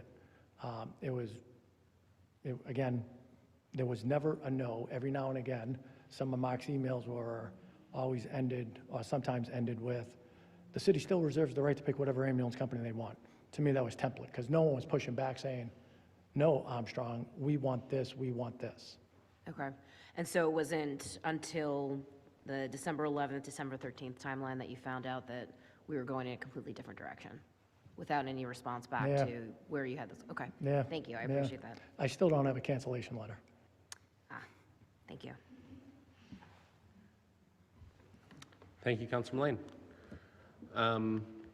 We kind of interrupted you there with some questions. Yeah. If you want to finish out anything else Sure. you wanted to say. Let's see. I heard lack of staffing, totally not true. Totally not true. We are the incredibly staffed company. Lack of ambulance, and I say that because we have the Teamsters with us. We are a unionized workforce. The Teamsters have been spectacular partners. Once they came on board, we started on projects and programs to hire, to retain. Our numbers have never been better. Our training, our paramedics and EMTs, they're not just put on trucks. If you're working in an emergency truck in Medford, you have more training than out-of-school EMTs. It's very structured to make sure that highly competent providers are working within the city. So when lack of staffing, that was new to me. And our workforce is wonderful. So I appreciate, again, look how many people are here with us. So that was blindsiding. Again, no one told us. If that's a concern, we couldn't even talk about it to explain that it's not true. Lack of ambulances. The day I met with the mayor, the day before, we had 40 trucks in the city. So again, another total false claim, statement. Lack of training, total false statement. Again, our folks are highly acutely trained to work our emergency trucks. Mutual aid, we're spread thin for mutual aid. Totally not true. We have 40 trucks coming in the city on that particular day, and I can show you clusters of data, right? Again, this is what we look at, clusters of data to prove how many ambulances we have here at any given hour. And within a couple hours here or there, 10, 20 trucks have to be within the city within 2 hours. So again, another statement of lack of our mutual aid spread too thin. Without giving mutual aid, you don't get mutual aid. It's the same, it goes back and forth. But again, from our side, we do mutual aid with our own trucks. So we know the quality of people coming in here. We know so much about it. But because of all of the data, we know where the trucks have to be and when. What else? Sorry, I have so many emails.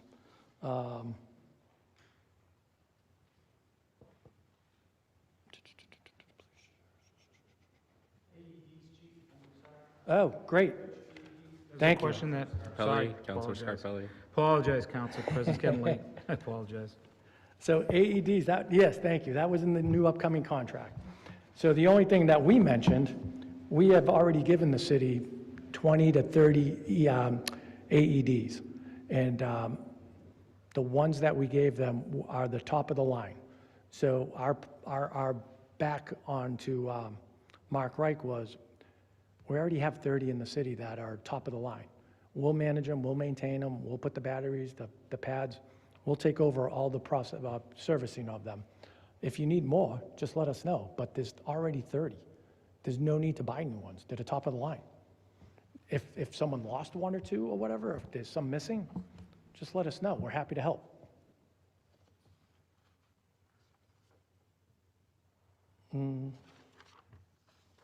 Okay, any other questions? Do we have any questions from members of the council? Councilor Scarpelli. I know that, does this language sound familiar? Is this responsible contractually? City employees, vendors shall transport to area hospitals without charge to the patient or the city, any employee of the city that requires services within the city and in the course of employment. Is that what you were? That's what I was asking talking for? about, yeah. Right, so that came from your contract with Waltham. So you never said no.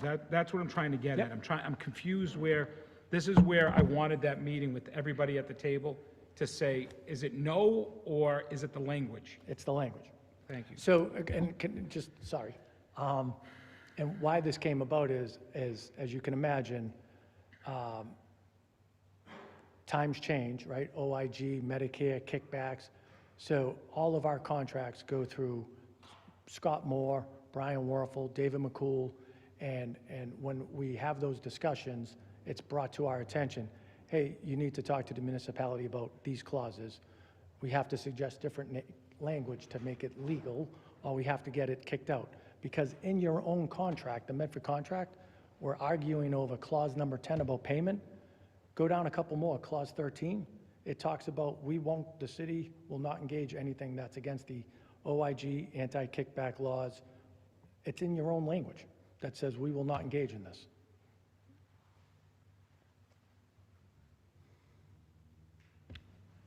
Thank you. Thank you. I've got a few things here. So appreciated clarifying like where you were coming from on the payments. If we could go a little bit more into that. Number one, you got a letter that said pay us $450,000. Basically, you said it's not that you never said you would never pay, right? Is that? Nope. Okay, that's your position. Yeah, just wanted to get it legalized to make sure the city, nor Armstrong, because if something went wrong and we got, OIG came in here, the federal government, and said, whoa, this is a pay-to-play, they call it, or a pot sweetener, if that was true, because if we give you $450,000 paid in 10 days without any financials to back it up, OIG comes in here, they take our Medicare license. Armstrong closes the door the next day. That's 75% of our business. Okay. Do you have that in writing? I do I? Do we have that in writing?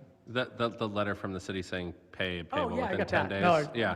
Scott's here. No, for yeah, that. just the email that came from the city that Yeah. said, give us $450,000 in the next 10 days. I can answer questions while I look, but yeah. You got a lot of paperwork there.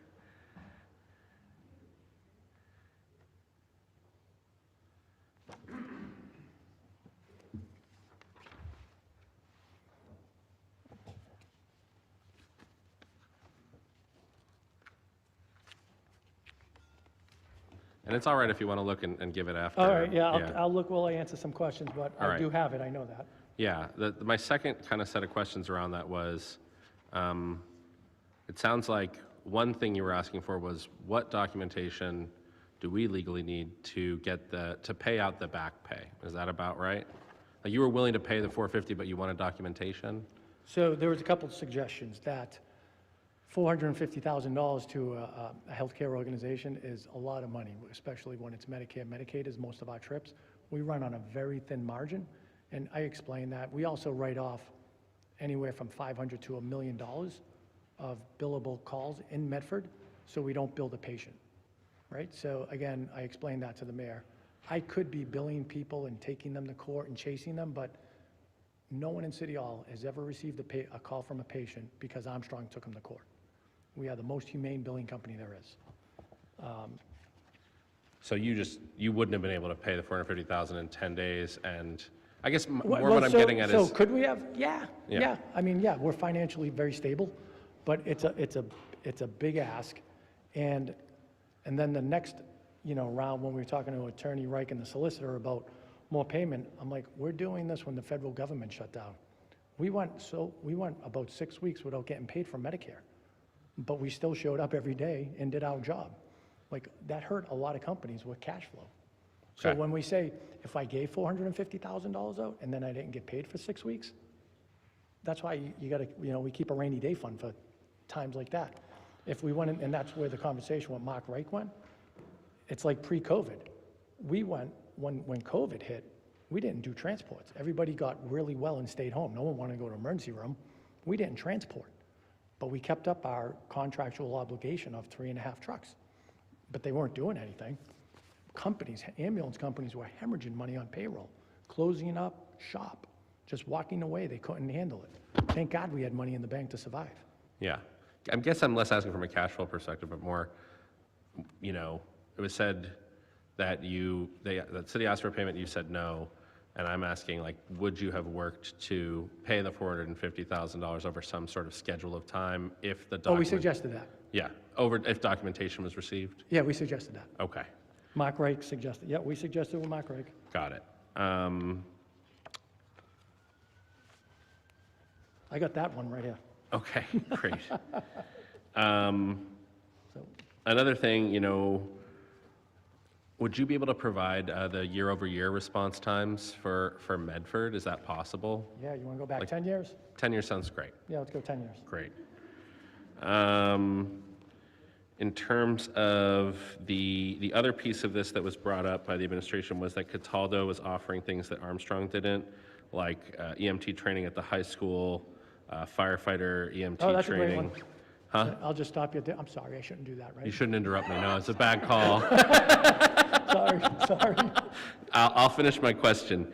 So they listed EMT training at the high school, firefighter trainings to be EMTs, extra equipment at fire scenes, and new training opportunities. And, since this was also, in addition to looking back at the contract and all the provisions that we're talking about, it's also multiple bids and companies were considered here. Is there a reason that Cataldo offered those and you didn't, or did you offer those, or what's your perspective on that as part of the negotiation? Oh, God. A few years ago, this one I don't have. I probably could still research my calendar and find it. Several years ago, we met with the former principal, Heidi Reich, I believe her name was. Yep. And Jill okay. Sawyer, I think, was her assistant principal, maybe. We met with them and talked and tried to put together an EMT program for the tech side of the school, but to fold it into the curriculum, it was way too difficult. And then there was a problem with, at the time, we were ununionized labor coming in to teach the program, but we offered to do the program at the high school, and there was a problem. So yes, we totally agreed to do it. Now that we're a unionized workforce, probably be a lot easier now. Okay. On the firefighter EMT training? Yep, we agreed to it. Okay. Just didn't want to do it in our building. We were going to outsource it to a company that we do a lot of work with, just so, we like to outsource it just so we're clean of any of the paperwork holding or any of that. And the person who owns the company is a firefighter, a fire chief, and works well with other fire departments, but he's worked with us on other projects like that. Right. And then this new training opportunities and extra equipment at fire scenes? So we do that differently. There's a company called Sparks. Sparks is, it is a volunteer service based in Boston. And every time we go to fires larger than, and Sean can speak to this if you want to ask Sean, but greater than 2 or 3 alarms, we, from our dispatch center, we go immediately and start rehab. For us, rehab is medicine. It's not food and hot dogs. We look at the rehab from the medicine side. And then when we want, if it's going to be a long sustained major catastrophe, and we have to bring in those services greater than medical for food and hydration, we work with what they call the Sparks out of Boston. And I think we do that after the 3rd alarm. But those guys are great. They come anytime we call, and they provide hot food, cold drinks, and hot chocolate in the winter. They are wonderful. Again, it's not a service. We specialize in one thing, taking care of sick people. That's our mission. And we work well with other groups that do their mission better than us. Got it. Great. The last thing I wanted to ask about was there was basically 3 things that were mentioned that in the March 2025 meeting, it was said that it was characterized that Armstrong wouldn't honor these provisions of the contract. It was 1, the payments and reimbursements. I think we've gone over that pretty extensively. The other 2 were that you were going to start charging the city for EMD. Oh, yeah. Yeah. Could you explain that a little bit? Yep, thank you. Forgot about that. EMD, we never said we were going to charge the city for EMD. What we said was, again, from a medical compliance, or federal compliance of kickback, that's the whole goal. And it was very, let's get the attorneys to agree how to do this correctly. In all the other cities and towns we work with, we charge them. There's a handful that we don't charge, and that's because Pro Ambulance provides, it's a long story, but we get paid in lieu through Pro Ambulance for providing the services on the communities that they cover with their ambulances. But any community that we serve, Saugus, Stoneham, Melrose, it's a pass-through. We bill Melrose $25,000. Melrose submits that bill to State 911. State 911 pays it, and then the city pays us back that money. It's a pass-through. There was no ever, and I think I was pretty open that if the pass-through didn't work in the city for whatever reason, we're still not going to charge the city. We haven't charged the city since we bought the equipment for the city. Okay. Last one was the first responder change for transport. Was that something that you were going to immediately start changing just to do No. police and fire on scene? No. That was for the next contract? Correct. We just Yeah. wanted to legalize the language to make sure it was compliant. Okay, Yep. great. That's all my questions. Do you have any more? Counselor Scarpelli. After all this information, I don't want to call anybody that they weren't telling the truth, they weren't honest. All I want to say, in the 12th hour, Rich, is anybody other than people on your staff, anybody in this room to answer questions, present when you unveiled the final presentation? I'm sorry? The final presentation of the contract where everything was in line and ready to go. Was the chief of staff, Mr. Salvi, anybody present that's in this room that's... My last email to Mark Reich was with the proposed contractual language to us where I said, we agree to all this. Here are the 4 or 5 things that we need clarification on, and nothing after that. Okay. And was that just with you and him? Correct. Well, and our attorney, David McCool. Okay, thanks. So in conclusion with this whole process, the questions of response time, you have documentation. Sure. With questions of the meetings and the responses from the contractual, you share the information. Yep. Your team, when they talk about transition, because this is more important to me, Zach and Mr. President, I know that we have people that want to speak, but I think the most important piece is the next piece, and that is, are we prepared for the transition? I believe Mr. Salvi said that you were Armstrong was part of this transition. So from what I hear, that all you got was an email saying that you're moving on. Mm-hmm. You haven't met with a system in place to prepare Cataldo to let them know what's going on, or have you done that on your own? I have not. I know Sean's had some conversations, but my learning that it was officially and it was going to Cataldo is when Dennis Cataldo called me and said, what's going on over there? We had to sign a document that we have the contract. See, and I appreciate that, Mr. Raymond, but to Mr. President, to my colleagues, I think this is where we have to look at the fiscal responsibility of this piece, not just the money that we're losing because of this situation, but also understanding if Cataldo is providing any of those funding mechanisms that we were getting from Armstrong. The other piece was, what did we just hear of the negotiation process, that how much money do we spend to KP Law, to our city staff, and hours to negotiate contracts that seem to have gone awry back in April? That's a lot of money. And these are the things that the transparency of this process brings forward, because what we're seeing, Mr. Raymond, what we're seeing throughout the community are some serious issues that we'll have to move forward as a council and really dig deeper in making sure that we are true stewards of our fiscal responsibility and the finances of this community. Because as you're talking, I'm doing the figures and can only imagine what it costs for KP Law, what it costs for man-hours for our city solicitor, who's now gone, by the way, what it costs for our staff, our even Chief's team to put together some numbers yesterday. Yeah. This is stuff to me that it's befuddling to me, because I have yet to hear the why when it comes to changing over to Cataldo. And this is the reason why I wanted that one more meeting, Because maybe I'm wrong, maybe I'm looking at it in different glasses, because I've mentioned that this is personal to me because of the situation I've gone through personally. But why can't we see that this isn't a good fit to change? Why can't we take a deep breath and stop?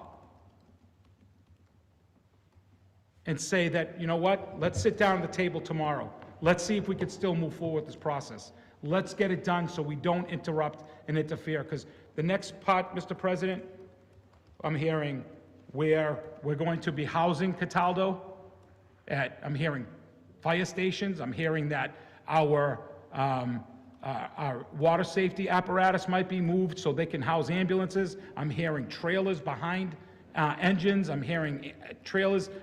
Is that showing that we're ready?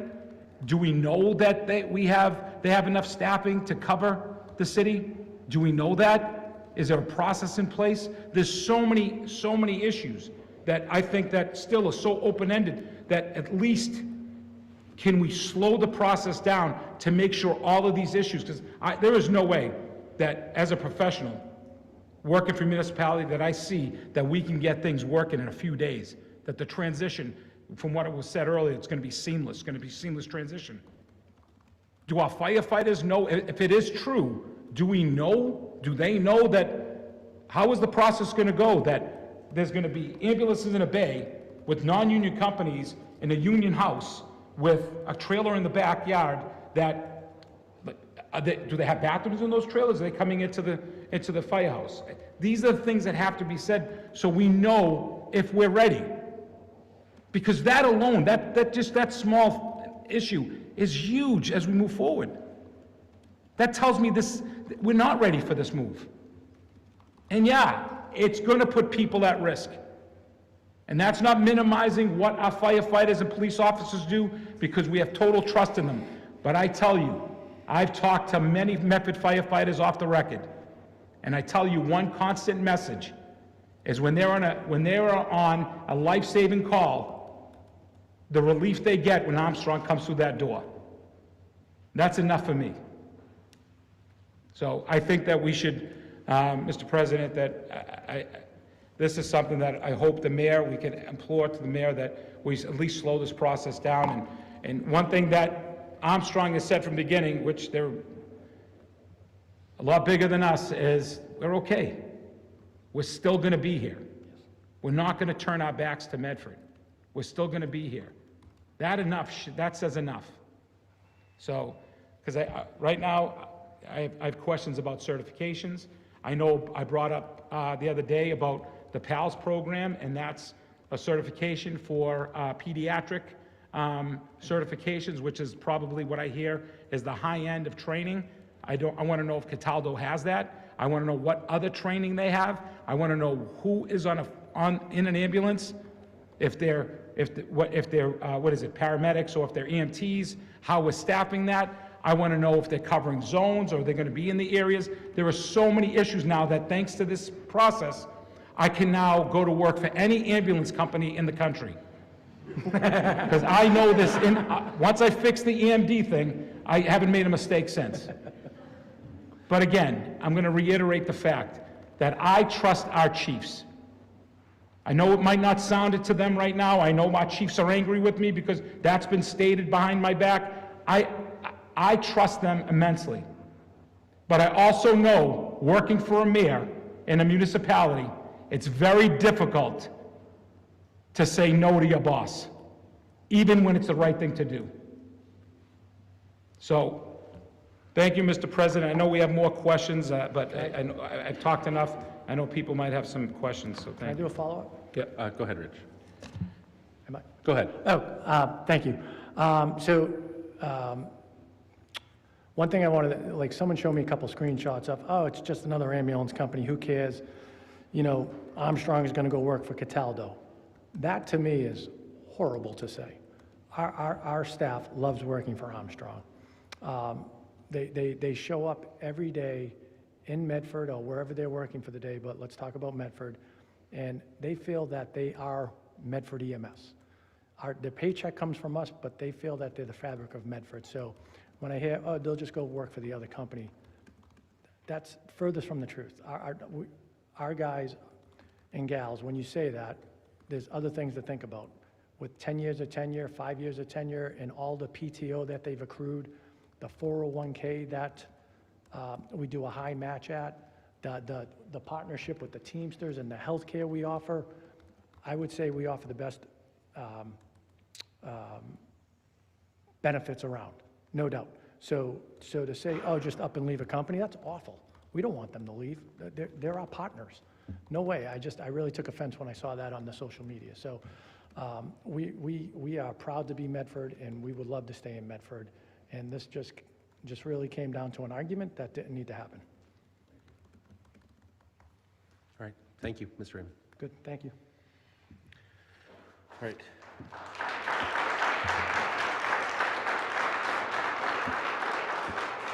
At this point, and I really appreciate folks sticking around for a while. We're happy to open the floor. Well, actually, we haven't heard from, and I did say this, I see a representative from Local 25 here. If you wanted to say anything on behalf of the union and the workers, and then we'll open it up to public participation. And if you could just give your name and address, please. Sure. Nancy Campbell. I'm a business agent with Teamsters Local 25. Thank you. I just prepared a little bit for you. I do have some comments after what I've just witnessed the last 3.5 hours.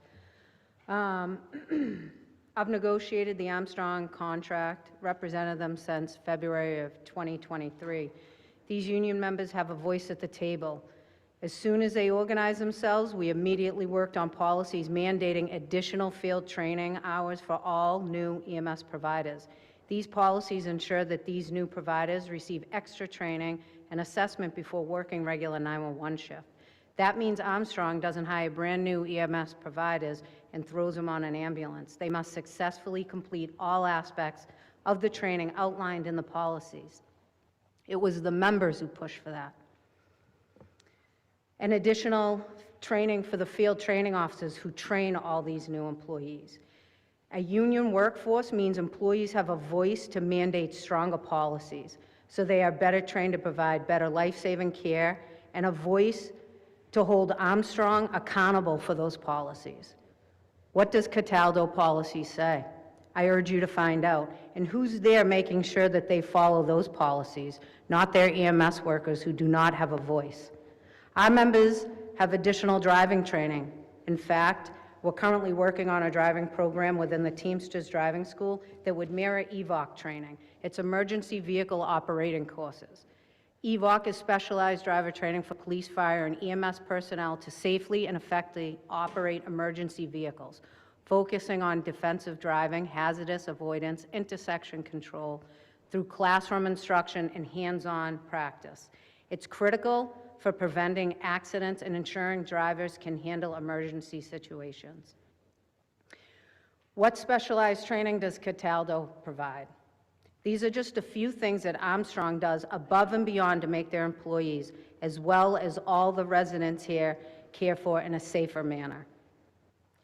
They take saving lives seriously, unlike the mayor apparently. I'm not surprised at the lack of transparency that she and her office has shown. She continuously bases her decisions on her own personal grudges. Her constant incompetence to make good professional decisions could now have dire consequences. This is such an important decision, and for her to do it behind closed doors raises red flags. After listening to the Chief of Staff and the chiefs here tonight, I'm even more worried. You guys called this meeting, you're asking these questions, and not one person from the mayor's office was sent to actually answer.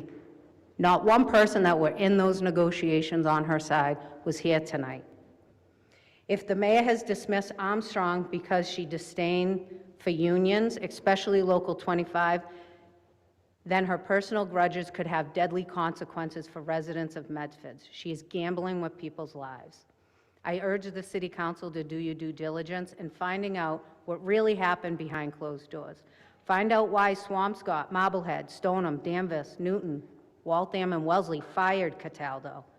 I take protecting my members very seriously in the workplace, but also in everyday life. We are family. We have hundreds of members here in Medford, and if any of them are harmed because of this decision, she won't be able to hide behind that closed door. She will be held accountable. Thank you. Thank you. All right, go to public participation. We're going to alternate between in-person and on Zoom. If you'd like to speak in person, you can line up behind the podium. If you're on Zoom, you can raise your hand on Zoom. Folks will have 3 minutes to speak, and we'll start at the podium with Mr. Jones. Name and address for the record, please. Thanks. Bob Jones, 5 St. Mary Street, Medford, Mass. Firefighter, Local 1032E Board. Just for the record, the union was not invited to any of these negotiations. Local 1032 was not asked for any input. We request that in the future. I believe that the people who are actually going on these calls, providing this service, should be represented at the table, which are represented in this room. Mr. Jones, if you could just speak. Sorry about that. Yeah, thank I was you. going to address the rank and file and the people that actually do the work here. I know. Not a paid gun from KP Law. We just couldn't hear you. They should be, we should be the ones at the negotiating table, number one. Number two, this rollout is going to happen in less than a week. I'm hearing that we're having trailers behind fire stations and ambulances in the fire stations, replacing the ice and water equipment, ice and water rescue equipment that we currently have. Maybe the chief can speak to that rollout, but apparently he just left the room.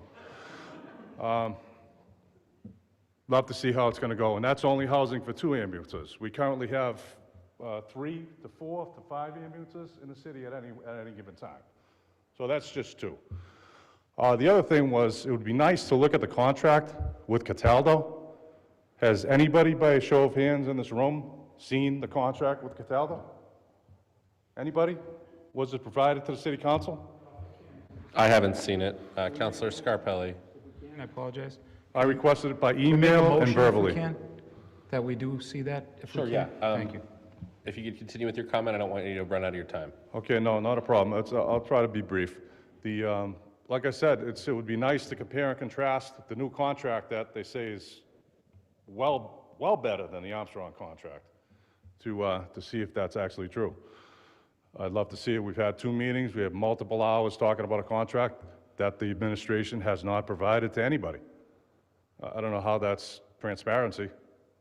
I would love to see what's in it. Again, I thank you for this forum. I thank the members of Armstrong for their dedicated service throughout the years, and they didn't deserve this type of treatment and this type of basic disrespect for the company, for the employees in this process. Thank you very much. Thank you.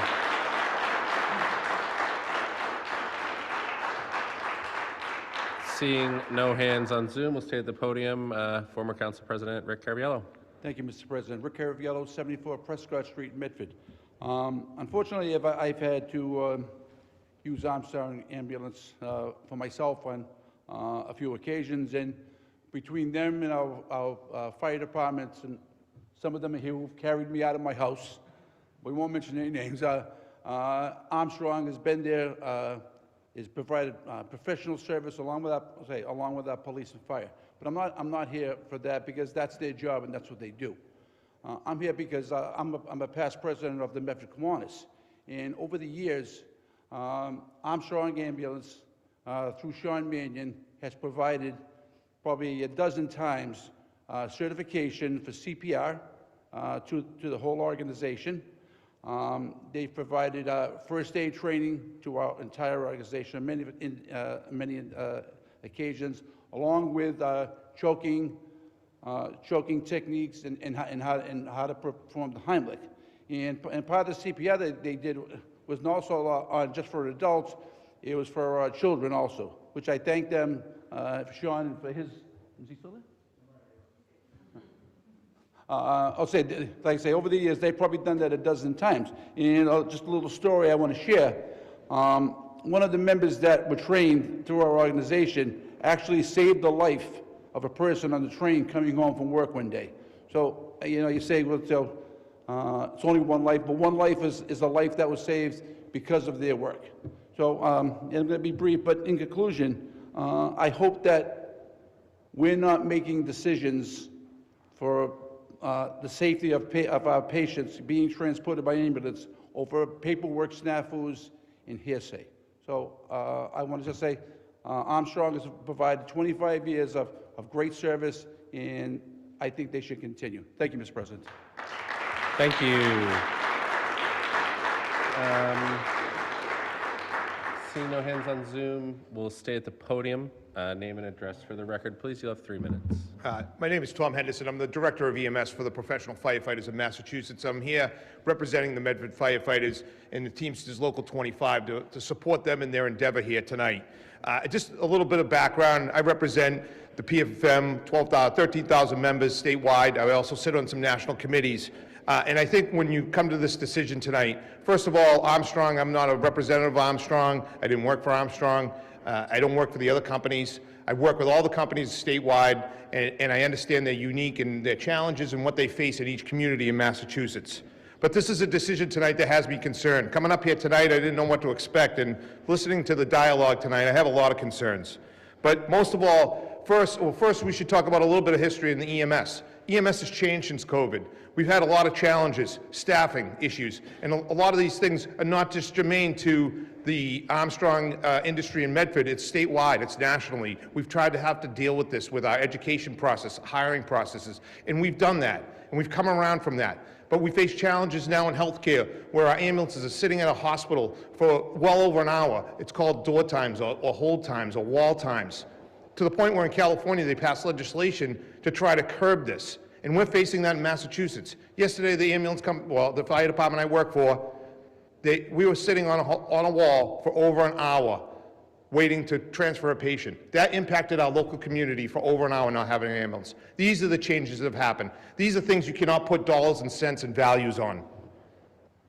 Next is, just listening to this transparent, I don't see that this was transparent at all. Changing vendors after 25 years, it's not like going from WB Mason to Staples for office supplies. This is the ambulance service for the city of Medford. I think it needs a much more deeper dive than just a couple meetings and some emails to determine one versus the other without a true RFP process. I understand it is exempt from an RFP process under Mass General Law, but I think when it comes to a service like this to the community, it needs to be well thought out and well done. And I don't think it's been well done in this process so far. The experience and knowledge of these paramedics and EMTs in this city, it comes down to very simply, they go to people's houses that they've known, they've treated for years. Again, another thing that you could not put a value on. The administration here, they understand how the service works and how to pivot it when in times of need, when you have 40 and 50 calls in a city like this. This is things that you're going to have to challenge moving forward. In the end, we hope that this is not a retaliation for unionization. We obviously know that the relationship between the union firefighters and the city have not been so great over the past years. And now to see this change, and now it speaks volumes to what has happened, them unionizing, okay? This is great because Armstrong Ambulance has come in and they've accepted it. They've worked the labor management relationship. Again, it speaks volumes that they can work this out. It hasn't come to a press or an issue. They've been able to take care of the service to the city of Medford no matter what. And they've worked well together with the Teamsters Local 25. Thank you. If you could wrap up. Yeah, I'm just going to wrap up. Last thing. Thank So you. I hope you could pause this transition. Council Scarpelli, I think they've awakened a lion in you to realize that moving forward, if they can't stop this with Armstrong, and it would be nice if you could, and keep Armstrong, hopefully you could keep and hold the ambulance company accountable moving forward. That's most of all. And I hope the city handles all the contracts like they want to hold the high standard to that they speak about tonight. Thank you for your time and have a good night. Thank you.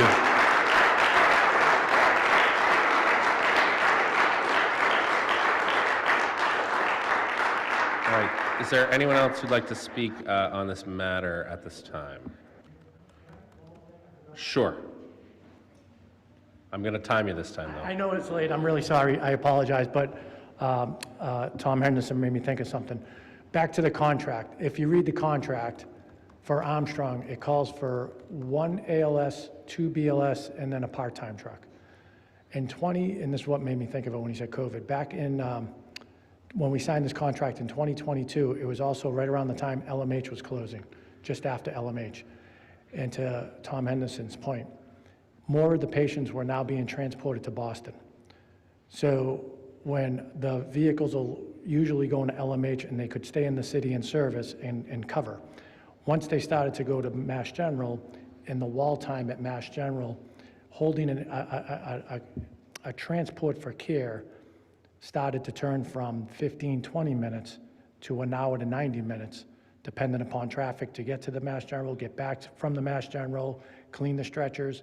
So time went much higher, which left the city at risk of less ambulances. So of course, we always had to keep pivoting, and we didn't actually even change the language. We went from one BLS truck, one ALS truck to 2 BLS trucks. We just changed it for the betterment of the city to put in 2 ALS trucks and 1 BLS truck. So there was no, oh my God, we have to do this. Like, we did great things, and again, we didn't look for a thank you. We just did it because it was the right thing to do related to the changes in the city because of the closure of the hospital. So I just thought that was important to say. So thank you for your time. Thank you.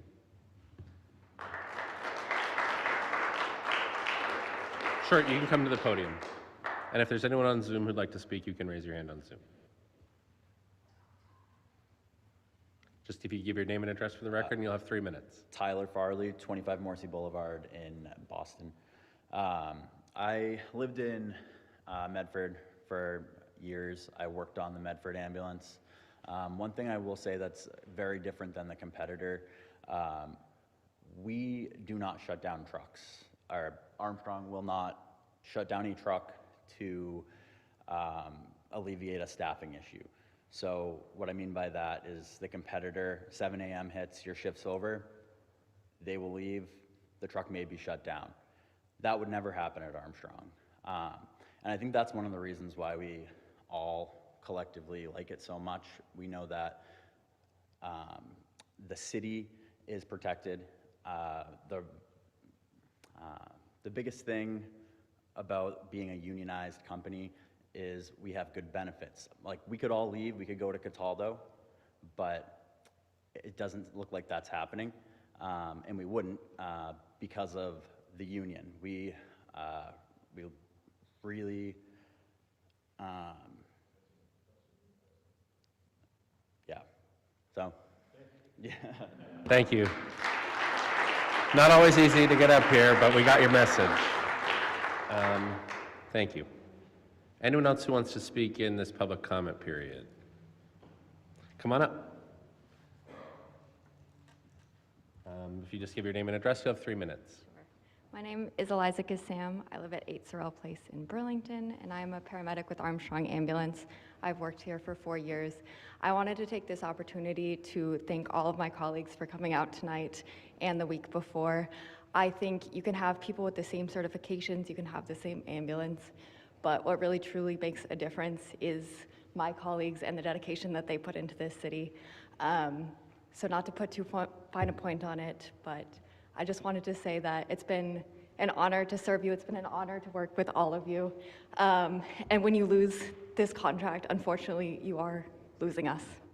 Thank you. Thank you.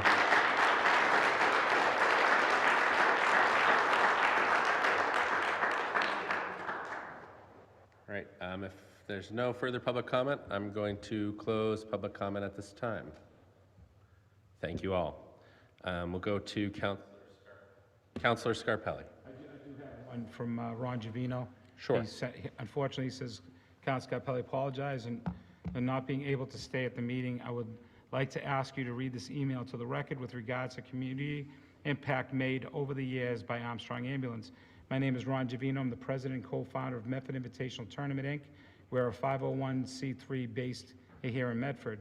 This year, the MIT is celebrating its 30th year of service to the Medford community. From our humble beginnings in '96, our organization has dedicated itself to playing sports in Medford, a celebration for our youth.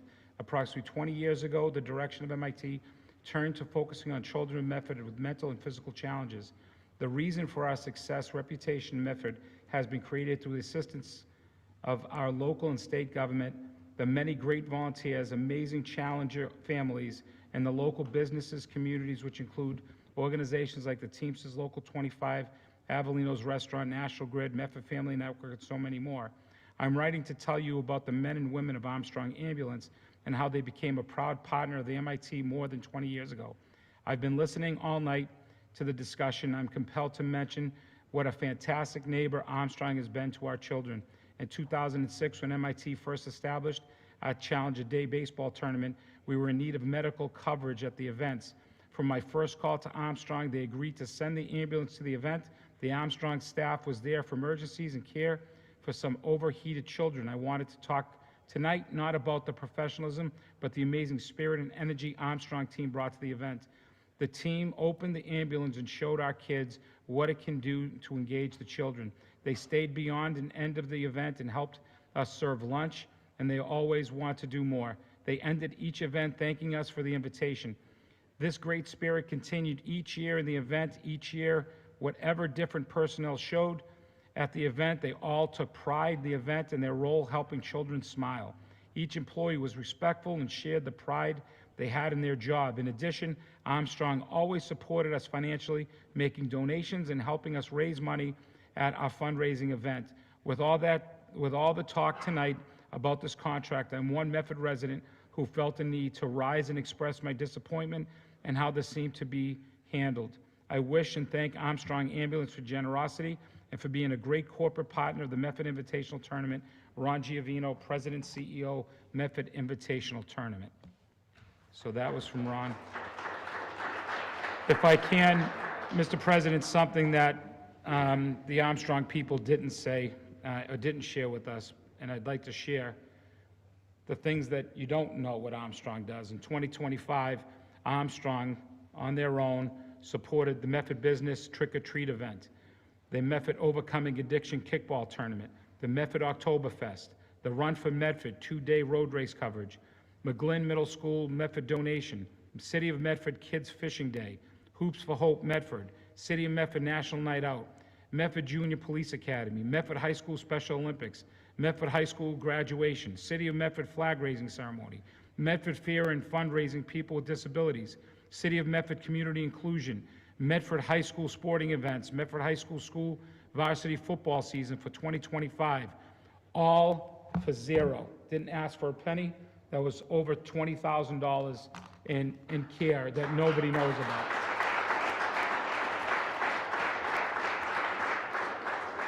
I just hope when you think of contracts, we look at that process. But in closing, Mr. President, if I can, I got a little emotional because the young lady that came up at the end,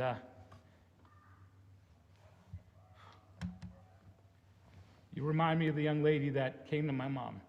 And one thing she loved was she would always kiss her on the forehead. And that's what people don't see. So I apologize for being emotional, but for those people that know me and my family, the way what we had to fight for my mom, having a partner from Armstrong, just for those 3 days, bringing her back and forth from dialysis when she was a puddle, I want to thank you. And this is why I brought this forward, because there are people right now taking their mothers and fathers to dialysis, and there are people like yourselves that are making sure that they're smiling at the most miserable time of their lives. So thank you so much.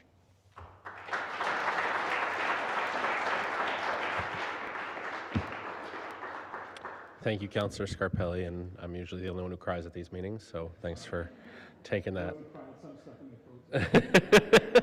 Well, I'll own that one myself. I did, I think, capture a motion from Councilor Scarpelli and then some requests for information.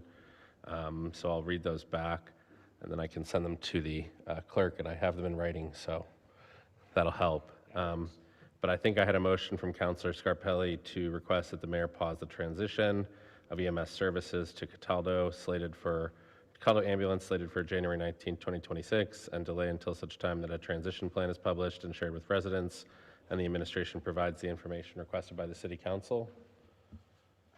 Councilor Scarpelli? All right, great. Is there a second on that motion? Seconded by Councilor Lemming. And then I'll just read the other two and we can take a vote on them all at the same time. And someone can make this one. There was a motion to request the following information from the city administration. One, a copy of the new contract with Cataldo Ambulance, city data on EMS response times, going back 10 years if possible, and including the average response time and responses, proportion of responses over 10 minutes. Transition plan for how Medford will be covered for EMS services after January 19th, and any reports from Cataldo about their coverage plans. Year-over-year comparison of Armstrong response times and Cataldo response times over the life of the contract, assuming it moves forward. Year-over-year comparison of Armstrong requests for mutual aid and Cataldo requests for mutual aid over the life of the contract. And then information on the Armstrong payments in the 2022 contract, including written options or written opinions or advice of legal counsel regarding Armstrong contract payments, when invoices were submitted by the city to Armstrong since 2020, and documentation to prove the expenses or communications to commit to produce documentation before invoicing Armstrong for payment. Is there anything else folks would like to add on that? That's for the city. Councilor Scarpelli. The housing plan to see what kind of impact that's going to make, not only for our firefighters, but also our residents. I can't see having a functioning ambulance in a bay that's going to be called out at 2, 3, 4 o'clock in the morning, and firefighters that just came back from a fire, and making sure that they can get a healthy night's sleep if that's the case, Mr. President. So I think understanding the housing of Cataldo Ambulance is going to be very important to understand this process. Thank you. I added up the plan from the city and Cataldo for how they will house ambulances in Medford. Thank you. Great. Any other requests for information from the administration that we want to add? All right. Is there a motion to request that information? On the motion of Councilor Lemming, seconded by Councilor Mullane. And then the last one is we did have Armstrong Ambulance, so we can submit this to you guys directly through our clerk, but we did have a request for a few things. There was a motion to request the following information from Armstrong Ambulance. One, the email from the city to Armstrong demanding $450,000 payable within 10 days. The email from city legal counsel to Armstrong saying that they were concerned with the legality of the payments. The email from the mayor to Armstrong saying that the city was going in a different direction, and any formal letter from the city to close out the contract with Armstrong. And then as well, I know you already said you could get it to us, but the data on your response times, going back 10 years is great. Average response time, and if possible, it'd be great to see like the proportion of responses that were over 10 minutes. I know that may be tough, but if you could, it's not tough, great. That would be great. Is there a motion for that information? Thank you. On the motion of Councilor Scarpelli, seconded by Councilor Mullane.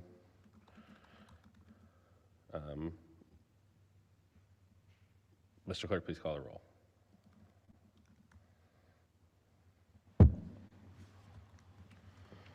Councilor Callahan. Yes. Vice President Lazaro. Yes.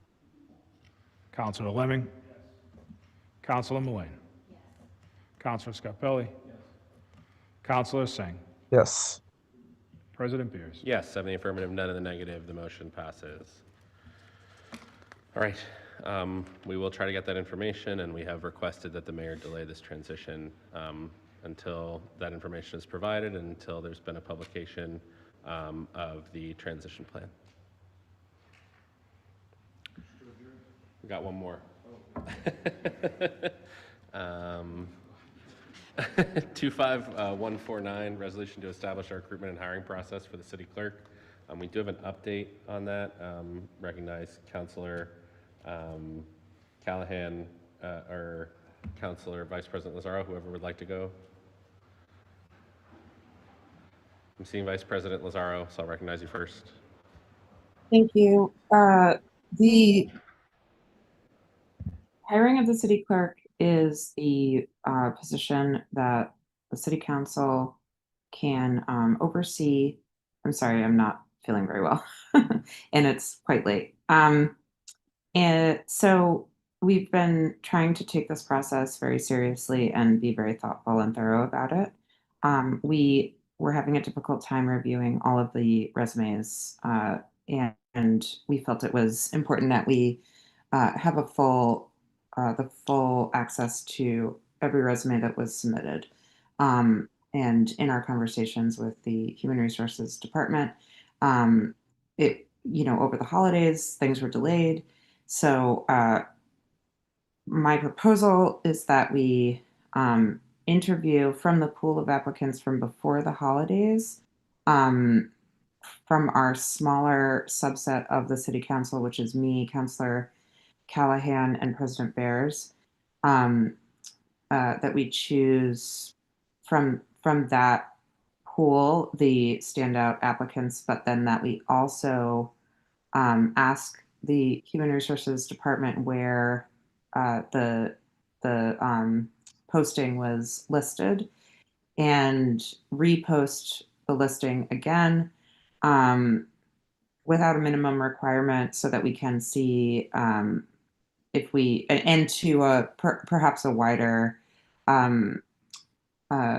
posting range, just of locations where we post, so that we can pull in fresh resumes since we had to end up waiting kind of a long time, and that the resumes that we have, a lot of those people may have gotten jobs by now. So that's my proposal, that we request interviews from the people that look really good from the group of resumes that we have now, and that we attempt to repost in addition to a little bit of a wider pool, and just to get a fresher group of resumes because it's been so long. Thank you. I'll second Thank that. you. Councillor Callahan. I'm seconding the motion. Great. So we have a motion from Vice President Lazaro to repost the city clerk job posting without the minimum requirements, so that we can bring in some new resumes, and then we can schedule interviews both from that group, the resumes we've received so far, any resumes we receive with the reposting, and then we can schedule interviews from either of those groups. Councilor Lazaro, I do have one question. How long did we want to repost the job posting without the minimum requirements for? I would say, I am open to discussion on that. I'm not sure, but I don't think I would want to keep it posted for very long, just because it's taken us this long to work this process so far. I would really like to get this wrapped up as soon as possible, personally. So maybe only a few weeks I would want to post it, just so we can try to accelerate the process from here. Got it. And you also mentioned that you wanted to post it in a few more places than it was posted. Were there any specifics on that? I would like to make sure it's posted to Masterlist, and there is another, Masterlist is a newsletter about politics, and there's another, I cannot remember the name of the other one, but it's a similar general posting. I made jobs, something like, I wanted to talk to Lisa from Human Resources for the city to ask where they were posted before and make sure we were covering a few other locations. I can't remember the other, actually, I'm gonna just look through my notes if I can just have 1 second. Sorry. Got it. That's okay. Is there any discussion by members of the council on the length of time that the job should be posted, if we're going to be reposting it hopefully this week? Councillor Millay, then Councillor Lemming. Thank you to Vice President Lazaro for bringing this up, and Councilor Callahan. I would say, I don't know if going any longer than 60 days, especially since you already have had it out there for a little bit of time. I think if it's proactive, it sounds like you all have really tried to get this to a place where more people would have eyes on it and more ability to actually apply, given some of the changes into the actual JDs. So I don't think you need to go, or I wouldn't think you need to go much more than the 60 days. Got it. I was definitely thinking a much shorter amount of time. I really would like us to get a new clerk. Counselor Lemming? I propose 13 and a half days exactly. I'm going to lose my mind. Counselor Lazaro, then Counselor Callahan. Thank you.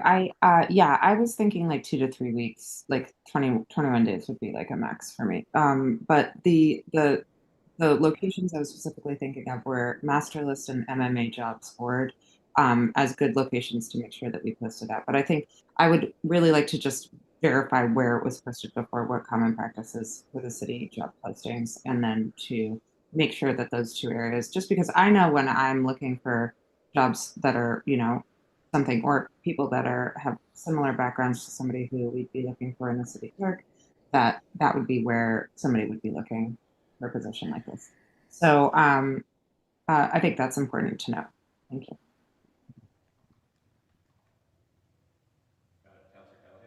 Counselor Callahan?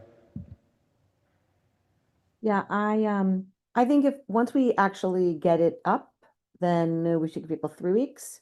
So I would think maybe the 6th of February, which is a Friday. Got it. That would be about 2-3 weeks. Is that good with everybody? Seems like generally yes. Yeah. So I have here a motion by Councilor Lazaro to repost the city clerk job posting without the minimum requirements through Friday, February 6th, 2026, to request to post the job on Master List and Mass Municipal Association Job Board, in addition to the standard HR department platforms, and for the special subcommittee of President Bears, Vice President Lazaro, and Councilor Callahan to schedule interviews from both the pool of resumes already received and any resumes received during this additional posting. Does that sound about right? Yes, that sounds great. Great.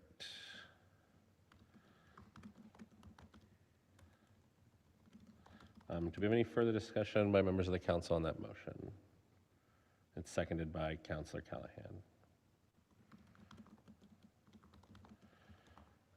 I do note we do have HR Director Crowley and we do have the Chief of Staff still here. Do you guys have any comments on this? Is this something, this is something we want to do? Any questions or any suggestions?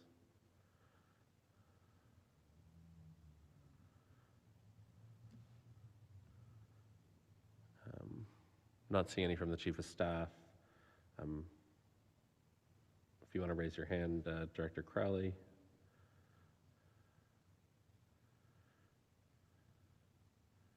All right, not seeing any further discussion on the motion of Councilor Lazaro, seconded by Councilor Callahan.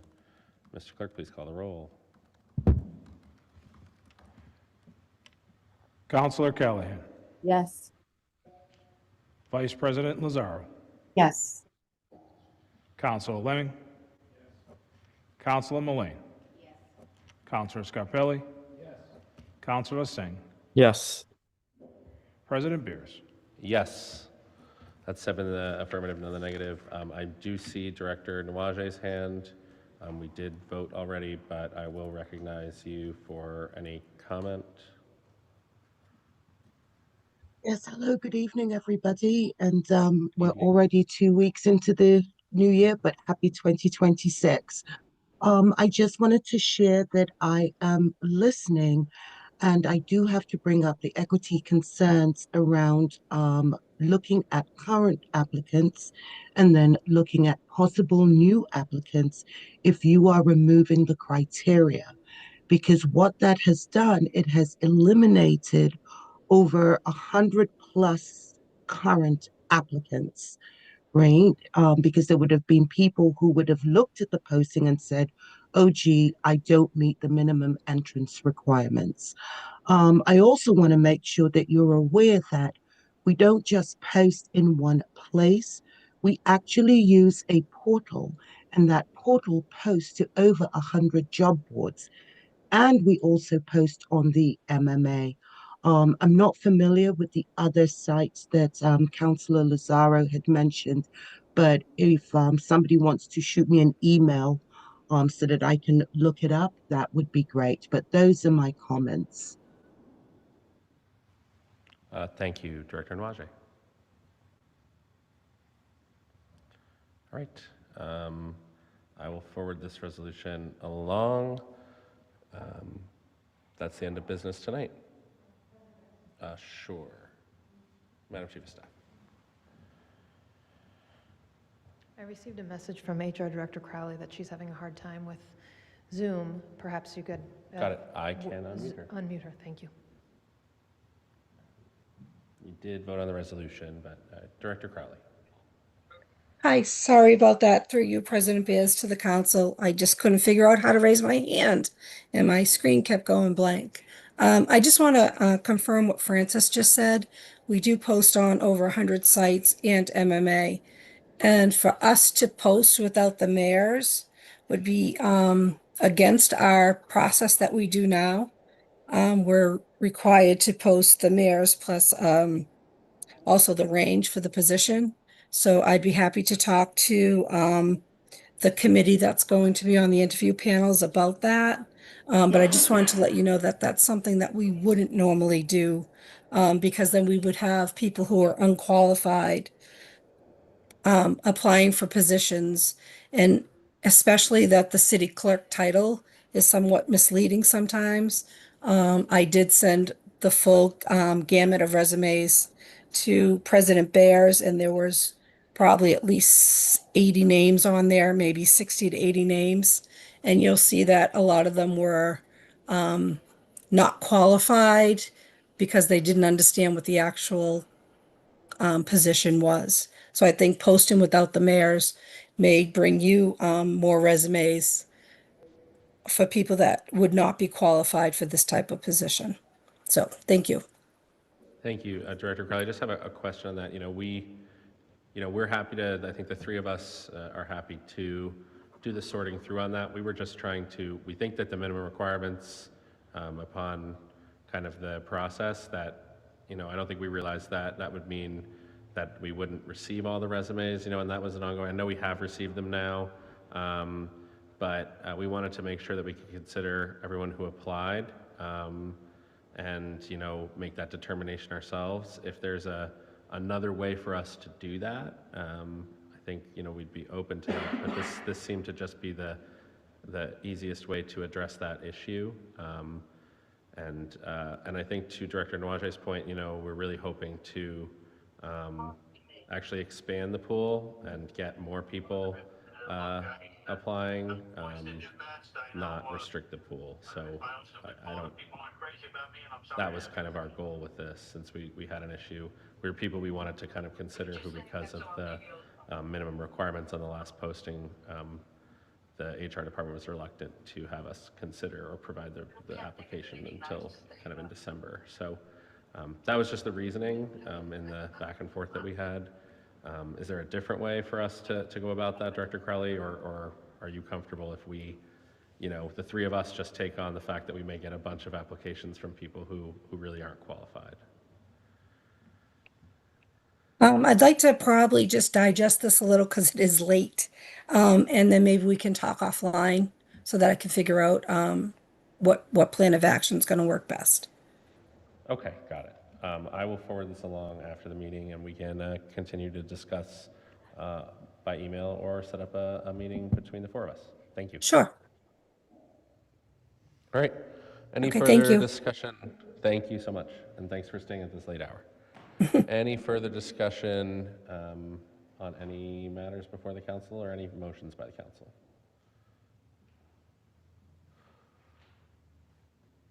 We can be done now. On the motion to adjourn. Motion to adjourn by Councilor Lemming, seconded by Vice President Lazaro. Mr. Clerk, please call the roll.